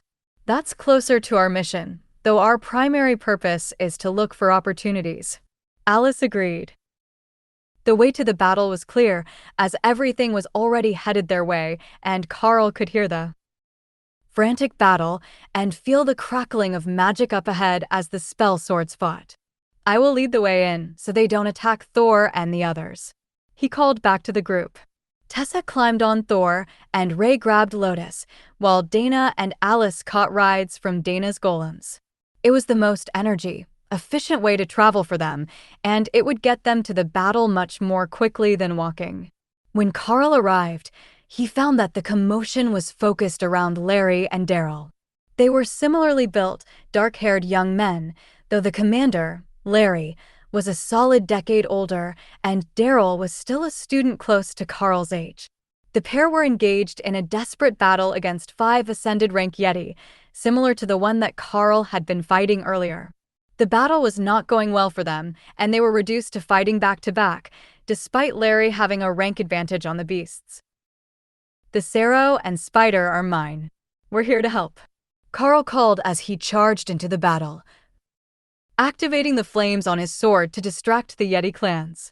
Again, there didn't appear to be any females in the group, and what Lotus had said about the male monsters getting aggressive when there were no females around seemed to be true. The monsters charged Karl, but with the experience he had from the first fight, he knew the easy way to get one over on them. With the flaming body, effect on his blade set to somewhat weak, Karl charged straight in. The weak attack would give the monster a false sense of superiority, and then at the last second, Karl launched Shred to break the ice barrier on the monster, before bringing the flames to full output and driving the blade deep into its chest. He kicked the beast away from him, sending it flying with his blade in its chest, knocking 2 more of the Yeti over. That took a lot of the pressure from the beleaguered spell swords, who looked concerned that he had just kicked his blade across the battlefield. Karl dismissed the blade and brought it back to his hands, refreshing the flames over it as he used Rend to block the next 3 attacks from the other beasts. Thor was there now and Ray's golems, which meant that Lotus and the Spider were somewhere nearby. Damn, it's good to see you. Can you get the clerics to treat Daryl? He's half paralyzed from the ice attacks, and he's too slow to fight properly. Larry asked. Thor charged over with Tessa, knocking the last of the Yetis away from the magic warriors, and giving her a chance to dismount while he fought. Tessa assessed the young mage. I will take care of him, you help Thor. He's got a circle of protection active, and it should include you. But his attack power is lower than his defense. The group moved to the middle of the clearing, while Karl and the spider golems forced the enemies back to give the mages time to recover and prepare for a drawn-out battle. Alice turned to the other commander, and Larry frowned. I take it that you have bad news for me? He asked before she could speak. All sorts of it. Your battle here attracted every monster for kilometers. Or perhaps something else in the area did, but they're all coming here. Don't burn through your mana too quickly, you'll need it soon. She warned. Is there any good news? Larry asked, smiling in a way that said he knew they were in trouble. We've got 5 golems to fight for us, a circle of protection, 2 clerics, and a lightning Sarrow, who regenerates stamina. That's the best that I can offer. Some of these beasts are a match for an elite on the same level. Alice replied. Some of them are a match for an elite above their level. I had trouble with a high ascended rank-winged wolf earlier. As if summoned, Lotus dropped down from the trees on a string of spider silk. Do you know what those things are? I didn't recognize them, she asked. Larry shook his head. No, I've never seen anything like them. But it's as good a name as any. There were more sounds of combat coming their way, as if someone were fighting a running retreat, so Karl had Thor bugle out a greeting that should bring the humans their way. If it were the other spell swords, they should know that he had beasts with him, and if it were other elites, they might come to what sounded like a Sero pack for safety. The animals were herbivores, but they would fight back viciously if other monsters attacked them. A second later, Prince Corbin was next to them, with a blood-covered blade in one hand and an unconscious rose in the other. Tessa immediately began a healing prayer spell, and golden light surrounded the injured girl. What happened? Karl asked. The damn tunnels happened. The entrances were covered in ice until we passed, and then the Yeti clans came flooding out to fight. I killed hundreds of them until I started to run out of mana, and they broke the barrier over Rose. He explained. If they broke the barriers of a royal rank mage, that meant that they likely had multiple commanders with them, and that was bad news for everyone. How many are still following you? Alice asked, forming a battle plan that didn't involve being here in the trees when the Yeti attacked. Not more than 10, but I ran into more that were already headed this way. He sighed. About 30 now, counting the ones from the other sides. Hawk updated. Our scout says 30 in total, coming from 3 sides. The way we came from is still clear. Karl relayed. Corbin looked suspicious. Why are they all over us like fat kids on a cupcake, and there is no horde of angry monsters coming your way? Karl shrugged. There now that we're standing next to you. It might be a smell thing, either your magic or something about all of you. Ray sniffed the air, but didn't detect anything. She could sense their magic, but that wasn't a long-ranged ability. The monsters spread out to circle them, roaring and grunting in a primitive language that was effective enough to arrange the battle. Any words of wisdom? Lotus whispered to Karl as the monsters came into view. Yeah, I don't think they can climb trees, so if things go sideways, get ready to pull you up out of sight. Karl whispered back. The tiny nature priestess smiled and patted him on the back, and Karl shifted position so that the golems, plus him and Thor, made up the outer rank of defenders. Prince Corbin needed a moment to catch his breath and recover his mana, while Rose was still recovering under the effects of Tessa's magic, and the other spell swords were not tank-type fighters, so they would join after the first charge was blocked. We could use some more room to fight. Prince Corbin sighed as he assessed the dense trees in front of them. Thor gave a whistling snort in response, and when the first of the Yeti began to move forward, he smashed the ground with his tail, dropping a dozen trees with earthquake. Well, that's one way to do it. All right, once the fight starts, I will clear a few more trees from our path so we don't have to dodge them as we fight. Ray was not a fan of that plan. She was intending to use the trees as a chance to ambush from above, but even if she had to go a few extra meters, it shouldn't hurt her tactics too much. The attackers paused as they saw the destructive potential of the lightning Sero and the formation of humans arrayed against them. The Yeti clans might not often fight in large groups, but that didn't mean they were incapable of it, and after a few seconds, they began to shift positions, intending to swarm the 2 awakened rank golems, which were the softest target on the outer loop.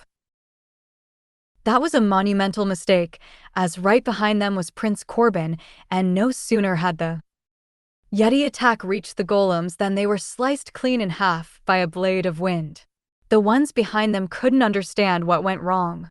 The wind blades were nearly invisible, and with the swirling snow and fog, they had never even seen them coming. To the others, it looked like the 2 awakened rank golems had taken out the first to attack. So, they all charged at once, intent on overcoming the humans by pure force if a targeted strike wasn't going to work. Thor's circle of protection flared, surrounding the defensive formation. That was all the courage Karl needed as he sent the strongest shred that he could into the incoming wave of Yeti warriors. Hey, these other ones have weapons.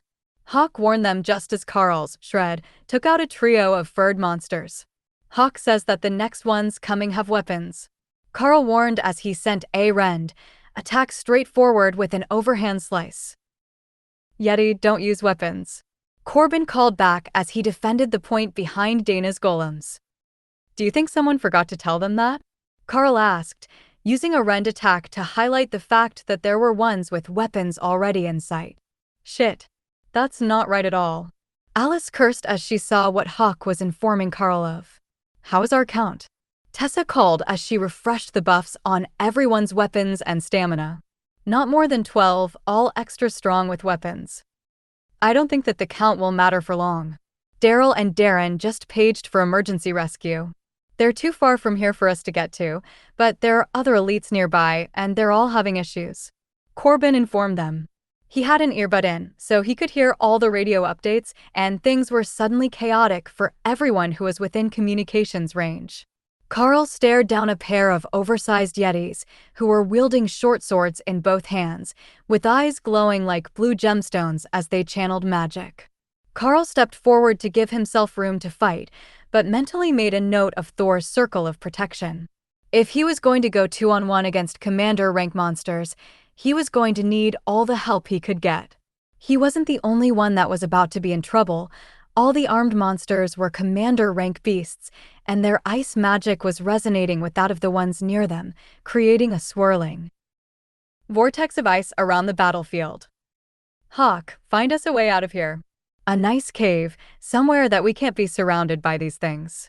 Karl instructed as the bird circled overhead, still scouting until he was given orders to attack. Got it. I will look for something. The creature in front of Karl turned up its mouth into a sneer, and the two attacked in unison, sending a wave of ice Karl's way. A flick of his wrist sent a wave of flame toward them, intercepting the icicles, but most of them still made it through, slamming into his refreshing lightning barrier and draining his energy. That was the insidious part of the ice attacks. They tried to slow you until you were frozen, and they could eat you at their leisure.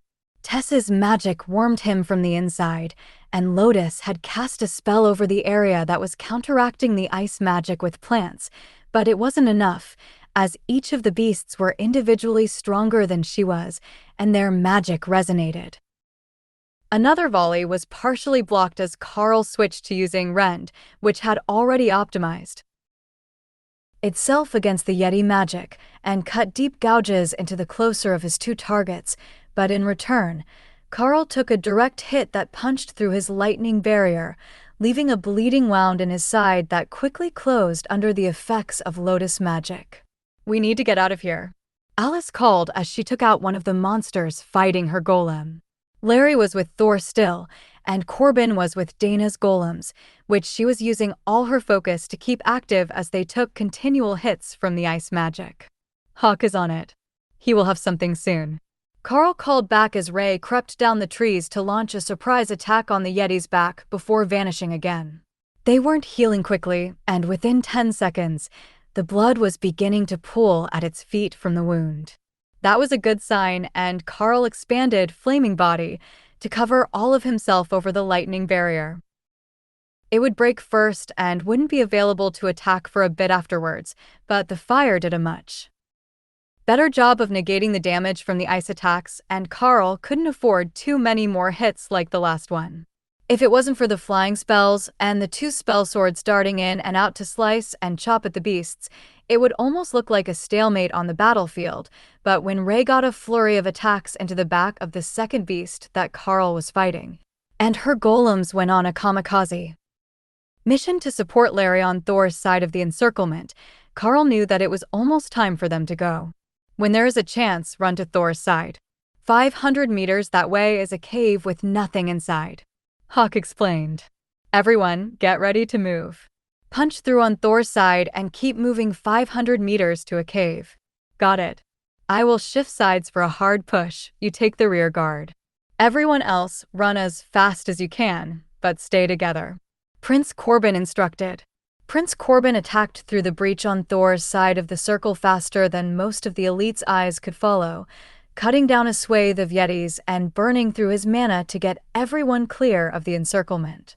Tessa pulled Alice and Dana up on Thor's back, while Ray grabbed Lotus, with a strand of silk and pulled her into the trees, escaping the encirclement before the furry monsters could even realize that the nature priestess was unharmed. The golems held their positions around Thor, while the spell swords used their magic to increase their movement speed and keep in the protective circle around the lightning Sarrow. Karl chased after them, using fire to keep the monsters at bay as everyone ran, ignoring their injuries and exhaustion to keep up with the royal rank mage and the rampaging Sarrow. The golems were the first to fall, forced to stop to hold off the wave of attackers. Then Daryl took an ice bolt to the knee that dropped him to the ground, leaving him far behind the main group. Karl picked up the wounded spell sword as the man downed a healing potion, then hurled him back ahead and into the main group. At the back of the pack, they were taking too many attacks for the exhausted mage to keep his armor up, but Karl's lightning was still holding strong as he hurled attacks at the monsters approaching the sides of the group. The monsters were as fast as Thor, and they weren't giving up the chase, but the constant barrage of attacks was keeping them from closing in again, as 300 meters passed, then 400, and the cave came into sight. Lotus and Ray were already waiting for them, along with the spider golems, which Ray could only summon next to her after they had fallen in battle. Once they were closer, the mages created new golems to defend the cave mouth, and everyone dismounted from Thor as he stopped to guard the entrance. But the Yeti clans were no longer following them.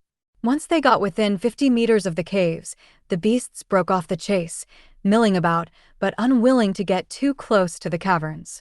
That was probably not a good thing, Karl decided.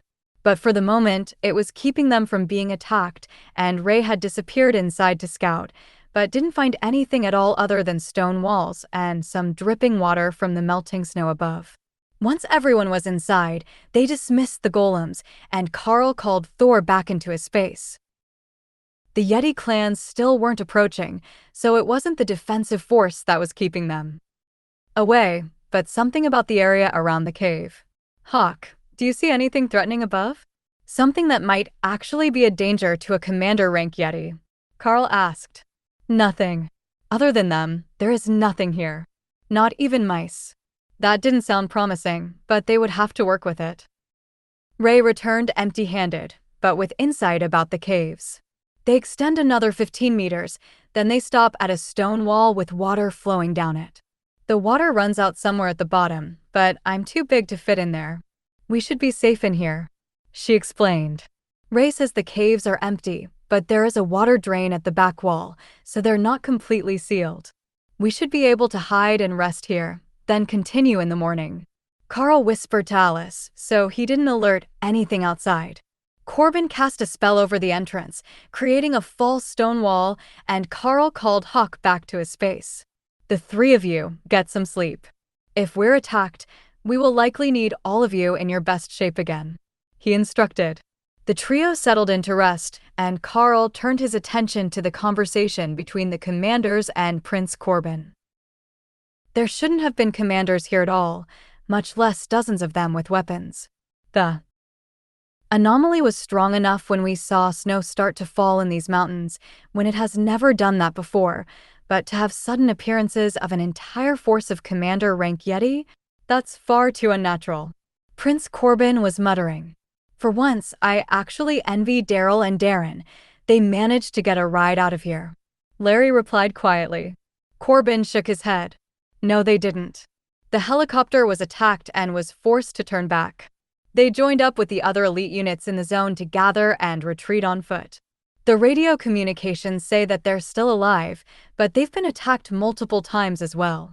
The strength of the attackers is falling as they head out of the hills, so we have to be close to the core of the problem, but I have no idea how we're going to even investigate it. Daryl and Rose are in no shape to be going anywhere and likely won't be until sometime tomorrow afternoon, and as we learned today, it's not even safe for me to travel alone here. I might be at the royal rank, but 10 or 20 on 1 commander rank magic users are still going to overwhelm me. As he watched, Karl noticed that the healing of the group wasn't complete. Both Corbin and Larry were still showing distinct zones of cold, where the damaging ice magic was lingering in their body, weakening them internally. The strongest fighters had been on the front lines, so they had taken the most damage, and while Lotus and Tessa were excellent healers, they weren't strong enough to immediately the strongest fighters had been on the front lines, so they had taken the most damage. And while Lotus and Tessa were counteract the magic of the Yeti Ice. So he made his way over to the Whispering group. Pardon my intrusion, but I think it might be best if none of us move too soon. I have thermal vision, and I can literally see the lingering ice magic damage to your bodies. The magic will resonate. With the next attack you suffer, freezing you more quickly. Once that starts to happen, we're screwed, Karl whispered. Larry cursed, then softly laughed. You're one to speak. I can still see the ice on your armor. Karl looked down and realized that he had 10 times as much lingering damage as they had, despite the refreshing lightning, that he still had active working to nullify it. The spell itself had cold spots where it was fighting off the lingering spell effects, and Karl frowned at the pernicious nature of the attacks. It had been hours, and the magic hadn't even made it through his defenses, but it was still lingering, and if he took down the lightning, it would succeed. Instead, he coated himself in flaming body, lighting up the cave like a beacon and rapidly warming the area as well. That nullified the lingering magic on his body in only a few seconds, leaving a nice, even warmth in the cavern. Problem solved. Karl checked on the beasts in their spaces and found that both Hawk and Ray were predictably affinity. They weren't frontline fighters, but Ray looked distracted. She was trying to learn something again, so Karl left her to it. She was the smartest of the three, and if it was possible for her to learn a new skill, she would have it soon. Thor still had cold spots all over his body, but he had increased the temperature of the springs in his space, and the holy stones were dissipating the lingering magic at a visible pace. The others in the group looked all right, though Rose was exhausted from the after effects of all the healing magic that had been used on her, and Daryl was hiding bruises all over his body that Karl could see as slightly flushed areas, where the warmer blood was close to the surface. Lotus still had an area healing spell active, so a few minutes ago, everyone would have been much worse, and Tessa looked like she was already half asleep after the effort of keeping everyone buffed and the healing work she had done during the battle. While it was their most important ability, saving someone of their own rank from a near-death state or closing multiple critical wounds was an energy-intensive activity. Doing it every 10 seconds for 4 different people must have stretched her abilities to the limit. As Thor relaxed in his pond, he activated Circle of Protection, which helped restore stamina as well as reducing damage. That was what everyone needed the most right now, and it was no trouble for him to keep it active while he napped. Who is in shape for first watch? Corbin whispered to the other commanders as the Circle of Protection settled over them. I am. My skills refresh stamina, so I will keep first watch while my beasts rest. I can also see in absolute darkness, so there is no need to keep a light on for me. Karl replied. Larry chuckled. But it is for the rest of us. This place will be unervingly black without one. Can you keep that flame spell of yours active, or is it draining even when it's not taking damage? Karl smiled and took out his bonded sword, then walked to the wall beside the entrance and stuck it into the stone, with the flames surrounding it. He reduced them to a faint glow and returned to the conversation. That should be a good enough night light for everyone, as well as a decent space heater. It doesn't take any effort to keep active, as it was intended to be a passive skill. Only when using it to attack or taking damage does it take effort. The blade was positively humming with energy today, after all the fighting that it had gotten to do. Karl hadn't noticed with his injuries, but the amount of life that it had stolen was really rather excessive. It was only a small portion of the energy from each kill, but Karl had downed a significant number of monsters alone, including multiple commanders toward the end of the battle. The energy hadn't been fully assimilated by his body yet, but it soon would be, and he was focusing it all into the 3 focal points in the beast's spaces. It didn't take all of his focus, so as everyone ate their dinner, for which the spell blades were happy to have a nature priest, and then settled into bed, Karl continued the energy transfer. Once everyone was asleep, or on their way to it, He put most of his attention into it, leaving just enough to keep watching the tunnel entrance and the back wall, in case something came from that direction. The back wall of the cave was only very dimly lit, even to his night sight, but the trickle of water was steady, and as Ray had said, it had to be going somewhere, as it wasn't filling the cave. Karl let them sleep a bit longer, as they had started the rotation of night watches early due to exhaustion, and waited 4 hours before he woke Tessa for the second watch. The light will stay on while I meditate. I need to absorb the leached energy from the battle, he whispered as she straightened her robes and brushed her hair. Is there anything to report? She asked. Nothing at all. It is eerily silent out there, and I don't hear anything moving near the cave mouth. The wind has died down a bit, so the noise of the trees is quieter, and I can hear some small animals, but nothing else. Karl settled into a deep trance while lying in his sleeping bag, and was only vaguely aware that at some point Tessa had traded spots with Alice for the third watch. Alice had just traded spots with Prince Corbin when Karl felt something changing in his spaces. He had been stuffing them with excess energy that his body couldn't absorb quickly enough all night, and it was then, with a feeling that spread through his body like the ringing of a bell, just a subtle vibration that made every bit of his body sing with energy. They stopped changing and a fourth space began to form. It already had a small focus in it, though it was otherwise barren and no larger than a bedroom, instead of the acres of space that the others now encompassed. The change immediately woke the beasts up to see what was going on in their homes, and they all noticed the new addition. So, our homes have reached the standard. Now, we just need to make it to commander rank, and we will be the powerful ones on the team. Hawk preened, already imagining the majesty of his feathers when he reached commander rank. Yes, all shall bow down before us when we are commanders. Ray agreed. She mentally added, maybe not that Overlord Drake guy, but she was otherwise confident that the humans would no longer be her match. Karl sensed Corbin's attention on him, and opened his eyes to acknowledge the royal rank mage, who had carefully arranged himself and even trimmed his beard a little to look more youthful and less disheveled than he had at the start of the evening.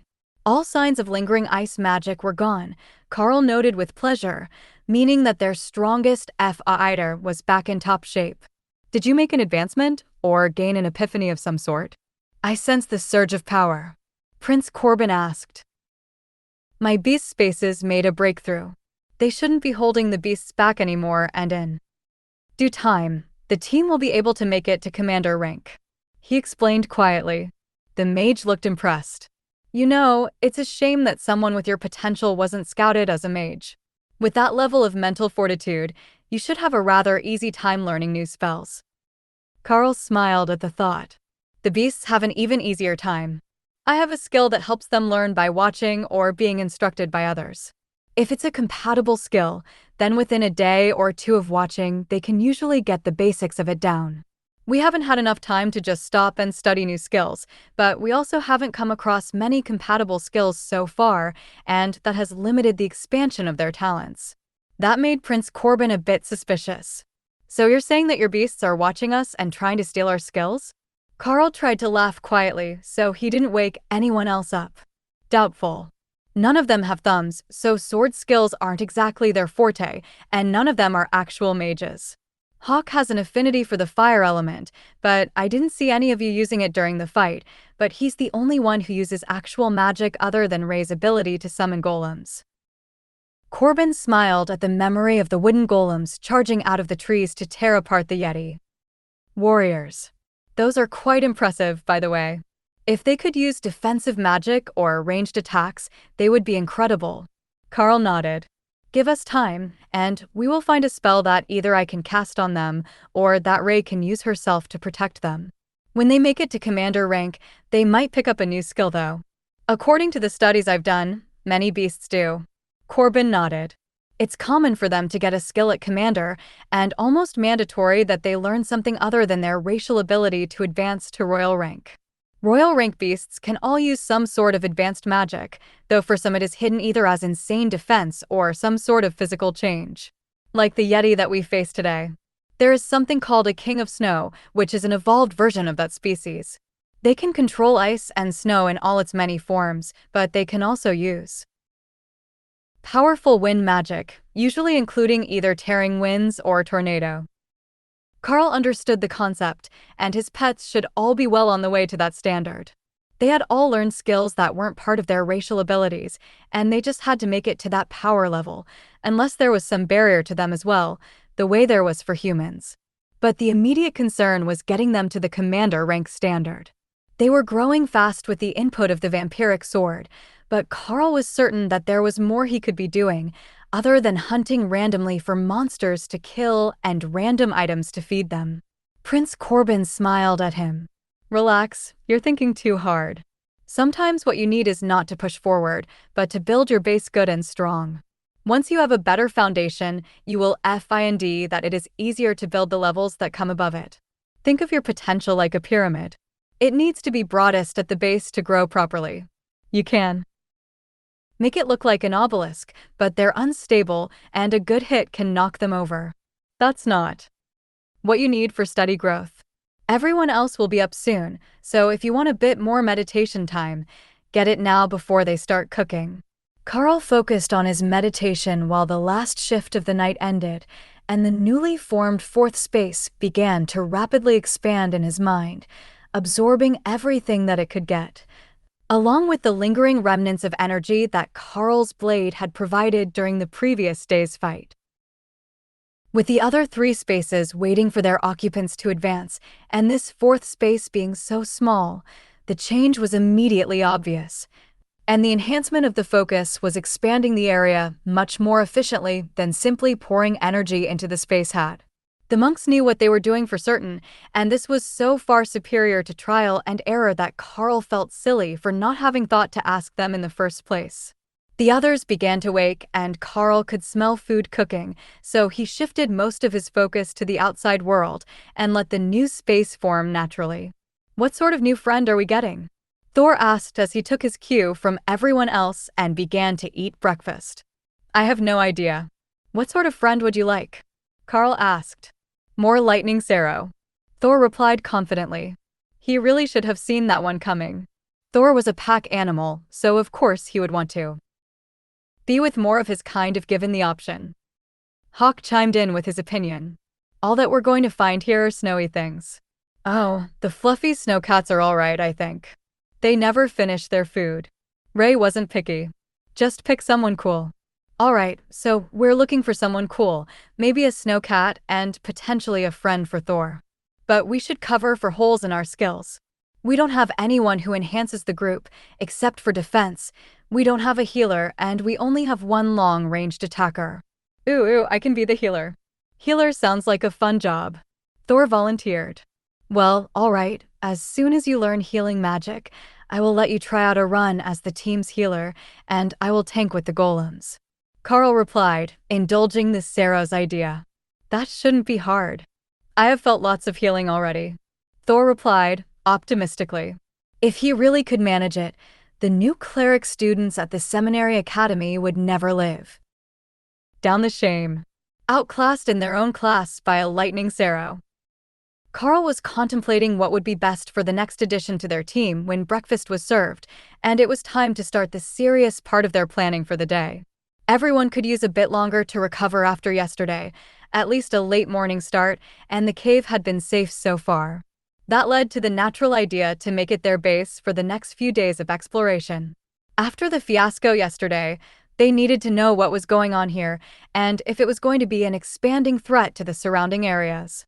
If the ice continued to spread, it would be everyone's problem soon, and they had a responsibility to at least try to find out what the situation was so that appropriate forces could be sent to deal with it. Lotus gestured to the back wall of the cave as she was finishing breakfast. Can you go grab some water and boil it for coffee? The runoff should be pure after being filtered by the sandstone around the cave. Karl walked to the back of the cave and extended the larger canteen toward the water flowing down the back wall.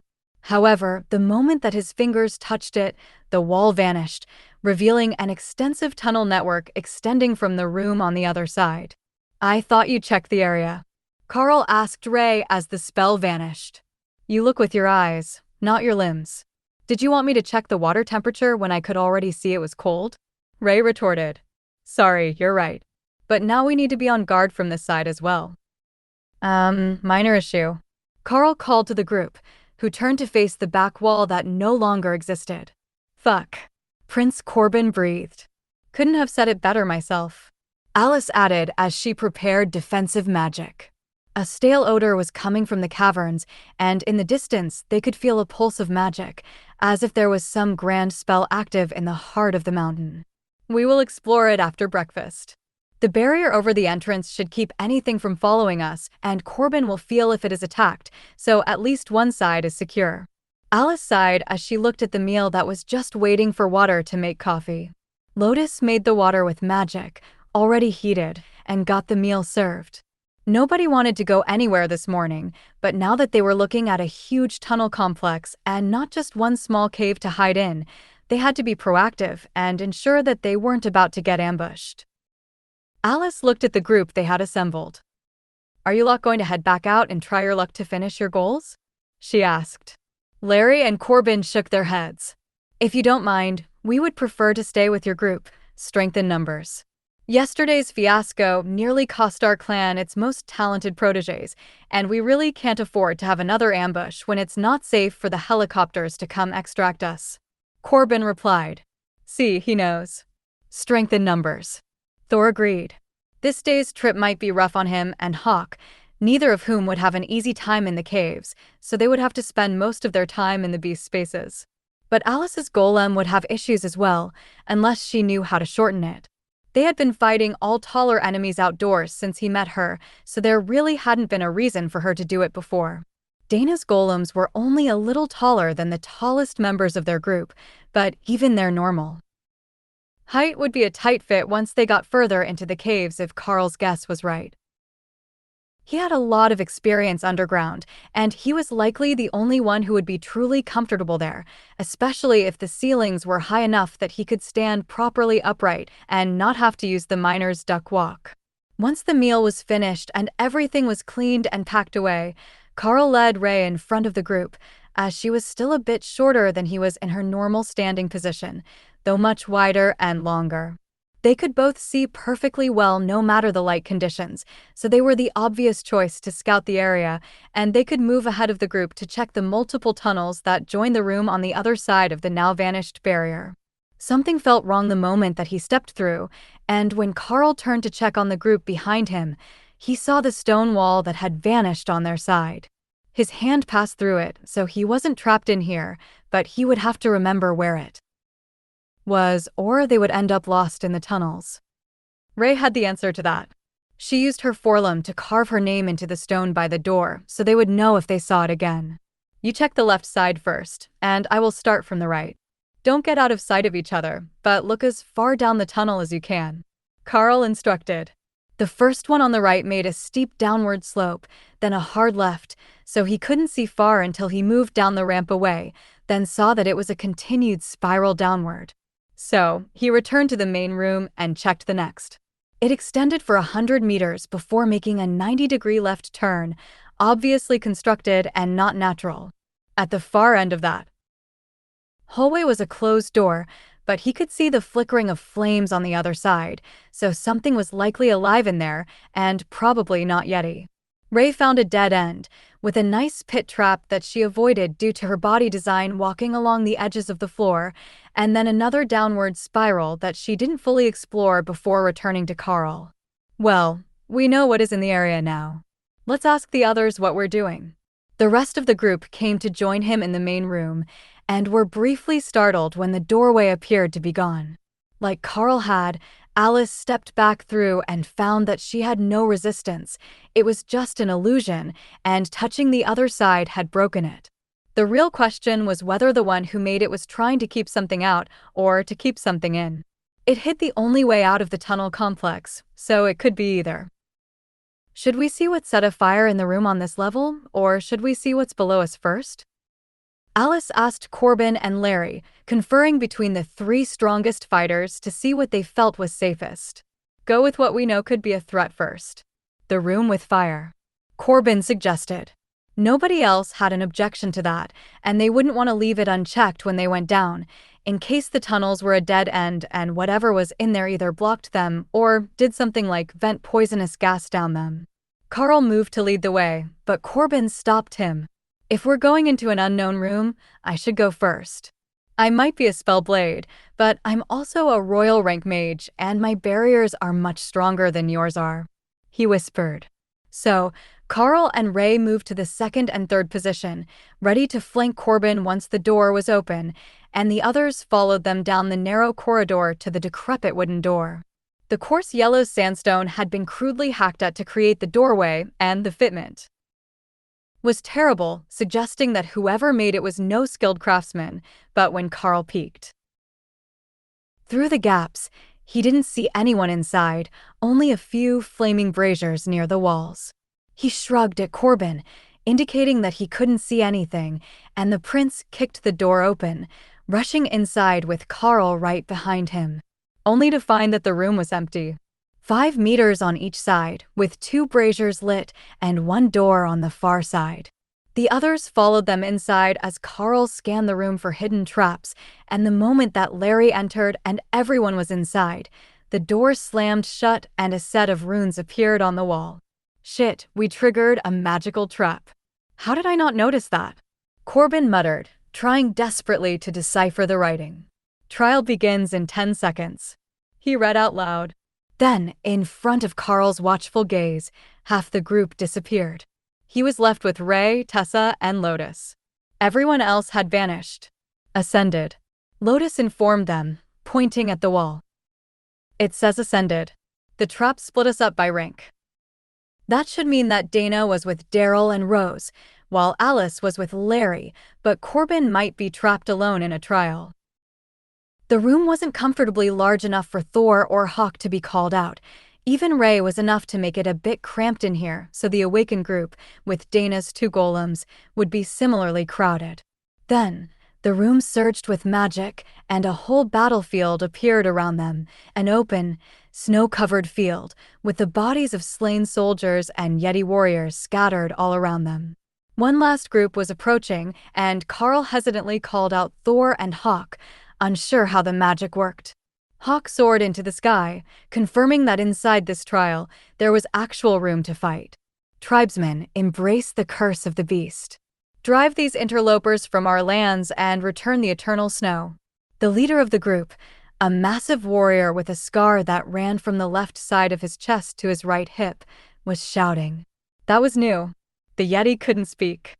Once his encouragement was over, the warriors surged with power and Thor activated Circle of Protection as he prepared to meet their charge.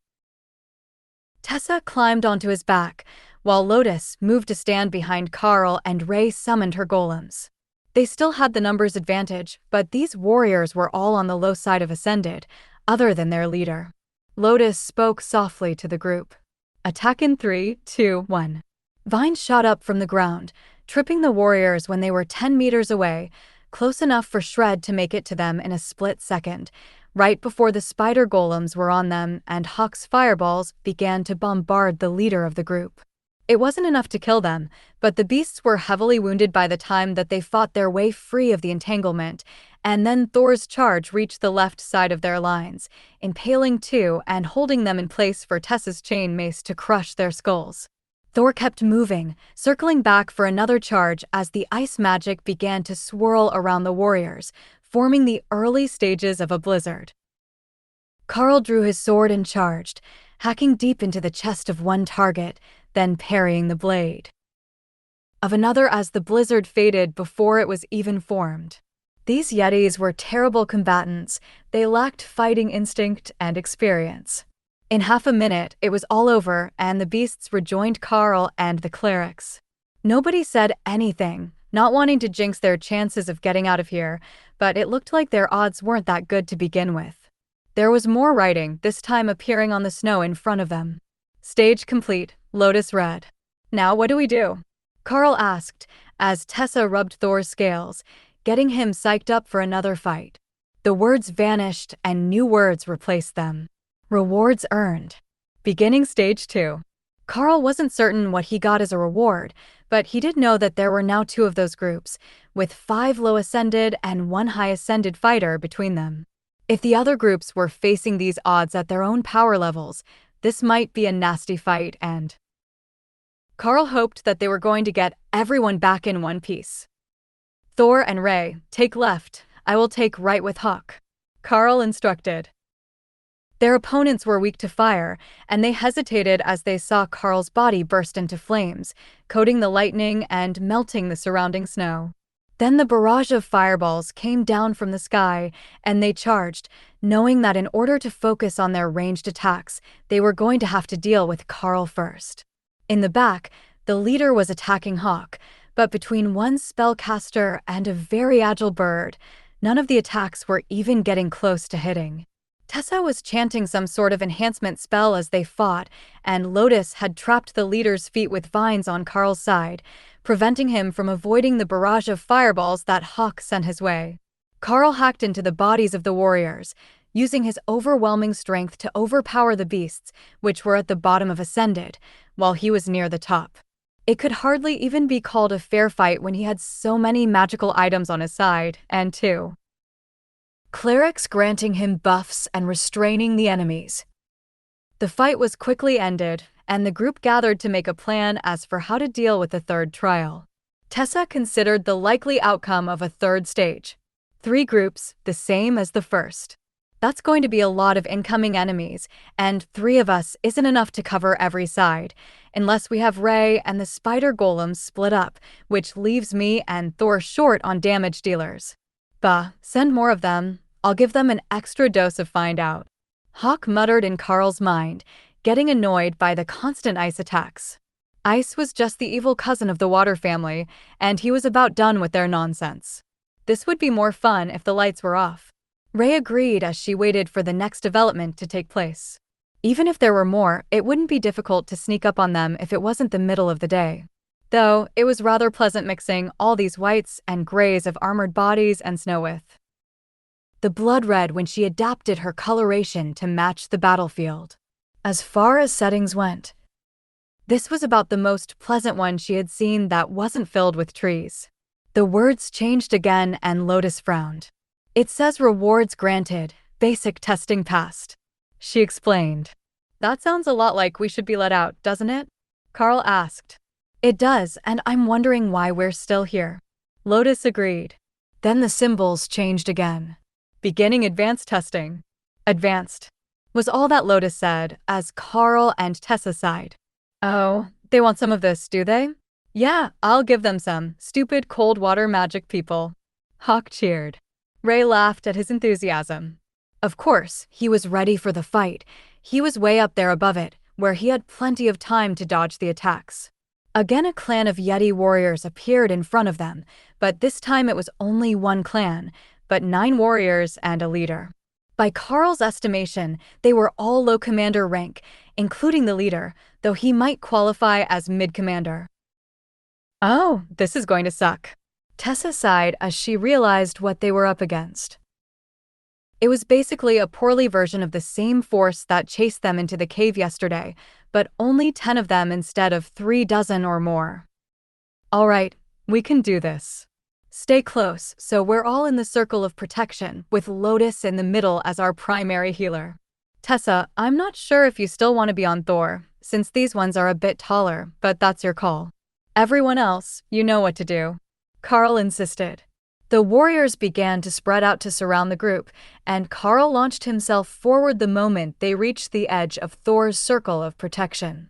His sudden strike shattered the crude blade of his opponent, and the combination of shred and flaming body let the blade cut deep into the commander rank height of the beast, leaving it gushing blood from the wound in its chest. The beast collapsed backward, holding its chest and trying to plug the wound, while Karl turned on another. Thor charged forward to assist, bringing the rest of the group running after him, while Ray's golems went after the one behind the Yeti that Karl was fighting. They traded one round of attacks with it, then went for their true targets. One leapt on the furry monster, blocking its sight, while the other went for the back of Karl's opponent, tearing it open with lacerate. These monsters regenerated slowly, and they would likely bleed to death if the group could hold out long enough. They just needed to inflict the necessary wounds first. The spiders broke off to defend Ray, who was now under attack from the monsters who had come around the back of the fight, and Karl noticed that one had doubled back to cast ice magic on the chest of the downed fighter, freezing the wound and stopping the blood flow. That might work to stop the damage from lacerate, but that particular target had its organs punctured and burned. Sealing the leak wouldn't help for long. Still, with the damage patched, the beast carefully got up and retreated from the battle. He didn't get far. Once he was away from the others, still too injured to defend himself, Hawk was raining fireballs at him from above, while taunting the monsters with his agility. Unfortunately, his arrogance cost him dearly, and Hawk took a direct blast with an icicle that sent him directly into his beast's space, frozen stiff. He was still alive, but he had taken heavy damage, and Karl worked to increase the temperature of the space and thaw him as quickly as possible. What happened to Hawk? Lotus called. Icicle blast. Karl called back, without enough time to explain. He was facing 3 of the Yeti warriors now, each more powerful than he was, at least on the basic skills level. He still had the advantage in brute strength, and Karl was using that to keep them from being able to dictate the pace of the fight. Karl couldn't go far, or he would leave Lotus open, but he could move a few meters in a flash, out of the range of their attacks, and then back in to hack at any openings they left. A lucky strike took the leg off one of the Yetis at the knee, and though it was quickly frozen over by his companions, the warrior was out of the fight and dragging himself away. 2-on-1, Karl stood a much better chance, and he spared a glance to see how the others were doing. Lotus still looked reasonably fresh. She wasn't sweating or panting with exertion, and she had the whole area encompassed in a green glowing healing circle. Tessa was still riding Thor, as it was the best way to get at the vitals of the larger opponents, but they hadn't managed to take any down yet that he could see. The real winner in this fight was Ray with her golems. Not only had she crippled one near Karl and blinded another, she had killed 2 of them outright since the battle began.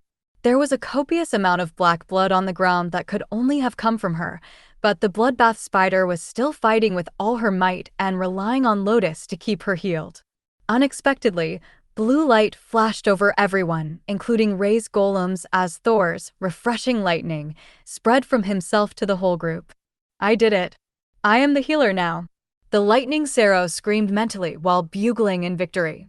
While it wasn't technically a healing spell, it did increase your regeneration speed, so Karl was going to give him this victory. With the extra barrier, Ray no longer had to hold back as much. She could take some extra risks to land blows on the attackers, and one of her spider golems came to assist Karl, going for the back of his opponents after quickly using lacerate across the throat of the blinded Yeti who had retreated a dozen meters from the battle. Karl searched for the leader of the group, but couldn't see where he had gone. They all looked the same when you were fighting them, but Thor was having problems with his opponent, the only one he had left after everyone else had gone to support the fight against Ray. With a shout, the opponent on Karl's left cast a spell, and an ice spike launched up from the ground, slamming into Lotus and throwing her into the air, which caused her healing circle to fall as the priestess was knocked unconscious. Thor got the barrier back up before she hit the ground, but she would need time to recover, and Karl quickly realized that everyone had been relying on her to keep casting refreshing spells, and they were quickly running out of stamina due to the ice magic trying to freeze them. Karl could feel his body getting sluggish as another of the Yeti warriors fell to the spider golems, leaving him and a golem against only one opponent. But Tessa had been knocked from Thor's back and was now fighting on foot while casting buffs that would hopefully counteract the freezing effect and heal Lotus enough to bring her back to consciousness. Karl tackled his opponent, leaving its neck open to the spider golem as its blade shattered both layers of his shield and cut into his armor. That was the end of another Yeti, and he turned to face the last few monsters just in time to see Thor gouge down his side, shattering his remaining lightning and sending him frozen into his beast space. Ray, guard the clerics. It will just be me and the golems on a fence, Karl instructed.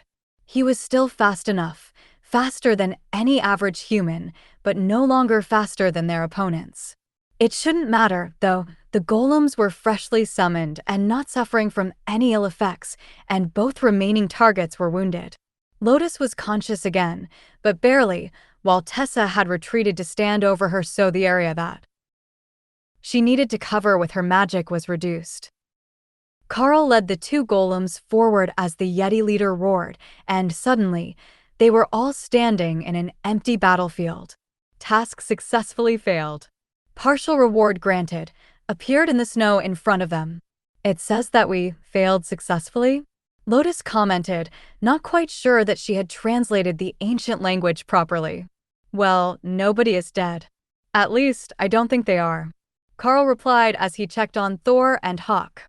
Both were in bad shape, but the magic of the beast's space had called them home on the verge of death, and they were slowly recovering. The ice was gone with the end of the trial, and the healing waters of his pond were rapidly bringing some life back to Thor as the hundreds of small wounds that had either cut through or slipped under his scales were closed. His personal lightning was active again, so he should be fine, but Hawk was looking pretty listless and Karl couldn't call him out of the space for Lotus to heal. Hawk needs time to recover before I can ask him to come out again, but he is better than when he went in. Thor has his lightning barrier active again, so he will be fine soon enough, Karl explained. Ray was exhausted, but still functional, when Karl both felt and heard something snap inside her body, before the rear half of her outer carapace fell away, molted like some insects do, and replaced with an identical-looking body from underneath. Ray worked to pull the old layer off her legs and upper body, then shook the goop from her fur as Tessa cast a healing spell on her to help the new carapace recover and harden. And that's how a bloodbath spider reaches commander rank, she announced. Did she just shed her carapace to take on her adult form?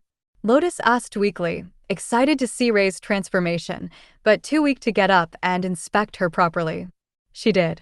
Ray, come closer. You know Lotus wants a better look. Karl laughed. The bloodbath spider dismissed the golems and then called them back, revealing drastically changed bodies. For an elite, the progression was a smooth one.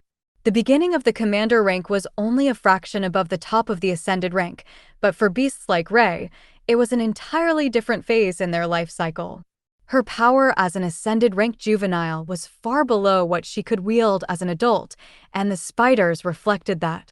They had gone from being made of woven branches to being covered in small leaves, which were quickly shifting from their natural green to white and gray with red spots, to better match the battlefield.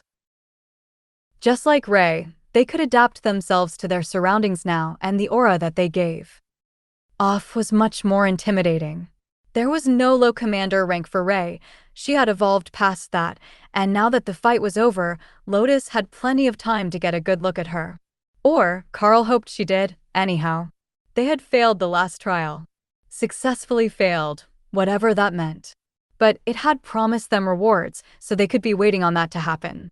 The first trial instance he was in gave them a chest when they returned to the starting position, but this one wasn't returning them at all.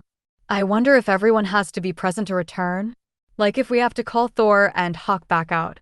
Lotus wondered. That could be possible. They hadn't been out when they arrived at the trial, but they were when the first announcement that they got rewards was made. It will still be a while before Hawk is conscious and able to come out, so we might as well rest a bit, Karl decided. Lotus created a patch of wide leaves for them to sit on, out of the snow, and Karl meditated to help everyone recover, while he also checked on Ray's space to ensure that it was suitable for her advanced state. It seemed more alive now, with natural wind and a sense of vibrancy that wasn't there before.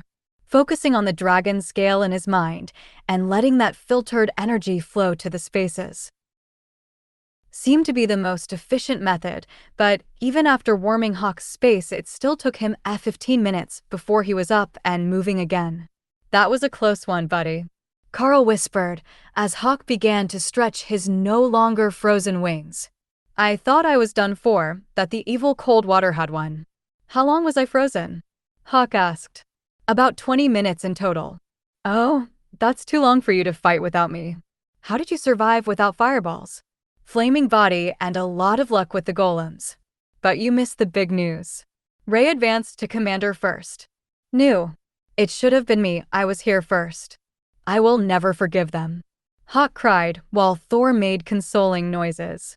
It was a painful moment during an already painful event for Hawk, but putting off telling him would only make him depressed later when they might need him to fight again. Getting it all out of the way at once gave him time to recover and gather his wits before coming back out into the real world. We think that everyone needs to come out to get their rewards before we can leave this place, so once you are recovered, everyone can gather. Until then, just rest a little longer. Karl suggested. Give me like 5 more minutes until the cold leaves my wings. Then I will come out and the healers can heal me. If I go too early, I get the feeling that the ice magic will take effect again. Hawk explained. He did still look freezing all over to Karl's mental sight, even in the tropical warmth of his space, which he would normally find stifling. The first 5 minutes of meditation weren't enough, but they did go a long way toward improving the force spaces, adjusting them according to the changes that were made when Ray advanced. Now that he had seen it once, it was easy to adjust the other spaces to be more like the proper commander rank space. Hopefully, that would pull the others toward their breakthrough at a faster pace and help them along their way to the next bottleneck between commander and royal rank. Karl was actually looking forward to seeing Prince Corbin at his full power and not exhausted and defending weaker party members. He was certain that the royal rank spell sword would be a real marvel to behold in all-out combat. The little that he had a chance to show his skills on the push to the cave was already impressive, clearing a smooth path for the group, but Karl was certain that was only a fraction of his power, as he had already been injured and near exhaustion. The more that he could observe that power, the better his partners would understand it, and the easier it should be for them to understand the changes they needed to push through to the next rank. They should already meet the minimum requirements, but for humans the commander rank was a major bottleneck, so it might be for them as well. Ray didn't think so, as commander rank was her natural state, and Thor would naturally make it too. Ascended rank. Hawk was a bit of a mystery, as he was evolved from his base state, but it shouldn't be too much harder for him. The first 5 extra minutes weren't enough, so Karl gave Hawk 10 more before checking in on him again, and found the bird gingerly flying around his space, shaking off the aches in his muscles. Are you ready to go see the healers? Karl asked. Let's go. Just tell them to warm the place. I'm still too tired for flames. The trio came out to meet the others, and the scenery around them faded away, replacing the battlefield with a plain black void, with a stone platform that held them all with room to spare. This time the words didn't appear in ancient script on the ground, but in Karl's vision, in the increasing familiar font of the system interface. Ascended Round 1 and 2 trials, complete, Commander Round 1 trial, successfully failed, calculating rewards, reward calculated, 6 skill points, skill menu activating. Karl gasped as a beautiful picture appeared in front of his eyes, then turned suspicious when he realized that all but the bottom row was grayed out and unusable. But there were lines between all the skills, so perhaps he just needed to learn some of them? So, he looked at the bottom row. There were only 3 options. Offensive specialist, defensive specialist, and between those 2, balanced combatant. Each of them cost 10 skill points, so if the next round cost the same, or worse, twice as much, he wouldn't be adding too many skills, but the descriptions were interesting, to say the least. Offensive Specialist gains access to the Offensive Beast skills, which can be freely transferred to bonded partners by touch. Defensive Specialist gains access to the Defensive Beast skills, which can be freely transferred to bonded partners by touch. Balanced Combatant pays a premium price to gain access to any beast skills, which may be utilized with the command, ability, or transferred freely to bonded partners by touch. That last one sounded the best to him. If he could just pick and choose abilities and write them in skill books, he would be a living legend by the time he was an overlord. But he didn't know what the command ability was. It wasn't listed under his class skills, which were now visible, and he couldn't read any of the other skill descriptions until he picked a path. Hawk and Ray were cheering on full offense, while Thor thought it might be better if they all had more defense, so they didn't get smashed again. I will go for balanced combatant, so we can all get something we like, even if it costs extra, he informed the team. Balanced combatant, chosen. Command, skill gained. Command allows the Beastmaster to use their known skills on bonded partners which are not within the standard range. Choosing balanced combatant opened up an entire row of pictures representing new skills. 3 from attack, 3 from defense, and 1 more that was the progression skill for the balanced path. That was the one that he checked first. 10 points, Beast Space Upgrade, upgrades the mental spaces to match the needs of the beasts residing within. Karl simply stared in annoyance at the description for a few long minutes. Was that why he got no guidance on how to advance his beast spaces? Because it was a skill that he could just learn? No, there was no skill like that attached to the other 2 trees. They would still have to improve their own, but they would get many more beast skills in exchange. Quite a few more, as he quickly realized. On the defense side, he had the option for barrier, bestial regeneration, and refresh. All of those were skills to be used by the Beastmaster on his team, and all of them were currently being provided, in some basic sense, by Thor's group refreshing lightning, so Karl turned to the offensive side. 2 points, 10 points for balance. Haste improves the speed of the target beast by 10% per rank, 30% at ascended. 2 points, 10 points for balance. Terrorize improves the damage done by the target beast by 10% per rank. 30% for ascended, 2 points, 10 points for balance. Brutality increases the size and strength of the target beast by 10% per rank, 30% for ascended. That points cost differential was completely, insanely unfair. The next rank also looked like it. Contained all sorts of actual attack abilities that he could grant his pets for a period of time, all of which could come in useful in the future, and Karl was tempted to pick Terrorize, just to get to see the descriptions. But the first that Karl wanted to spend some of his 30 remaining points on was Beast Space Upgrade. The 3 spaces quickly adjusted, changing the setting inside to be more elaborate and detailed than what Karl had created on his own, though the actual energy level didn't change much. It felt like it didn't actually improve the power level of the space, except for Ray's, which adjusted up to better match her power. So, he would still need to meditate to improve them. He just wouldn't have to worry about the bottlenecks anymore. That was spectacular, but not as earth-shattering and overpowered as it had seemed at first. Choosing that skill caused 2 new skills to appear as available above it in his skill tree. 50 points, evolution, cause any bonded pet to evolve into a form 1 rank higher than when the skill is used. Usable once per beast, some materials may be required. That one was out for now, he didn't have the points. 10 points, skill master rank 2, usable only by those with the skill master learned ability. Allows learned skills to improve to 1 rank above the bonded partner's current rank with practice. Now that was the sort of ability that he couldn't turn down. Skill Master, upgraded to rank 2, Skill Master rank 3 available, 100 points. Allows all skills to evolve to a related skill 1 tier higher than their current tier with practice. If Slash was tier 1, while Rend and Shred were both considered tier 2 abilities, as was Lacerate, improving any of those to tier 3 would be devastating on the battlefield. Even Refreshing Lightning, if it was improved by an entire skill tier, would be something fearsome. If it were improved by 2 tiers, Thor might actually be unkillable at the same rank.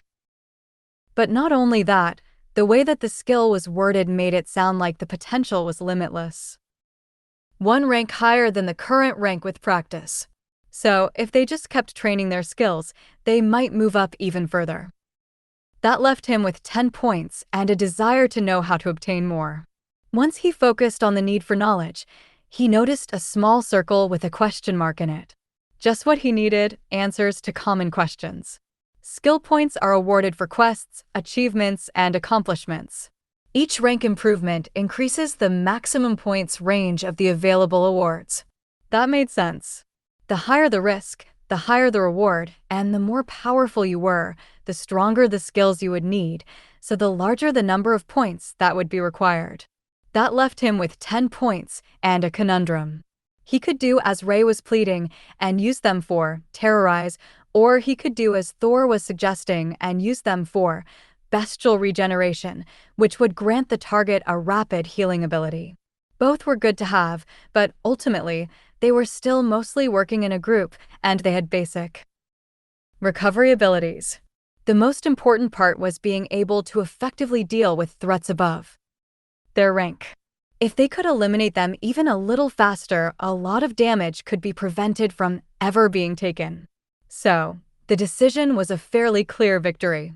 10 points were spent on terrorize, which Karl found was an active skill, but with no specified time limit, so it could just be left active. He would find out the actual conditions when it deactivated for the first time, but even if he just had to activate it when he called them out, that would still be fine. Of course, there could be some timer built in that it didn't warn him about, but Ray was so happy to have a skill called terrorize that it would be worth it even if he had to reuse it every few minutes. Of course, you should reactivate it all the time. What could be better than terrorize? Ray asked, listening in on his thoughts. Purchasing terrorize opened 3 options from the next row of abilities and a note. Tier 3 skills activate on Beast Master and all deployed beasts. 10 points, 20 points for balance, shatter, physical strikes cause vibrations through the opponents.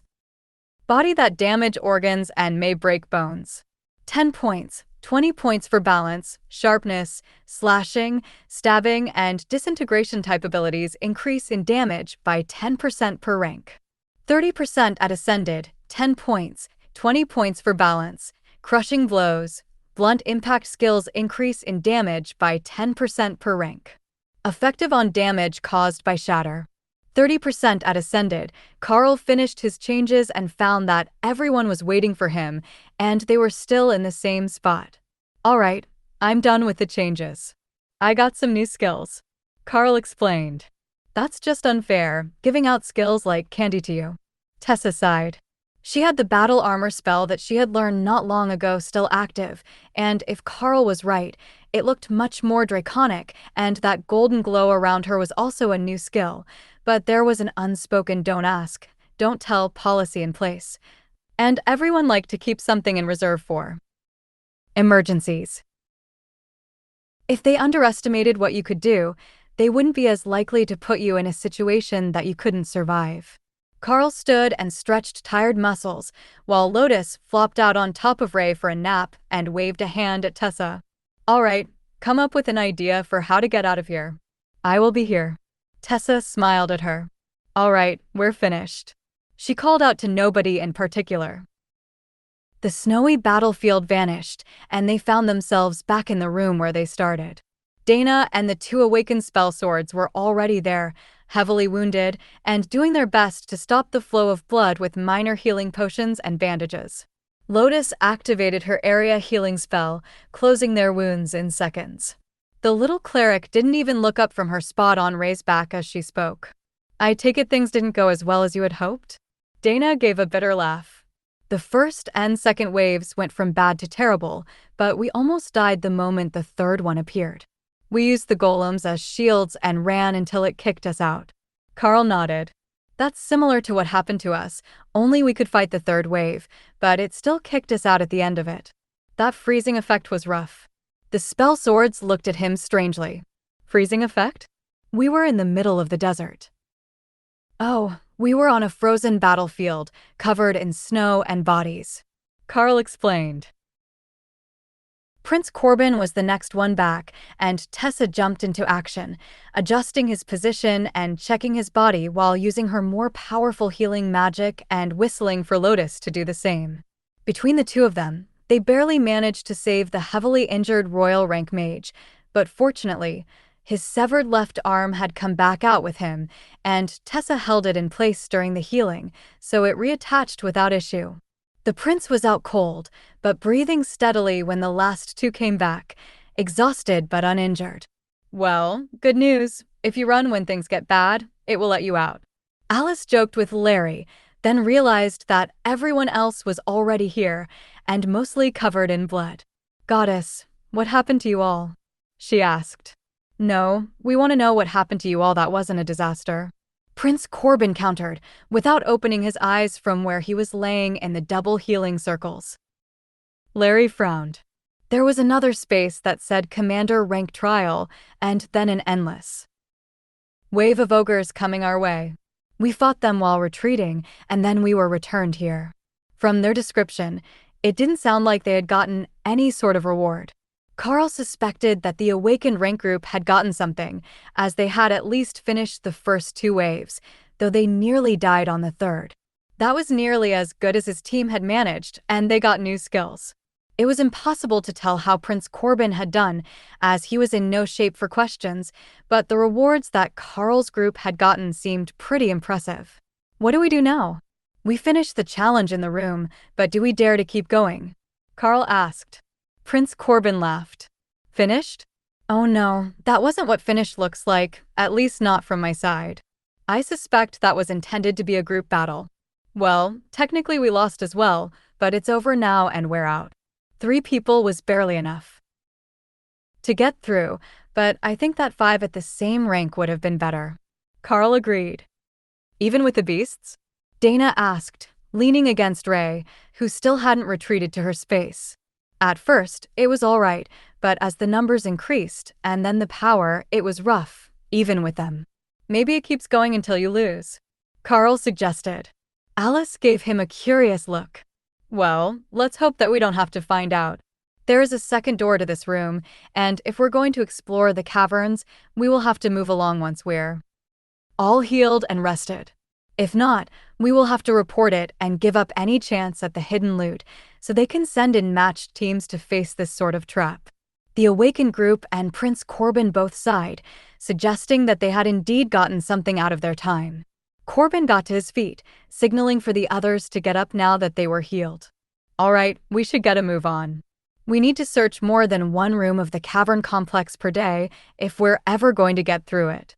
Leave all the doors open after we pass through, and I will mark the walls so that we don't get lost on the way back. When it gets later in the day, we will return to the area near the cave mouth for safety," he explained.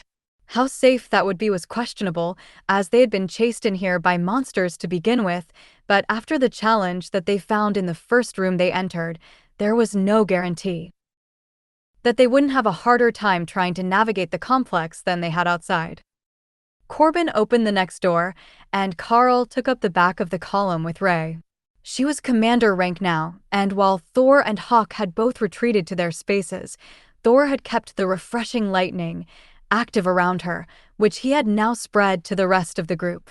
The mages had created a light to float above the group, giving them enough light to see by, and Corbin was moving one along in front of them, which Karl still thought was a terrible idea for the man on point, but only a dozen meters down the hallway. They found doors on both sides again, though without any light behind them. The royal rank spell blade motion left, and Karl noticed that there was a large chunk of his blonde beard missing where his face had been freshly healed. The cleric magic looked like it had prevented scarring, but it didn't regrow the hair that had been removed by whatever had hit his face. He breached the door with a gust of wind magic and stormed inside, while Karl waited at the back of the pack to see what happened. "Clear," he called out, just loud enough for the group to hear him. Alice breached the one on the right, also finding it empty. It was better than finding out that every room in this place was a trap, but everyone had been hoping for some sort of treasures to be left behind in these caverns. "There's something ahead. I can see the temperature change in the next room. It doesn't match this hall," Ray warned, catching on to clues that Karl would have missed. He whispered his warning just loud enough for the group to hear. "The next room is a different temperature.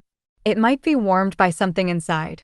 That put everyone on guard, and they doused the lights to the bare minimum, which revealed the fact that there was glowing plant life in the next room, providing faint illumination, but enough for everyone to see by. It was dim to most of the group, except Karl and the clerics, who had their own ways to enhance their eyesight. But it was enough to see by, and Corbin cast a spell to silence their footsteps.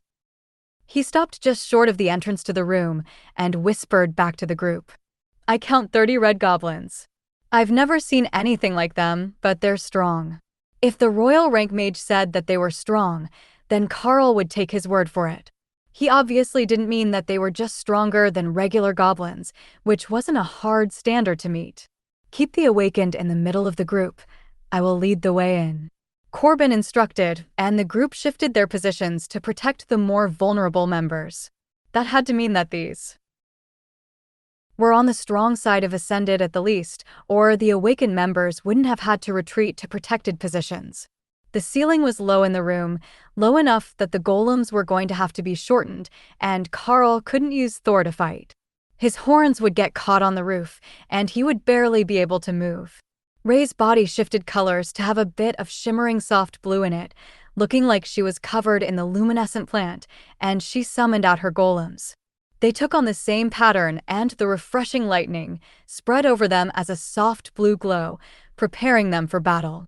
Now, Prince Corbin ordered, and Karl surged forward with the group, moving to the right to cover the flank while the golems went left. As he passed her, Karl could see the furious look on Rose's face, mad that she had to stand back from the battle against what looked like regular goblins in a new color. But when the first of Dana's golem blades hit one, and it only left a deep cut and didn't eviscerate the creature, it made much more sense. 30 wasn't many regular goblins. 30 ascended rank mutant goblins were an actual concern for the group. Not so much for Ray and her golems, who had already begun a reign of terror, as she got to test out her combat skills as a commander rank beast and the new, terrorize, skill that Karl had activated for her. Interestingly, when he cast it on her, the spell spread to her golems as well. The spell must consider them to be part of the same whole, and 40% extra damage for the 3 commander rank beasts, who were nearly invisible in the room, as they looked so much like their surroundings, was more than enough. To distract the goblins from the presence of Ray and her minions, Karl activated Flaming Body, filling the room with faint red light that caught the attention of all the goblins at the same time. That proved immediately fatal for 5 of the beasts as his teammates took advantage of the lapse. And then Karl was throwing Shred into the deceptively small and weak-looking beasts. 2 of them actually managed to parry it, while one took a deep cut across its face that left it blind in one eye. Larry moved to Karl's side of the fight, as Prince Corbin was holding the center, but there wasn't much immediate threat. The beasts had been stopped by Karl's attack, and the 3 spiders were coming at their backs already. The commander rank spell blade pushed forward, throwing lightning from his blade into the goblins, so Karl charged with him, squeezing the goblins into a pincer between them and the spider golems. That let them move to encircle the survivors, and within minutes the red goblins were dead. Good work, everyone. Let's see what they had on them. The red goblins were surprisingly well equipped for goblins. Each of them had an enchanted crystal dagger, and Ray noticed quickly that the magic on them was the same as the glowing moss in the room. I think we need to gather some of this moss. It has the same aura as the enchantment on their weapons. Karl informed the others. Lotus nodded, already inspecting the moss to see what was special about it. You're right. There is something special, and it's not a moss I know either. This place is strange. There are so many things that I don't know, when I should know almost all plants and animals. She complained. Her voice held a pouting tone, but her face was hidden by her hood as she kneeled on the moss to inspect it more closely. Then she began to gather it, carefully pulling it up by the roots and holding it up in the air. Karl laughed and took it from her to place in Thor's space, where it would be safely stored until it was needed. While it was there, Karl decided to take a good look at it using his identification skill. Underworld Moss. Usable by Karl Ray Hawk. Combines with Underworld Crystals, Commander Rank or higher vital fluids. Core of Frost. Potion grants a chance at the Paralytic Strike skill. That sounded pretty good if he could gather the rest of the ingredients. The crystals might be nearby, and the Core of Frost sounded like something they could find outside, so there was a good chance. Karl looked around the cave and realized that the crystals were closer than he had thought.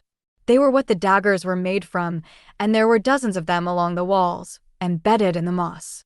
Ray took that as her cue to go gather a few dozen of them, just in case the potion didn't work the first time. Then she realized that they were also good for weapons, and stuffed even more of them into her area. The glow was actually quite pretty, sparkling like a field of stars, so she added even more, until all the ones she could conveniently reach were picked and half her space's floor was filled with a layer of crystals and moss. If I hang the bodies upside down, it will look like the night sky is above them once again, Ray declared proudly as she began to plan how to rearrange her trophies. I'm glad you like them. Is Ray planning to clear the entire room? Lotus asked as the bloodbath spider finished her work. She's got all that she wanted. She is making an art installation in her space, and it needed something to sparkle like the night sky, Karl explained. The spell blades looked a bit confused, but Dana reached over to brush moss off Ray's back, where it had fallen while she was gathering crystals. I'm certain that it is lovely. You'll have to show us sometime, the mage joked. Ray considered that for a while. She couldn't bring Dana in, but she could put some in the gazebo roof when they got home, and that would be good too. Hopefully, someone was taking care of their plants while they were away. There were plenty of pretty ones that should have fruits and flowers soon. The group got ready to move, and Corbin motioned for Karl and Ray to head to the front. They could see best, and again there was only one exit to the room, headed back not far from the direction they had entered. Ray went in front, not as concerned about threats now that she had lightning around her. The spider golems took up the rear of the pack, and they walked down the hallway, careful not to make any excessive noise that would echo in the tunnels. Karl could still hear them moving, so any beast with sensitive ears would as well, but it was better not to advertise their presence. Another room lit with braziers was ahead, and Karl became suspicious. Something was up with this place, and he wasn't certain what it was. It's the same, Ray noted as she inspected the room. It is, Karl agreed. Everything was the same. Size, shape, brazier placement. There's another room, he whispered to the others. Situation? Alice asked. It's identical to the last brazier-lit room. Alice called Corbin up, and the two discussed the plan for a moment. We want to try something new. Would you be willing to enter with Lotus and Tessa, then close the door behind you? Go with the group that's the strongest at their level and see if it triggers the same sort of trap? Karl asked. Alice nodded gravely, and Karl turned to the clerics. Lotus shrugged. I think it's for the best. If it works, we get loot. If it doesn't, we just open the far door and have you stand in the doorway while everyone else passes through. Last time it didn't do anything until we were all fully inside. I would appreciate it if you could leave one of the healers here, Rose muttered as she realized what the plan was. Corbin sighed. She has a point. If we're attacked while they're gone, it would be best if we had a healer with us. The two clerics turned to face each other and then began playing rock, paper, scissors. The first to win was Tessa, who smirked at Lotus. I will go with Karl. Lotus will stay with the rest of the group in case you're attacked. We will call for you if nothing happens. Karl called Ray into her space, in case there was some issue with her being commander ranked as ascended. The previous trial instances had recognized the beasts as individuals, so these traps might as well. Karl led the way, with Tessa right behind him. She closed the door once they were through, and they waited for most of a minute before she sighed and opened the door again, only to find that there was nobody there. I guess that means it worked. Now, where's the writing? Let's see what is going on, she announced. The letters appeared only a few seconds later. Welcome to the Mixed Group Challenge. Tessa read, then laughed. This one, we could have all entered together and fought together, but now they're going to either be short the two of us, or they'll be waiting for us to return. Karl suspected that the stress might have cracked the war priestess, but she actually looked overjoyed. It's a mixed group event. You can enter together. Karl tried calling out to the group, in case they could still hear him, though he couldn't see them. Then he found himself standing on the front lines of a massive defensive battle, with Tessa right beside him. There were thousands of soldiers around them in the formation, humans, beastkin, and even ogres. Charging toward them was a tide of elves, trolls, fairies, dryads, and creatures Karl had no name for. Mixed group battle. He muttered. It seems so. Tessa agreed. The surrounding soldiers gave them strange looks, and someone shouted as they moved forward to set a shield wall.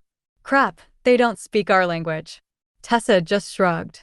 War is war, we don't need words. Bring out the beasts so the others have time to get used to them and prepare to fight. Karl called everyone, and the soldiers smiled. It looked like beasts in battle wasn't that uncommon to them, and even when Ray called her golems, the soldiers didn't panic. The leader of this force called something, and the rank behind the shield bearers hefted spears, setting them on top of the shields as a brace against the impact of the incoming trolls that made up the front rank of the Fey force. The front lines were about to crash together when suddenly Karl realized they had reinforcements.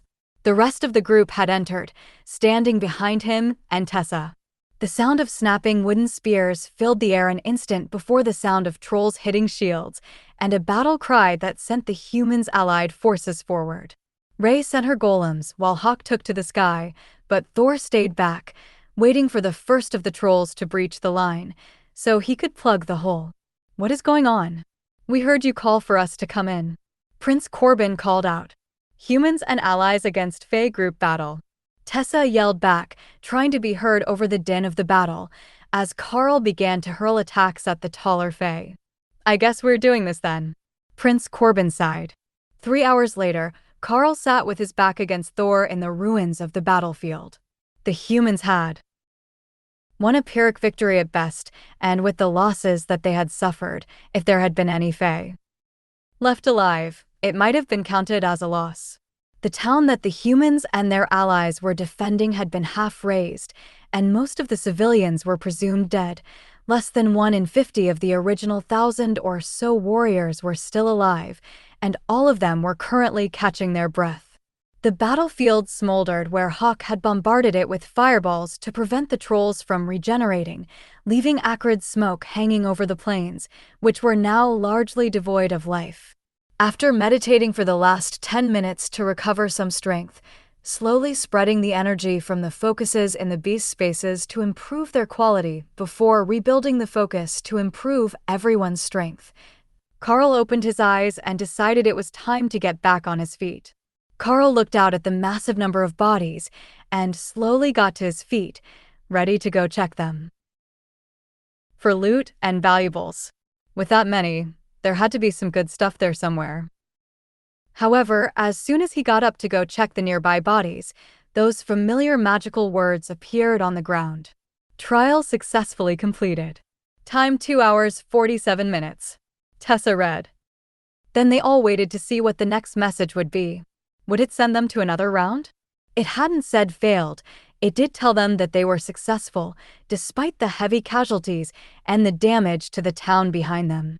Rewards granted, everyone waited to see what they would get, but there was no sign of prize boxes, no additional notification, and then they were back in the plane room with the braziers again. That was when the prizes appeared. 1 small box in front of each of them. There were 3 silver boxes, 3 gold boxes, 2 platinum boxes, and 1 that looked like it was made of pure ruby. Prince Corbin looked at the boxes. Well, I think that we can guess how they're supposed to be distributed. Now, you just need to pick one from your group. The 3 awakened rank members all looked wistfully at the boxes with other colors on them. Dana certainly had experience with these reward boxes, and the better your rank, the better the box's contents. However, there wasn't another mage in the ascended group to plead with. And Alice was unlikely to give up her loot for an awakened rank box after spending 3 hours keeping up barriers and eventually being held upright by archers who ran out of arrows so that, even when she was too exhausted to stand, she could stay within the protective circle around Thor and regain her stamina. Dana and the 2 awakened spell blades went first, then traded boxes until they got one that they could open. Both spell blades got new swords in a similar style to the ones they were using, while Dana got an ornate wooden wand with golden patterns down it. Not bad, the wand is rechargeable and casts magic missile up to 20 times. Dana informed the group. That wasn't too bad at all. It would save her a bunch of mana during fights that she could consume when they weren't in danger. She already knew magic missile, so her proficiency with the spell would extend to the wand, allowing her to split the magic missile into multiple missiles, though the damage would drop. That would give her an advantage against weaker targets and help with the rapid clearing abilities of the team. Lotus handed out the next round of boxes, and surprisingly, none of the three needed to be exchanged. Karl opened his reward box and found a beautiful crystal bow inside. Strangely, it had no string, but when he held it, he instantly understood the concept. If you made the motion to pull the non-existent string, intending to fire it, the bow would create an arrow and fire. There was no mana cost and no listed capacity of charges, it was just a magical bow. However, he could attach skills to those magical arrows and send them to a much more distant target. The range on Shred and Rend wasn't bad, but that was for the average battle. Anything beyond 20 meters, and they began to lose power. But attached to an arrow, they could fly 200 meters, and they would still be fine. It looks like it's Weapons Day. Lotus laughed, waving a carved wooden staff around. It doesn't have to be a weapon. Tessa disagreed, holding up a red and gold metal shield that matched her robes. Smashing tools are still weapons. Lotus shrugged. Larry laughed and passed a box to Alice, while Corbin moved to the ruby chest. All three took out weapons, a gold wand with clear crystal inlay for Alice, and swords for both of the others. It looks like the reward system is judging us for our low damage output, Karl noted. It definitely is. Dana sighed. She had destruction, plus 2 heavily upgraded golems and multiple attack spells, and it had still given her a weapon. Though, it was one to save mana, so perhaps that was the issue with her combat skills that it was concerned with. Prince Corbin looked at his watch and frowned. That took longer than I expected. We should head back to the entrance, where we know it's safe to rest. We will call it an early day because none of us will be up for another one of those trials today. There were no objections to that. They had 3 solid hours of combat in that second room, and another long fight would simply be too much for them. It was only when they reached the first room that they realized going back might be as much trouble as going forward. The door leaving the first room, that they had very deliberately left propped open, was closed again, and they were looking at the same scene that had triggered the last 2 trials. All right, we will set up camp for the night in the last trial room in case the goblins in the larger cave aren't the only ones around. They have a way of finding a way through the smallest cracks, and who knows what's hidden under that moss. If the way back is sealed, we're as safe here as anywhere, but we will keep watch, in case the trials reset and not just the doors to the rooms. What is the watch schedule? Karl asked as he prepared to head back into the second trial room. Prince Corbin gestured to Karl. We will use a 2-person watch, so one can defend while the other wakes the group. One commander with someone else. Karl, you and I will take first. Who wants second? Alice nodded. I will take second with Rose. And that puts me and Daryl third. Larry agreed. Everyone else has the night to rest, and we will cycle partners tomorrow if it's reasonable. Nobody wants the healers to be overtired. Karl couldn't argue with that logic. When things were bad, it paid to have the clerics on your side fresh and ready to work. So, he set down his pack and took out his sleeping bag, wanting to have it ready to crawl into when he finished his watch. Dana sat up next to him while the clerics prepared dinner. The spell swords were about to take out ration packs when they noticed that there was a rather surprising amount of food available. Where did all that come from? Do you carry a whole kitchen? Rose asked. No need for that. We can both use advanced food creation blessings. This is all magic, it didn't exist 2 minutes ago. Just get comfortable and it will be cooked in 15 minutes. Tessa explained. They were making some sort of stew with the ingredients they had conjured, so Karl offered up a large chunk of meat from one of the awakened rank reptiles they had fought that morning. Hawk had claimed the body, but it would take him forever to get through it all. Here, cut this thinly, and it should cook quickly enough, he offered. Prince Corbin looked dubious about the mystery meat from nowhere, but he didn't say anything and decided to just trust the clerics not to poison them all. Even if they did, they were the ones with the cleansing spells, so it was in their best interests to be safe with the food. But they seemed to trust Karl's food supply, and as soon as he passed it over, Lotus began to cut paper-thin slices that would cook in seconds in the stew pot. After the meal was finished and the supplies were packed away, Karl sat down next to Prince Corbin, but facing the opposite door, so they could start their watch, which Karl honestly didn't expect to be anything but dull. They were inside what appeared to be an enchanted tunnel system, and the only other room down the hall was sealed. If anything happened, it would be this one resetting, and if it happened on his watch, it would be a real pain, as they were still exhausted and mentally drained. At first, neither of them said anything. They just silently watched their doors while everyone fell asleep. They had all zipped their backpacks into the sleeping bags with them, in case the trial activated, so they didn't end up leaving anything they might need on the outside. This one had been a 3-hour-long nightmare, and they had nearly depleted their water and snacks before the clerics had restocked everyone at dinner. Once the others were asleep, Corbin turned his attention to Karl. "You know, you're getting incredibly close to the commander rank, and I'm certain after that last instance that your spider is already there. Are you sure that you want to report that to the church? They're the masters of guilt-tripping people into doing their bidding." The prince whispered, knowing that Karl's hearing was extremely sensitive. "Do you actually think that they won't know? There are 2 clerics with us that are moving through the ascended rank at breakneck pace, and last I heard the high priests were considering having an oracle looking on us," Karl whispered back. "Good point. Just saying, there are other factions to consider other than the church." Karl smiled. "Like the Bureau of Elite Development? Who do you think Alice works for?" Corbin sighed and shook his head. "You grew too fast, and you likely haven't even learned the polite and effective ways to say no to them yet. Commander is a big change, and if you don't stand up and demand the respect that goes with the rank when you get it, you'll find yourself in the suck, on terrible borderline suicide missions until one of them really is a suicide mission." Karl nodded. "I'm bad at saying no to people when I get the puppy eyes from them. I will have to work on it, I guess. I just didn't expect everything to come at me so fast, you know? I'm still in my freshman year. It's only been a few months since the divine injection."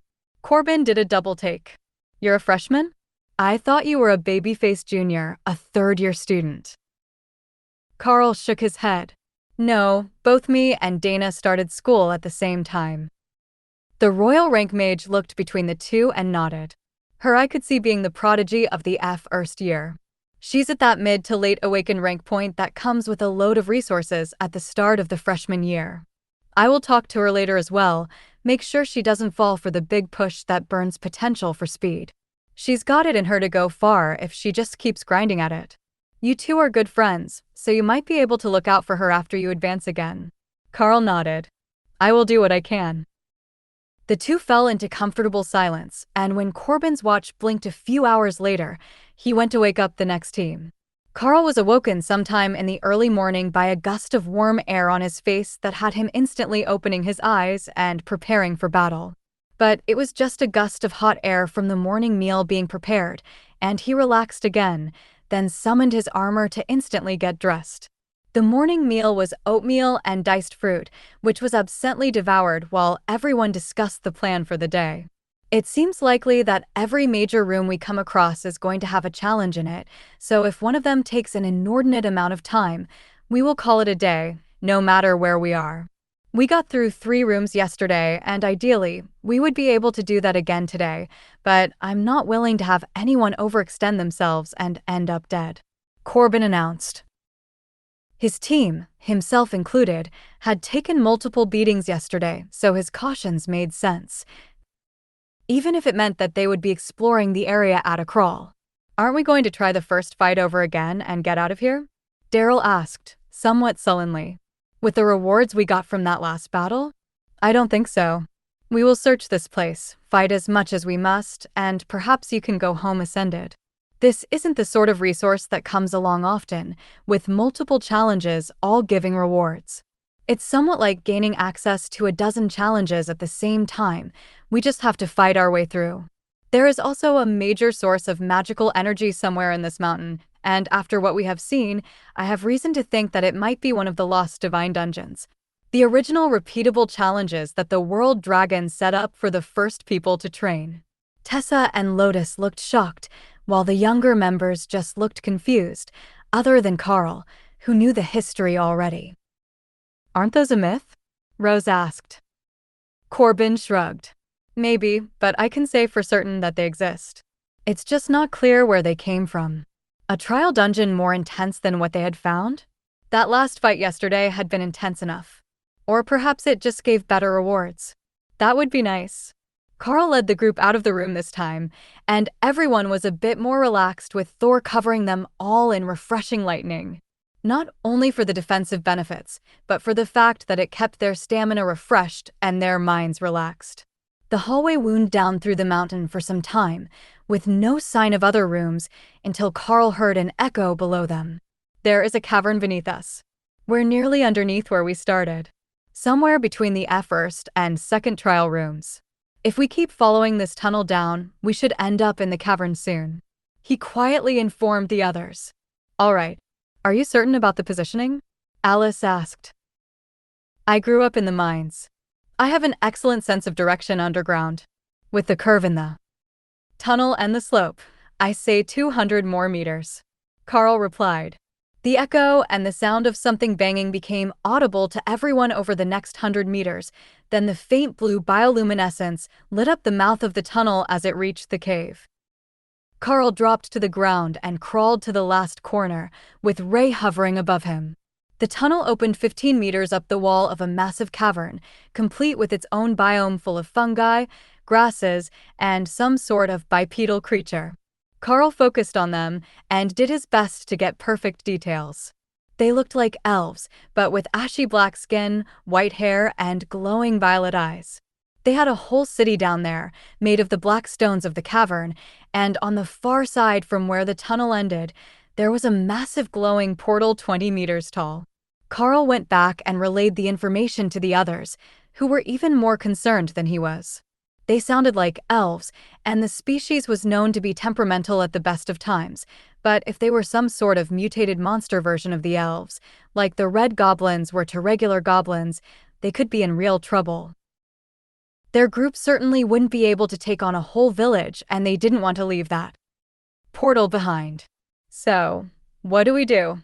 Is there a chance we can sneak through the less populated areas? Karl asked. They're elves. They will know right away if someone touches their plants. I doubt it will be possible to sneak past them. Lotus sighed. Then what do we do? Alice sighed, looking toward the end of the tunnel. If that really was a dungeon portal, she wanted to go in. Karl considered the options for a moment. I think that we might have missed a side tunnel. Do you remember how the other one was hidden? There might have been another like it. The city down there has dozens of tunnels leading out into the mountain, so what are the odds that the one that leads outside doesn't have a single branch? Alice smiled as she considered the options. Well, it's worth checking before we try sneaking to another tunnel and hoping that it heads in the direction that we want. The closest tunnel was only 50 meters away, but at ground level, and it had fairly regular traffic through it. That clearly wasn't an optimal choice. But there was one about 70 meters to their left, and that one was halfway up the wall and also looked abandoned. It was also slightly lower, so he could have Ray make them a zip line and everyone could slide over. Prince Corbin looked back down the tunnel. Let's check all the walls back to the last room. If that doesn't show us any missed branches, we will try for another tunnel. I know Daryl and Muffin don't really understand how valuable that portal is, but we absolutely need to find our way to it. Rose bristled at being called Muffin, but she fell into her position in the middle of the pack as Karl led them back up the tunnel, using his swords to check both walls for anything that wasn't as solid as it looked. But after only a dozen paces, he paused. The tunnel isn't the same. We're headed down again, he informed the others. It took them a moment to realize what was wrong with that statement.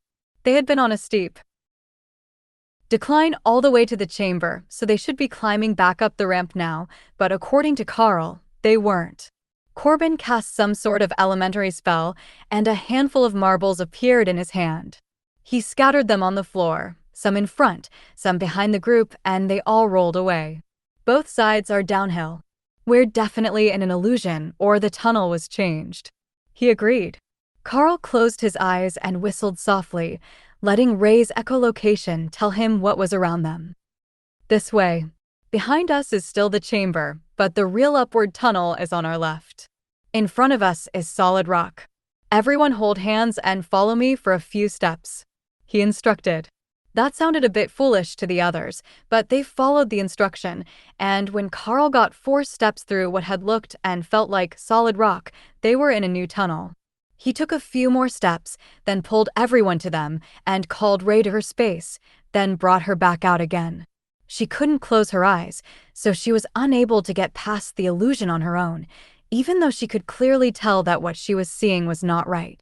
Once they were all in the new tunnel, Karl took out a strip of cloth from his bag, intended to be a bandana or dust mask, but it would do as a blindfold. He needed a bit of eyesight to use thermal vision, and the folded-over cloth made a hazy, but not completely impenetrable view, though he couldn't see anything in the dark with normal vision. All right, illusion-resistant eyewear engaged. I will lead us forward. Just warn me if there is anything strange going on with my actions so that we don't get separated. He informed the group. There was a short pause, and Karl turned back to the group, only to find them staring straight ahead. There wasn't anything there by his vision, though. Ray, what are they looking at? He asked. No clue. They all look pretty freaked out, though. Maybe swat at the air with your sword or something, she suggested. Karl did, and everyone started moving again, looking around as if expecting to be ambushed. I'm pretty sure we're still in the illusion. I didn't see what you do, and when I waved my sword around, you all came back to me, Karl explained. If it even got Corbin in its trap, perhaps we should find another alternate way, Larry suggested. It does seem as if they put in significant effort to trap this tunnel, doesn't it? Karl agreed. And there are elves in the tunnel behind us, I can hear them, Ray added. Going back is no longer an option. There is someone in the tunnel we came from. Stay close and ignore anything that you see. Close your eyes and hold on to someone's clothes if you have to. Just keep following me, Karl ordered. He led the group down through a set of winding corridors until he sensed a door on the left. Then he pulled everyone inside and closed the door behind them. They were in another of the brazier rooms, and everyone was giving him strange looks. Sorry, the elves were catching up to us, and this was the first door I found, he whispered, motioning for silence.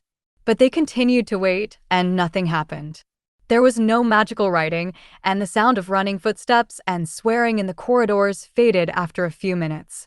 Then it returned, as the patrol retraced their steps, but they didn't stop outside the door, and just kept moving back toward the tunnel mouth that Karl's group had stopped near. What do we do now? There's no second exit from this room, and there's a whole city of them out there, Dana asked. Prince Corbin sighed, then smiled. I have either the dumbest or most brilliant idea ever. When the guards passed by the second time, I managed to record them for my disguise spell. I can disguise everyone as the patrol, and we can just walk through to our goal. Alice chuckled. Definitely one of the dumbest. How are we supposed to get back out once they notice we've gone through the portal? You know they will have it under security, and the disguise spell doesn't last long, so we won't be able to spend time scouting, even if we spoke their language. How about we use the disguise spell to look for a way out? At the least, they wouldn't attack on sight if they mistook us for guards, Larry offered. Corbin raised his hand, and suddenly, everyone looked like the dark-skinned elven guards. They were all the same height, with the same hairstyles as they had before, but it was at least enough to get them through a cursory examination. All right, let's go see if we can find a way to the portal, the royal-ranked mage instructed. Karl sent Ray back to her space to help with the disguise and opened the door, only to find that they were no longer in a hallway, but a large courtyard in the middle of a fantastic city. His first instinct was to close his eyes and let echolocation tell him the truth, but when he did, it still seemed to be real. He turned back to the group. What do you think the chances are that we stepped into a trial land? Didn't notice? We didn't get a notification in here, but what if that was because I was leading us blind through the illusions when we entered? Prince Corbin stepped up beside him and looked out at the city, which was made up of twisted black spires, with a bright blue sky overhead and alien-looking plants growing everywhere. Well, we aren't in the underground city, that's for certain. Let me check with a locating spell, he whispered, in case something nearby could hear them. He cast the spell and shook his head. We're definitely inside a trial. Either that or we're more than 1,000 kilometers from where we were yesterday. I can't locate any of our other clansmen, and there is nothing coming in over the radio. Alice took a device out of her pack and nodded. We're not in contact with any government signals. I would say that we're almost certainly inside a trial of some sort. What does the outside of the building we're in look like? Karl stuck his head out and found that the door was black oak on the outside, and they were in one of the many black spires. The same as the ones you can see across the road. We're on the main floor of a spire, Karl explained. Alice nodded. Which means if we leave, this entry point will probably vanish, and we will have to complete whatever sort of trial we're in before we can exit. This sort of situation matches with the reports that we got from other elites, but they reported losing huge amounts of time while they were in strange trials, or simply didn't remember anything. Great. So is there any way to see what sort of mission we're on? Larry asked. There was one sure way to tell. Quest status. Quest status. One ongoing quest. Find and enter the dungeon portal. Conditions. Survival. Karl looked at the simple listing from the system and frowned. Find and enter the portal without dying. Yeah, that was basically what they were trying to do anyhow. There wasn't much of a reason to issue them a quest for it. Unless they had been in one all along and misunderstood, thinking that they had exited. If they had entered a trial when they left the last room, or worse, hadn't left the first one that they had entered at all, and were simply moving around areas of it, their entire experience could be an illusion. Karl looked outside, using every form of vision that he could, but found that the only people around were a scattering of the dark-skinned elves. I can still sense the portal, even if the city changed. Ray informed him from her space. Ray says the portal is still nearby. Should we get a move on and see if we can make it there? I don't know what happened to the city, but I believe we're in a trial, and it's still the goal, Karl whispered. There were some shared looks of concern, but after a moment, both Alice and Corbin motioned for him to lead the way out of the room and through the city toward where he thought that the portal should be. Their disguises weren't perfect, but they blended in well with the locals, who had a very eclectic fashion sense, with the only rule seeming to be that it must be black clothing with white hair. They didn't speak as they moved through the city streets, headed for the center of town, where everyone could soon see the glow of the immense portal. There were more people moving their way by the minute, as if there were some type of big event going on, and Lotus was getting excited. I speak Elvish, and while their accent is archaic and harsh, I can hear them saying that the portal is open. That must mean they're going to let people through, she whispered. Alice laughed softly. If we can just walk through the portal, I am throwing a party when we get back.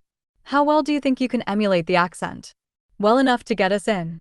Trust me, Lotus replied as she came to walk beside Karl at the front of the group. They just followed the flow of people to the portal, hoping that the disguise spell held and wasn't seen through. Everyone in town was going the same way, toward the man in the black and white patterned robe that was shouting something in ancient Elvish. He says they're an outreach program, and they are looking for volunteers who are willing to risk their lives to prove that they have what it takes to be the champion of the dungeon. I don't know what that means, but I'm going with it. Before anyone could speak, Lotus threw her hands in the air and waved at the man in the black and white robes. He smiled and pointed at her, while the elves all looked stunned that someone was volunteering without asking for any more details. Lotus made a gesture that they were all together in a group, and the man motioned them up onto the platform where the dungeon portal was. Only 9 you? The options are 5 or 10. The man asked Lotus in Elven. This will be good enough for the 10-person challenge. Have faith, she replied. The man in the odd cleric robes, black on the left, white on the right, smiled and patted her on the head. then gestured to the portal for them to enter. The first volunteers for the new dungeon are now entering. May the blessings of the ancients be upon them. The man announced as they walked inside, and Lotus almost stopped to ask him questions, but didn't want to give herself away with her foreign accent. Lotus and Karl led the group through, and they stepped into a strange swamp with crystalline trees and groups of snake monsters with vaguely humanoid torsos. Naga. Lotus announced in awe. Are they powerful? Karl asked. They can be. They're semi-intelligent, brutal, and they use magic. Hawk looked out over the surroundings from his space and gave a squawk of pure hatred in Karl's mind. Evil. They're pure evil. Nothing but swamps and water magic. This place should not be allowed to exist. After his close call with the Yeti clans, Hawk's hatred for water magic seemed to have gotten more intense, but as Karl looked out over the swamps, he saw potential. There were leaders at the commander and high commander ranks, countless awakened drones and ascended warriors, as well as lesser subspecies that Karl believed were common grade and may or may not pose a threat. Lotus was the only one of them that knew much about the species, and she hadn't mentioned the others, so Karl assumed that they were most likely common-grade creatures, though he could see them using simple water magic, so they weren't completely harmless. The scaled, almost human, shaped upper bodies of the Naga were throwing Karl's sense of scale off. Most of them only had 2 arms, but some had 4, and they all had fully reptilian heads, like a cobra's, with the widened hood. Only, theirs didn't only flare as a threat, it was held wide all the time, either on purpose or by evolution. They came in a huge variety of sizes, from torsos the size of a child to as large as that of an ogre. The Naga also wore some clothing and jewelry, while carrying weapons as needed, which convinced everyone in the group that they were indeed an advanced species. Karl didn't want to send Hawk up and draw the entire area toward them, but from the entrance, they could see quite a bit of the village. Karl focused on the quest status again, now that they were inside, and found that it had updated. Clear the Naga dungeon and eliminate the Naga King. That would definitely have to be done in order. But there was something strange about this place. Other than the fact that it was full of Naga, or that it shouldn't exist in the location where they found it, or the weather in the swamp. Dana was the first to put it together. They can clearly see us standing here. Why haven't they attacked? She asked. Corbin smiled at her. It's a unique feature of the dungeons. I've been in a few before, and as long as none of your group leave the starting platform, nothing will attack. Once we move forward, they will engage as usual, and we will have to remain out of sight of patrols and other groups while preventing them from calling for assistance. See, this place is evil. Hawk reminded Karl. Actually, I have a great idea. Why don't you stay on the shoulder of one of the mages, which will keep you away from the fighting, and then you can throw fireballs at all the water magic users without attracting too many. Karl suggested. Oh, that's good. I will stay with the Dana mage. If I stand on her head, I will be the same height as everyone else. Maybe just on her shoulder. Your claws are sharp, and she's not wearing a helmet. Hawk agreed to compromise and went to stand on her backpack to look over her head. Karl called Ray and Thor out, and the group prepared to move forward to where the first group of Naga were waiting for them. As Corbin had said, the moment that they stepped off the platform, the Naga took action, shifting into an attack formation and preparing to engage the group. The creatures didn't seem to know what they should do with the presence of a lightning Sarrow. If snake faces could look confused, that was the vibe that Karl was getting from them as Thor charged, then horror as they realized that he didn't have to spear them with his horns to cause damage. The Naga twisted in between the large upper horns on Thor's head, but the Sarrow just violently shook his head back and forth, whipping the unfortunate warrior from side to side and leaving it unconscious on the ground. The others tried to restrain Thor to rescue their teammate, but they were only awakened rank F fighters, and a pair of fireballs from Hawk took them out before they could even get close. Corbin nodded in satisfaction. Everyone stay close and try not to make any noise. We will grab the groups one at a time. There are no non-combatants in a dungeon trial, they're all here to fight, and The normal standard is to eliminate them all and see what sort of rewards you get. It can be quite extensive, but these instances are rare. Karl touched the first body, intending to roll the creature over to check if it had anything decent. But as soon as he touched it, the body vanished, and a small stack of coins was left on the ground. "What the hell was that?" he whispered. "Oh, it's one of those dungeons. This will be spectacular. Touch every monster that we kill, and try not to kill any of them out of reach. It will give us loot as we go, and we can split it how we want. The reward could be money, items, clothing, nearly anything. I've even heard of them turning into food. So don't miss any. The item is usually based on the power of the monster." Corbin informed them. Dana whistled softly as she followed the prince's instructions and held up a blue coral ring. Hawk grumbled in discontent, and Karl was almost certain that it was a water elemental buff. "Does anyone know how to identify these?" Dana asked. Tessa held out her hand, and a golden glow surrounded the ring for a moment before the cleric looked startled. "It's a common grade ring of pure water, like the spell that we use to make water with meals, but anyone wearing it can use it if they have the mana," she explained, then handed it back to Dana. It wasn't like the cleric needed it. Dana took off her glove and slid it on her finger, then replaced the glove as the spell swords gave her envious looks. "It's just the first fight and a common grade item. Just wait, we're bound to get all sorts of good things out of here with the variety of classes in our group," Prince Corbin promised. He threw a spell at a nearby group of Naga, killing one instantly and making the others run toward them. It was brilliant, and almost as if some of the intelligence of the monsters had been removed, to make them respond in a predictably aggressive manner, even when they should have been smart. Enough to just run when someone was instantly decapitated. The spell blades and Karl were on the group the next second, cutting them down, then tapping the corpses to see what happened. More coins and a pair of black leather gloves that certainly weren't anything the Naga had been wearing were the results, leaving everyone impressed by the level of magic that it must have taken to create something like this. "I believe that these dungeons are a creation of the world dragon, a form of divine magic. The risks might be immense, as the enemy groups will contain opponents that can challenge Corbin because he's with us, but the rewards should be similarly great, as the world dragon took care of the people." Tessa informed the group in a serious tone that reminded them she was a cleric first and knew all the essentials of church doctrine. "Step back into the long grass," Lotus warned quietly, sending everyone scurrying for cover. Fortunately, there were no bodies left to give them away because there was a patrol of larger, armed Naga coming, and by Karl's guess there were 4 commanders and either a high commander or prince-ranked leader.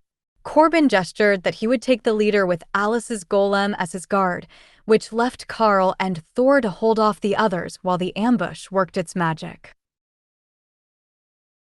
Of course, Larry and Alice were going to have to help with the leader, but with Ray and her golems. On the team, they weren't completely outmatched by the other 4 guards. The Naga were scaly, but not hard scaly like Thor. They were supple and flexible, meaning hard to hit as they avoided Karl's strikes. These guards also had a water barrier around them that had enraged Hawk, who was furiously hurling fireballs at them as his flaming body surrounded both him and Dana. Karl didn't think that Hawk had even realized he could do that. He was too focused on eliminating the water magic from existence, working through his trauma one charred corpse at a time. At this point, even Ray felt bad for the angry bird and did her best to let him get the last hit on a failing shield before having her golems ambush from behind to take out the targets. The golems were also subtly different than he remembered, Karl noticed. They had plates of black metal armor on their torsos and encasing their already dangerous forelimbs like blades. That had to be Dana's golem armor type ability. Durable constructs, he believed it was called. Combined with the lightning, it was incredibly effective, and the Naga were being decimated by the 2 golems. The agile warriors that Karl had such a hard time hitting were no match for the 8-legged golems, and Karl wondered if he should invest in haste when he had enough skill points.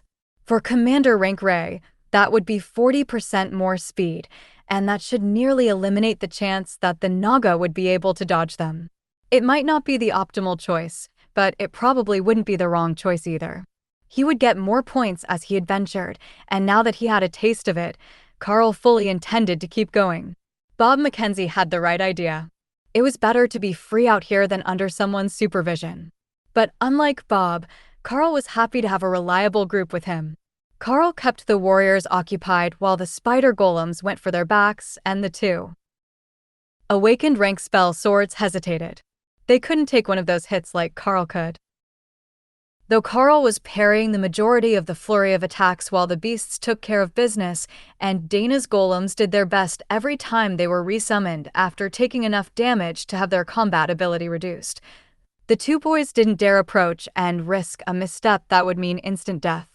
Tessa couldn't even hold out against the Naga patrol and had been forced to retreat from Thor's back.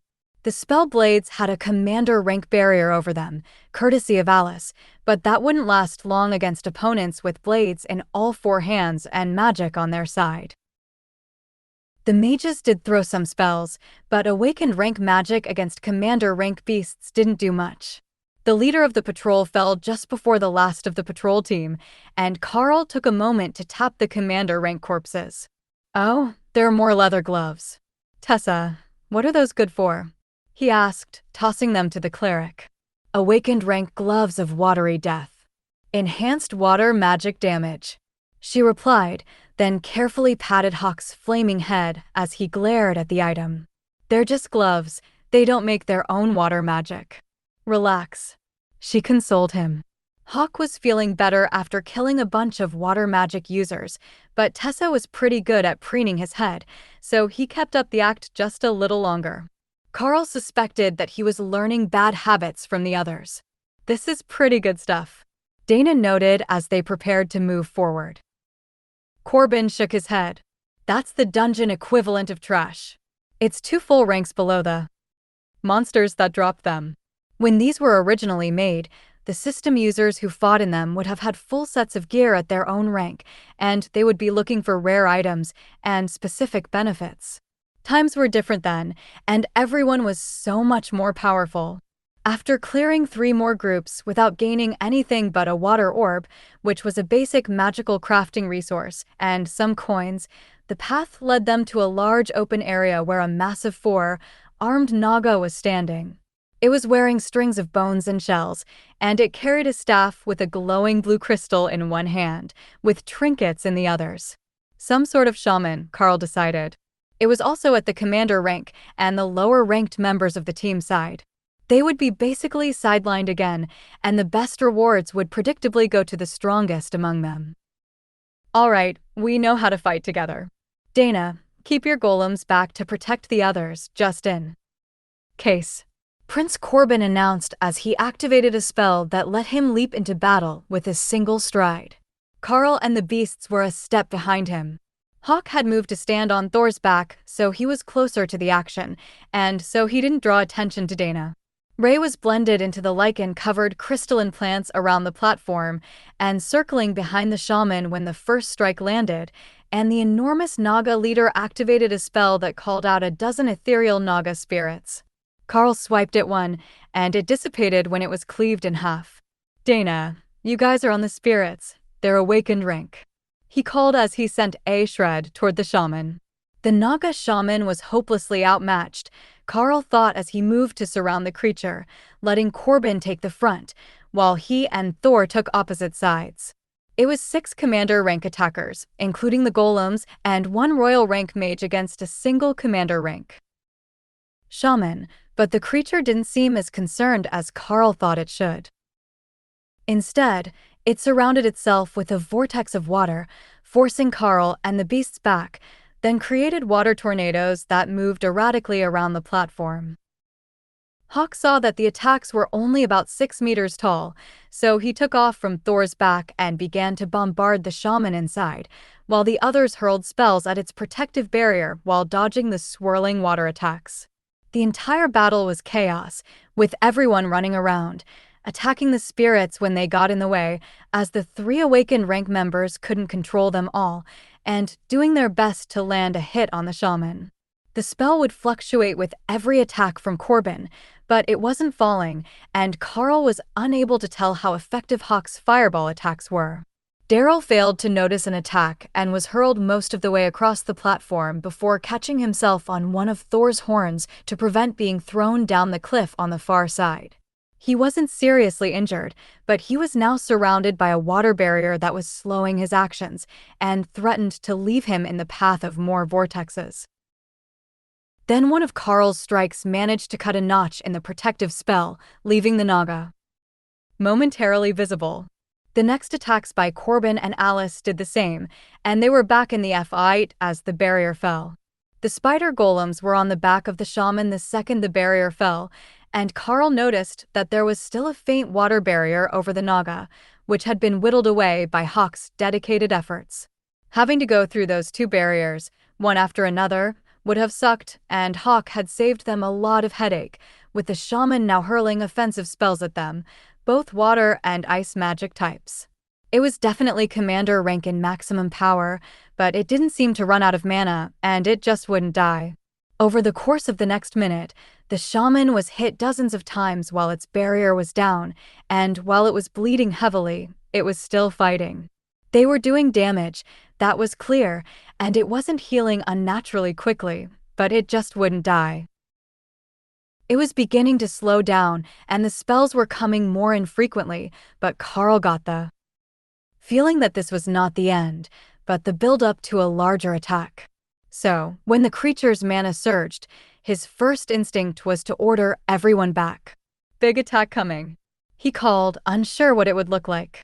The mana build-up turned into a surge of water, first spiking out, then rotating around the room in curved waves. Karl began to move, avoiding the waves, which were pulling away from the Naga shaman as they traveled. He could see everyone going in, but Hawk and Ray were both thinking the same thing. Trap, get clear of the waves, then back away.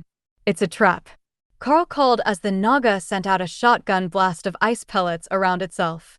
Karl tanked it with flame body, while Alice and the other commanders absorbed it with their shields. The awakened rank fighters hit the ground to get under the attack, while Ray used her golems as a shield and Thor turned his head down so it didn't hit his eyes. Then the spider golems were on the shaman's back again, and Karl drove his blade deep into the creature's belly as Corbin leapt over him to go for the creature's throat. The Naga shaman fell into a slumped pile of coiled body, with its arms toward Corbin in one last desperate attempt to grab and strangle him. Well, that went as well as expected. Are there any injuries? Karl asked as he realized the monster was truly dead and wasn't reacting to the golems continuing to stab it.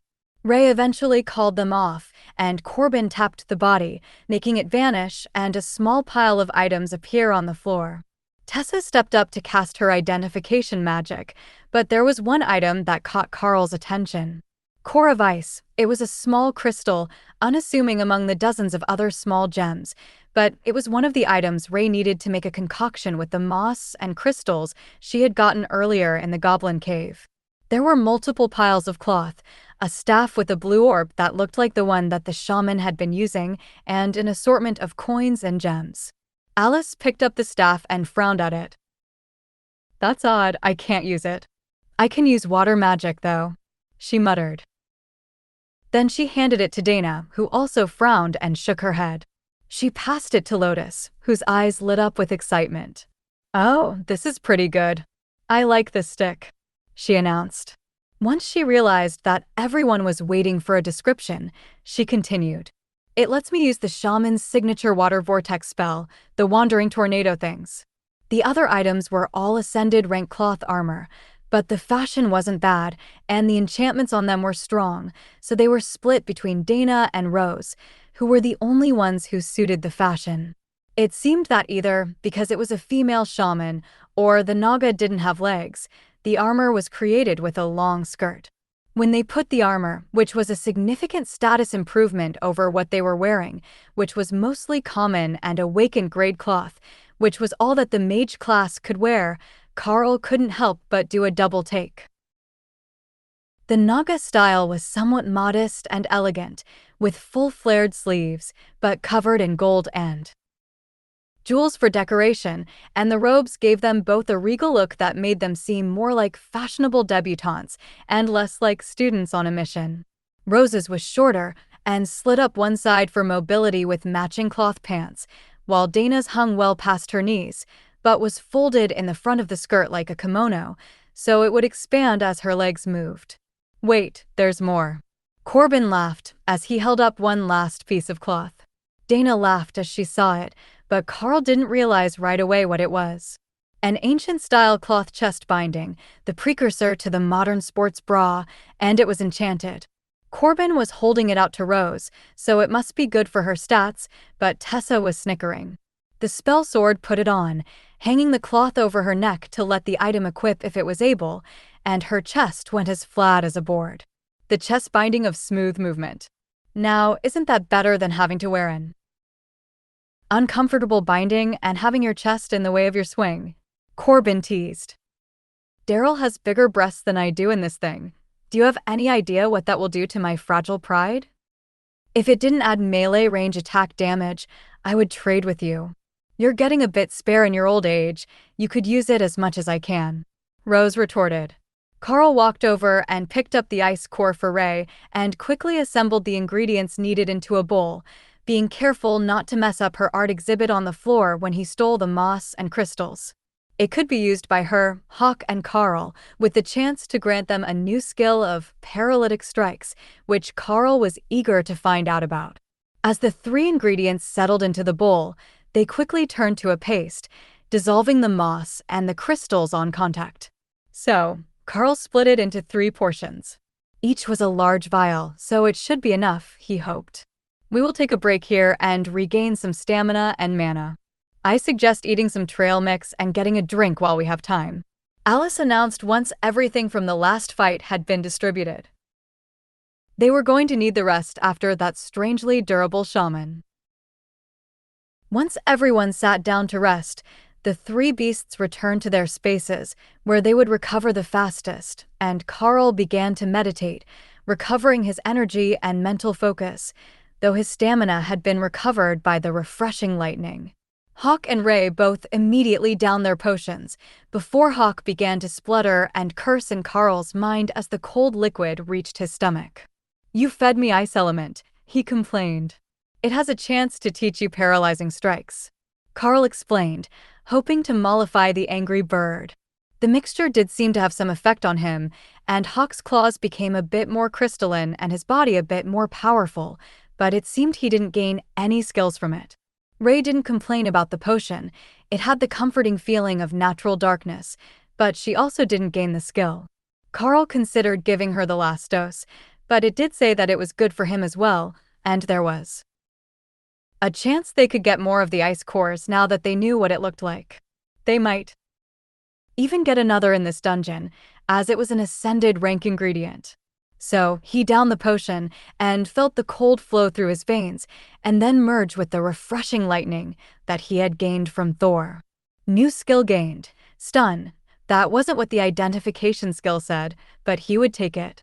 A stunning strike was something that the group lacked, and as he was the one who knew it, he could use Skill Book to record it and earn himself some brownie points later when he had gotten himself in trouble and needed a way out.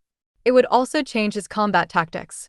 Stun was a melee range skill, which wasn't a big deal, but if he led with it, then switched targets, the spider golems could ambush the helpless target. He didn't know how long it would last or how well creatures would resist it, but even a few seconds under their not-so-gentle ministrations was enough for the spider golems to take out most targets. After a few minutes' rest, Alice and Corbin prepared to move out again. They would be leading the group to attract the groups of Naga with their longer ranged attacks, but Alice had an extra instruction this time. Let Thor rest for a bit. We're going to need to sneak through a few areas, and it's not going to be easy for him. It's swampland, and while a lightning Sarrow has no problem moving through that, it's far from a silent process. She explained. All right, he can take an extended rest. I will leave Ray in there as well, but she will call her golems out when we need them. If we're going for stealth, the smaller the group, the better. Karl agreed. After that, all the golems were dismissed until the next fight, and the group began to make their way through the dense foliage of the swamp, following a Naga patrol route, but staying out of sight among the taller plants that grew between the crystalline trees. The next group was standing in a clearing beside the road, and Karl checked in with Ray to be sure that she knew what the plan was. She was safely hid in her space, away from the swamp water, but Hawk came out to use Dana as a mobile fire platform. She would be well away from the actual combat, and her backpack put him at just the right height to see over her head. Corbin nodded, and the fighters spread out to ambush the enemies, one commander ranked spellcaster and 4 awakened warriors. On his signal, Karl charged into combat, leaping silently out of the water and hitting the spellcaster with stun before it could even react. There was no visible effect, but it wasn't moving at all, even as Alice's wind blades and Corbin's enchanted sword sliced it apart. The spider golems went straight for the warriors when Ray summoned them out, and the entire group was eliminated without a sound. That was how the next hour worth of fights went. A quick ambush from the swamp, and then loot the bodies and retreat out of sight before the patrols noticed and raised an alarm. Then they found themselves at a crossroads. There were 2 patrols, both coming their way, and another platform with another oversized Naga. We will split. The patrol on the right is all awakened with an ascended leader, so Daryl rose and Dana, you're on that with Thor. The other is a commander with ascended members, so the rest of us will focus on that until Thor returns. Once those are done, we will deal with the oversized Naga. I don't see any other Naga in the area, so this might be the end of the dungeon. Some of the dungeons are massive, others are small like this. Corbin explained. Karl nodded. Make the call, and I will charge one group with the spider golems while Thor goes for the others. Wait just a little, we want them all to be within range of the clerics. It will be 2 fights, but I don't want to split the group completely, he replied. Prince Corbin was a careful strategist, and Karl could tell that his caution was beginning to annoy Alice at some points, but she agreed on this one. Sending the lower ranks too far away could put them in danger if there was some ambush that they had missed. Corbin counted down from 5 on his fingers, and Karl called Thor out in front of the second group. As he launched his attack, the commander in the patrol didn't seem too surprised to see him coming, but when the spider golem suddenly appeared at his shoulders as Ray left her space, it was certainly caught unaware and reeled back, coiling its long body underneath itself for balance. Not far enough, as Karl didn't care if his first strike was to a vital area. Stun hit the lower body of the commander, and it went lethargic for a moment, just long enough for the spider golems and Ray to swarm it. The commander had 4 arms, but the upper 2 were quickly immobilized as the golems stabbed at them and used their multiple limbs to pull them back at an awkward angle. Ray was more practical and went for the long tail, slicing it as many times as she could with lacerate to make the creature bleed profusely. It was still trying to parry Karl's blade with its lower arms, and Karl mentally calculated that stun was only of limited effect on creatures above his rank, slowing them, but not completely immobilizing them unless he got a solid hit. He had expected the other patrol members to be coming for him by now, but they were occupied with Alice's golem and Prince Corbin's blade. Karl briefly wondered where Hawk was in all this, and then recalled that he was perched on Dana's backpack and not given explicit orders, so he was probably still there. That should be more than enough damage to deal with the second patrol. Karl didn't push for more attacks, he only kept the commander busy as Ray and her golems tore it to shreds, letting it collapse into Karl's arms and vanish into a pile of gems and a chainmail armor piece. The Awaken team had no problems with their group, and they were only seconds behind on the kills. That probably meant that Hawk was slacking, as there was only one ascended member with the patrol, but there were no injuries, so all was well that ended well. Everyone turned to where the oversized Naga was standing on the platform. There were tents around the perimeter, which suggested it might not be alone, but their fight hadn't attracted any of them, and only the one was out in the open. Do we have a plan? Those tents are making me nervous, Tessa noted as they checked the loot. She had just identified the armor from the commander, and she was looking at the chainmail coat. In appreciation. It reduces casting cost by 15% while wielding a shield. It's perfect. She noted. Very nice. I don't think that any of us will begrudge you. Karl replied. Even when it's a commander rank armor piece? Tessa asked, looking around the group. Prince Corbin chuckled. You're the only one of us that even owns a shield. She had gotten it yesterday, but he had a point. None of the others had a shield or any intention to use one. All right, up armored cleric it is. Karl smiled at her enthusiasm.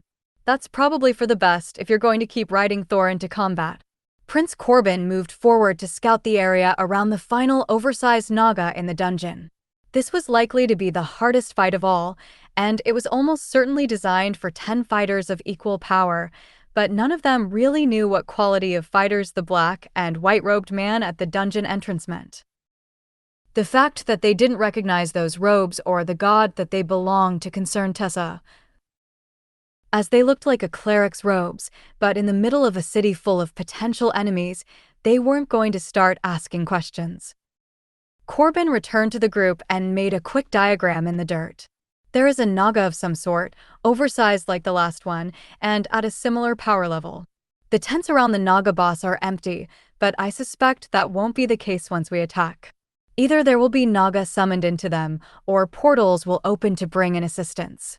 The outfits make the oversized Naga look like a royal, and this one seems to have male anatomy, a more muscular upper body, wide pecs instead of rounded breast analogs. So, I would call it a Naga King. I don't know what it will do once we're in combat, but there are weapons all over the platform. Karl nodded along as he took in the information. So, it sounds like it's a melee combat type of opponent. Avoidance will be key in taking it down. With 4 arms, it will be able to fight like multiple opponents, and the tail is likely to be dangerous as well. That shouldn't be anything that we can't deal with if it's near the same level as the last one. But the issue will be when more Naga show up.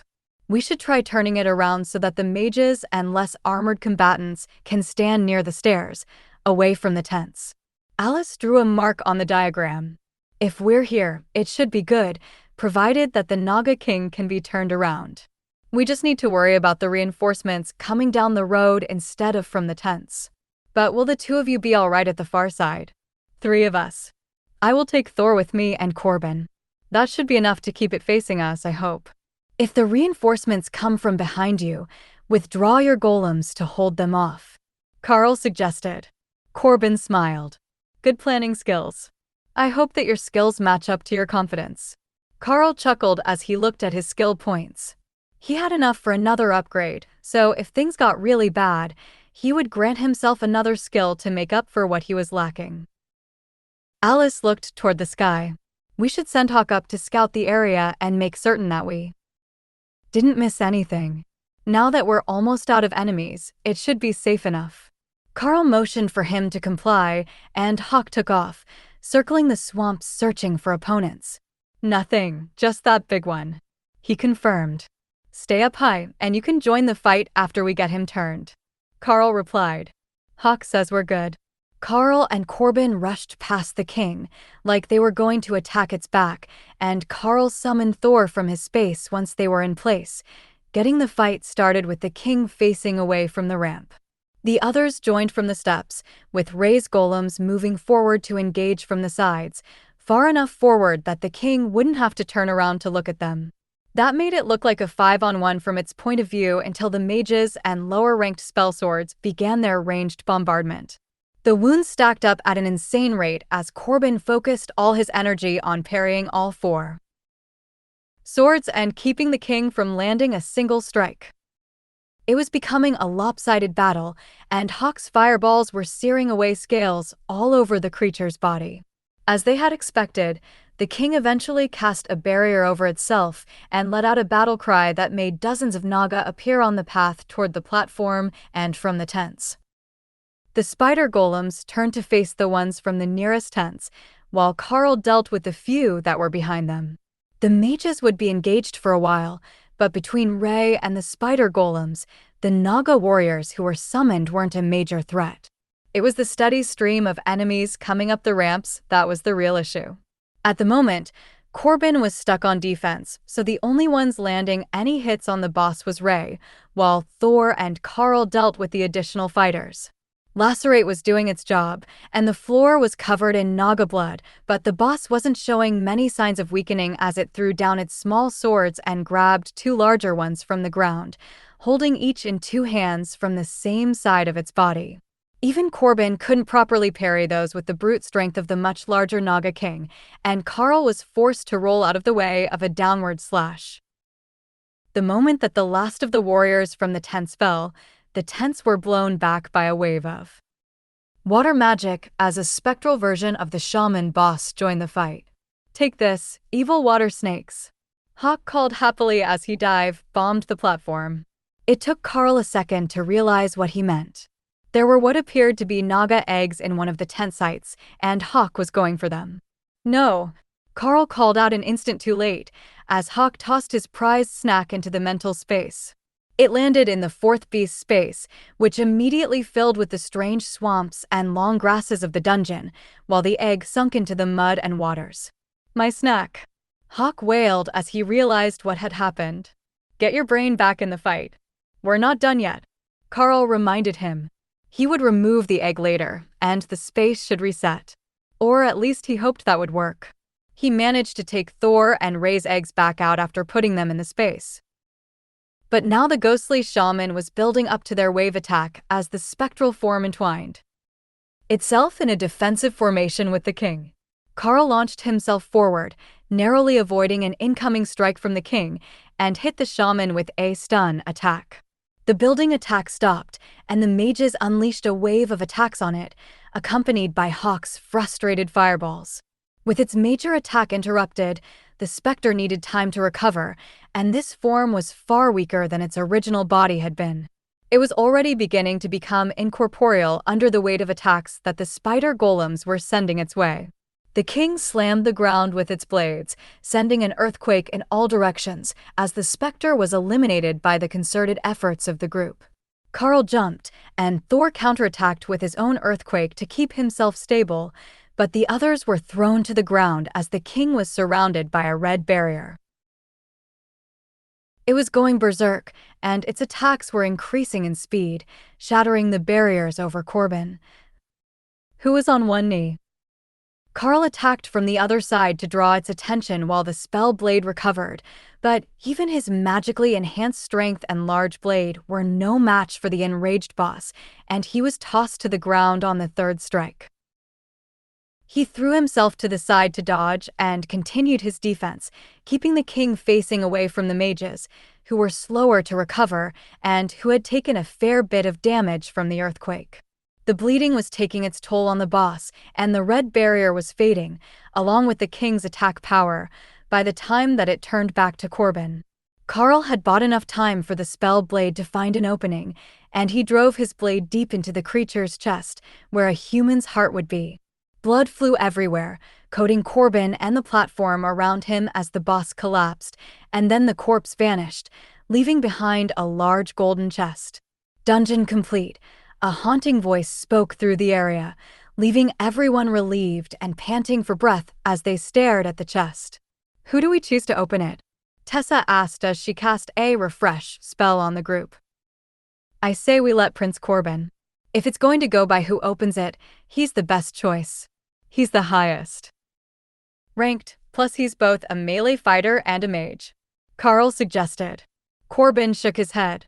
"They're based on luck. Who here has the most luck or favor of the world dragon?" The others pointed at Karl. There was no doubt that it was him. The spell that the high priests had cast had proven it. The high priests had him tested. Lotus explained to the confused spell swords. Karl reached out and touched the chest, which swung open. "Rewards are being granted," the same voice announced. "Most damage dealt, Ray. Bonus award granted. Most healing done, Lotus. Bonus award granted. Under level completion, Dana, Daryl, Rose, Remy.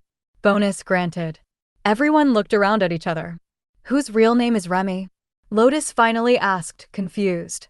Nobody seemed to know, but in Karl's mind, The egg that Hawk had thrown into the fourth space began to tremble and crack.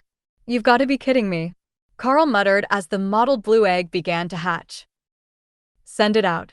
Stupid water snake," Hawk demanded. "It's too late, the bonding is complete, and they've gotten an award from the dungeon," Karl informed him. Now, he just had to find out exactly what sort of Naga creature he had gained as his fourth companion. "Remy is a hatchling in my fourth mental space." Hawk threw an egg from the boss platform in, intending to eat it. Karl explained. Lotus burst into laughter, which only grew in intensity until she was holding her middle and rolling on the ground, tears of mirth running down her face. "Hawk picked a Naga as your fourth partner?" "Oh, that is priceless," she gasped. Hawk hurled a fireball at the laughing cleric, but the refreshing lightning barrier around her stopped it without damage.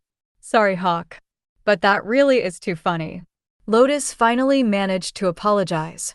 They were so distracted by the addition of a team member and Lotus' response that everyone nearly missed when the spider golems began firing spears of wood into the grass. "I got a new skill. Spear. Look, I can do it with my silk as well," Ray informed them, then sent out a burst of silk shaped like an arrow that impaled a tree just away from the platform. "Well, Ray got a new skill as a bonus. What did Lotus get?" Alice asked. The nature cleric did her best to stop laughing before Hawk came down to attack her in person. She cast a spell, and her body was surrounded in water, brushing away all the dirt and wounds from the battle. "I got a new healing spell. Revitalizing waters," she explained. Then everyone turned their attention to the other three that the voice had named as getting bonuses. They were still in shock and hadn't examined themselves, but to the others it was obvious that they were all freshly ascended rank mages or spell swords. A gentle, slightly terrified voice entered Karl's mind. "Evil bird can't get to me here, can he?" Remy whispered. "No, he can't get to you. That's your space," Karl assured her. Remy, as the dungeon had called her, was a small blue snake with shimmering crystalline scales, a black swirling pattern on her back, and golden belly scales. Her head was hooded like a cobra, similar to the Naga, but she was definitely all snake.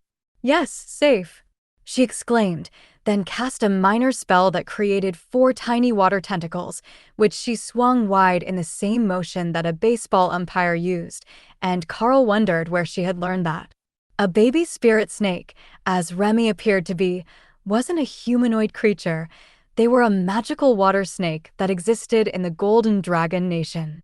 Karl was only vaguely familiar with them from his research, but they were a strong commander rank threat and could grow to 10 meters long. But what Lotus knew was that they were considered one of the spiritual beasts, as they were known to develop advanced magic of various sorts, and when they matured after they reached adulthood, they would naturally evolve into one of 3 directions. They would either become Naga warriors, Naga workers, or guardian spirit snakes. The third sort never gained the humanoid features or extra intelligence, and instead focused on growing its reptilian body. Karl focused on the new addition, doing his best to see what he could tell about the team's newest addition. Pet added, Remy, Shaman Princess. Rank, ascended. He hadn't been expecting that. She was tiny, but apparently, she was born as an ascended rank shaman. The inspection didn't tell him what skills she had, but they would logically be water-related, as she was somehow related to the Naga. A tiny blue spirit snake with black patterns on her back, a pale golden underside, and a wedge-shaped head. Corbin reached into the golden treasure chest and got a confused look on his face. Member reward granted to Corbin. The voice of the dungeon announced. "I guess we can't pick what we want from the box? Well, we could likely trade afterwards, I suppose," he commented as he looked at the golden bracers in his hands. They were intricately carved with images of Naga on them, and looked like they should have some sort of worthwhile magic imbued into them. The most powerful stuff was always the coolest looking, in Karl's experience. Thor stuck his snout in the box, trying to see what was there, and came back with a necklace on. "Thor gets bling too? That's wild." Lotus laughed as the voice announced that Thor had received his reward. Hawk took his cue from the lightning arrow, and came back out of the chest with a large red gem in his mouth.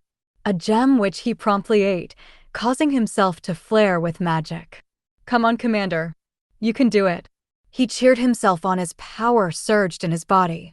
Just when Karl thought he was going to fail, flaming body surged with power, and Hawk's eyes flickered to a bright glowing blue that shimmered like a flame. "That's a commander rank advancement for Hawk." Karl stated the obvious as the others cheered him on. One after another, the others reached in to grab their rewards and came back out with gear. Ray got a shadowy gem that she also ate, though it didn't propel her through an entire rank. Karl was last up, and Remy appeared on his hand as he reached into the chest. Member reward granted to Karl. Member reward granted to Remy. Hawk screeched in annoyance. She didn't even do anything. She wasn't even born when the fight ended. Karl sighed. "Look, you two are going to have to get along. I also know that you ate the other eggs from that nest already, so don't pretend like you lost something precious." He sensed Remy's smug attitude. Hawk had eliminated the competition for her. Now, she just had to eliminate the Hawk, and she won. Won what? Karl wasn't certain, but he mentally chastised the baby monster. "That means you too. Get along with the others." Karl made it an order and felt the two beasts' wills bending under his order as they reluctantly came up with ways to do the bare minimum to comply. Remy now had a spear in 2 of her 4 water tentacles, while Karl was looking at a simple golden coin. Skill token grants 1 random skill. "What is that?" "It feels like holy magic," Tessa asked. "It grants a skill when used," Karl explained. "Wow, so like a skill book." "What skill?"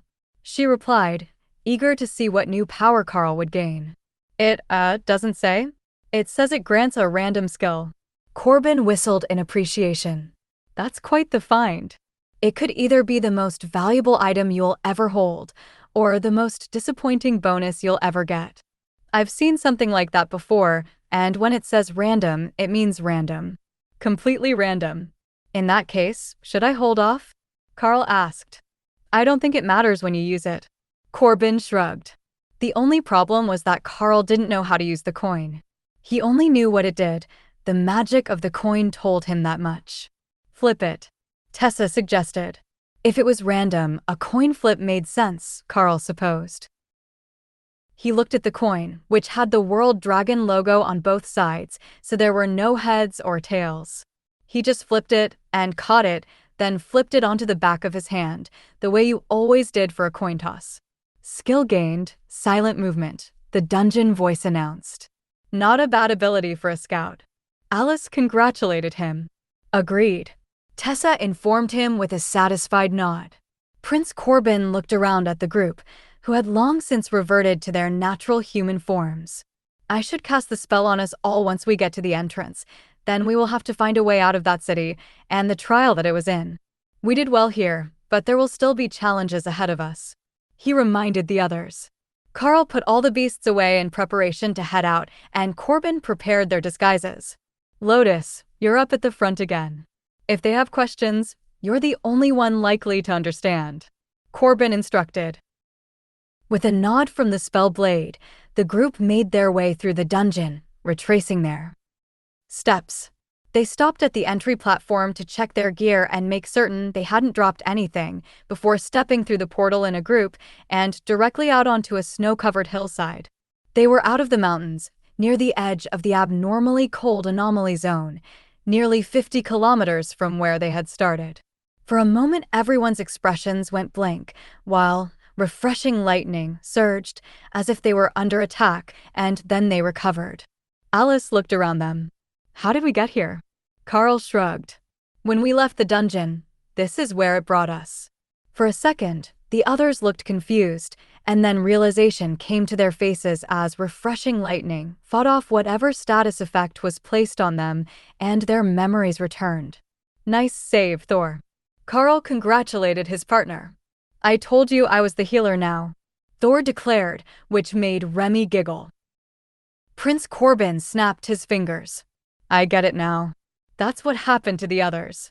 They entered an instance, and when they finally escaped it, their memory was wiped. But we were all under the same protective spell when we left the dungeon, and we managed to remember. Larry patted him on the back. Good work, boss. We couldn't have done without you being mauled by a Naga King for 10 straight minutes. But we've got more to celebrate. There is a new commander in the group. Corbin turned to Karl. So there is.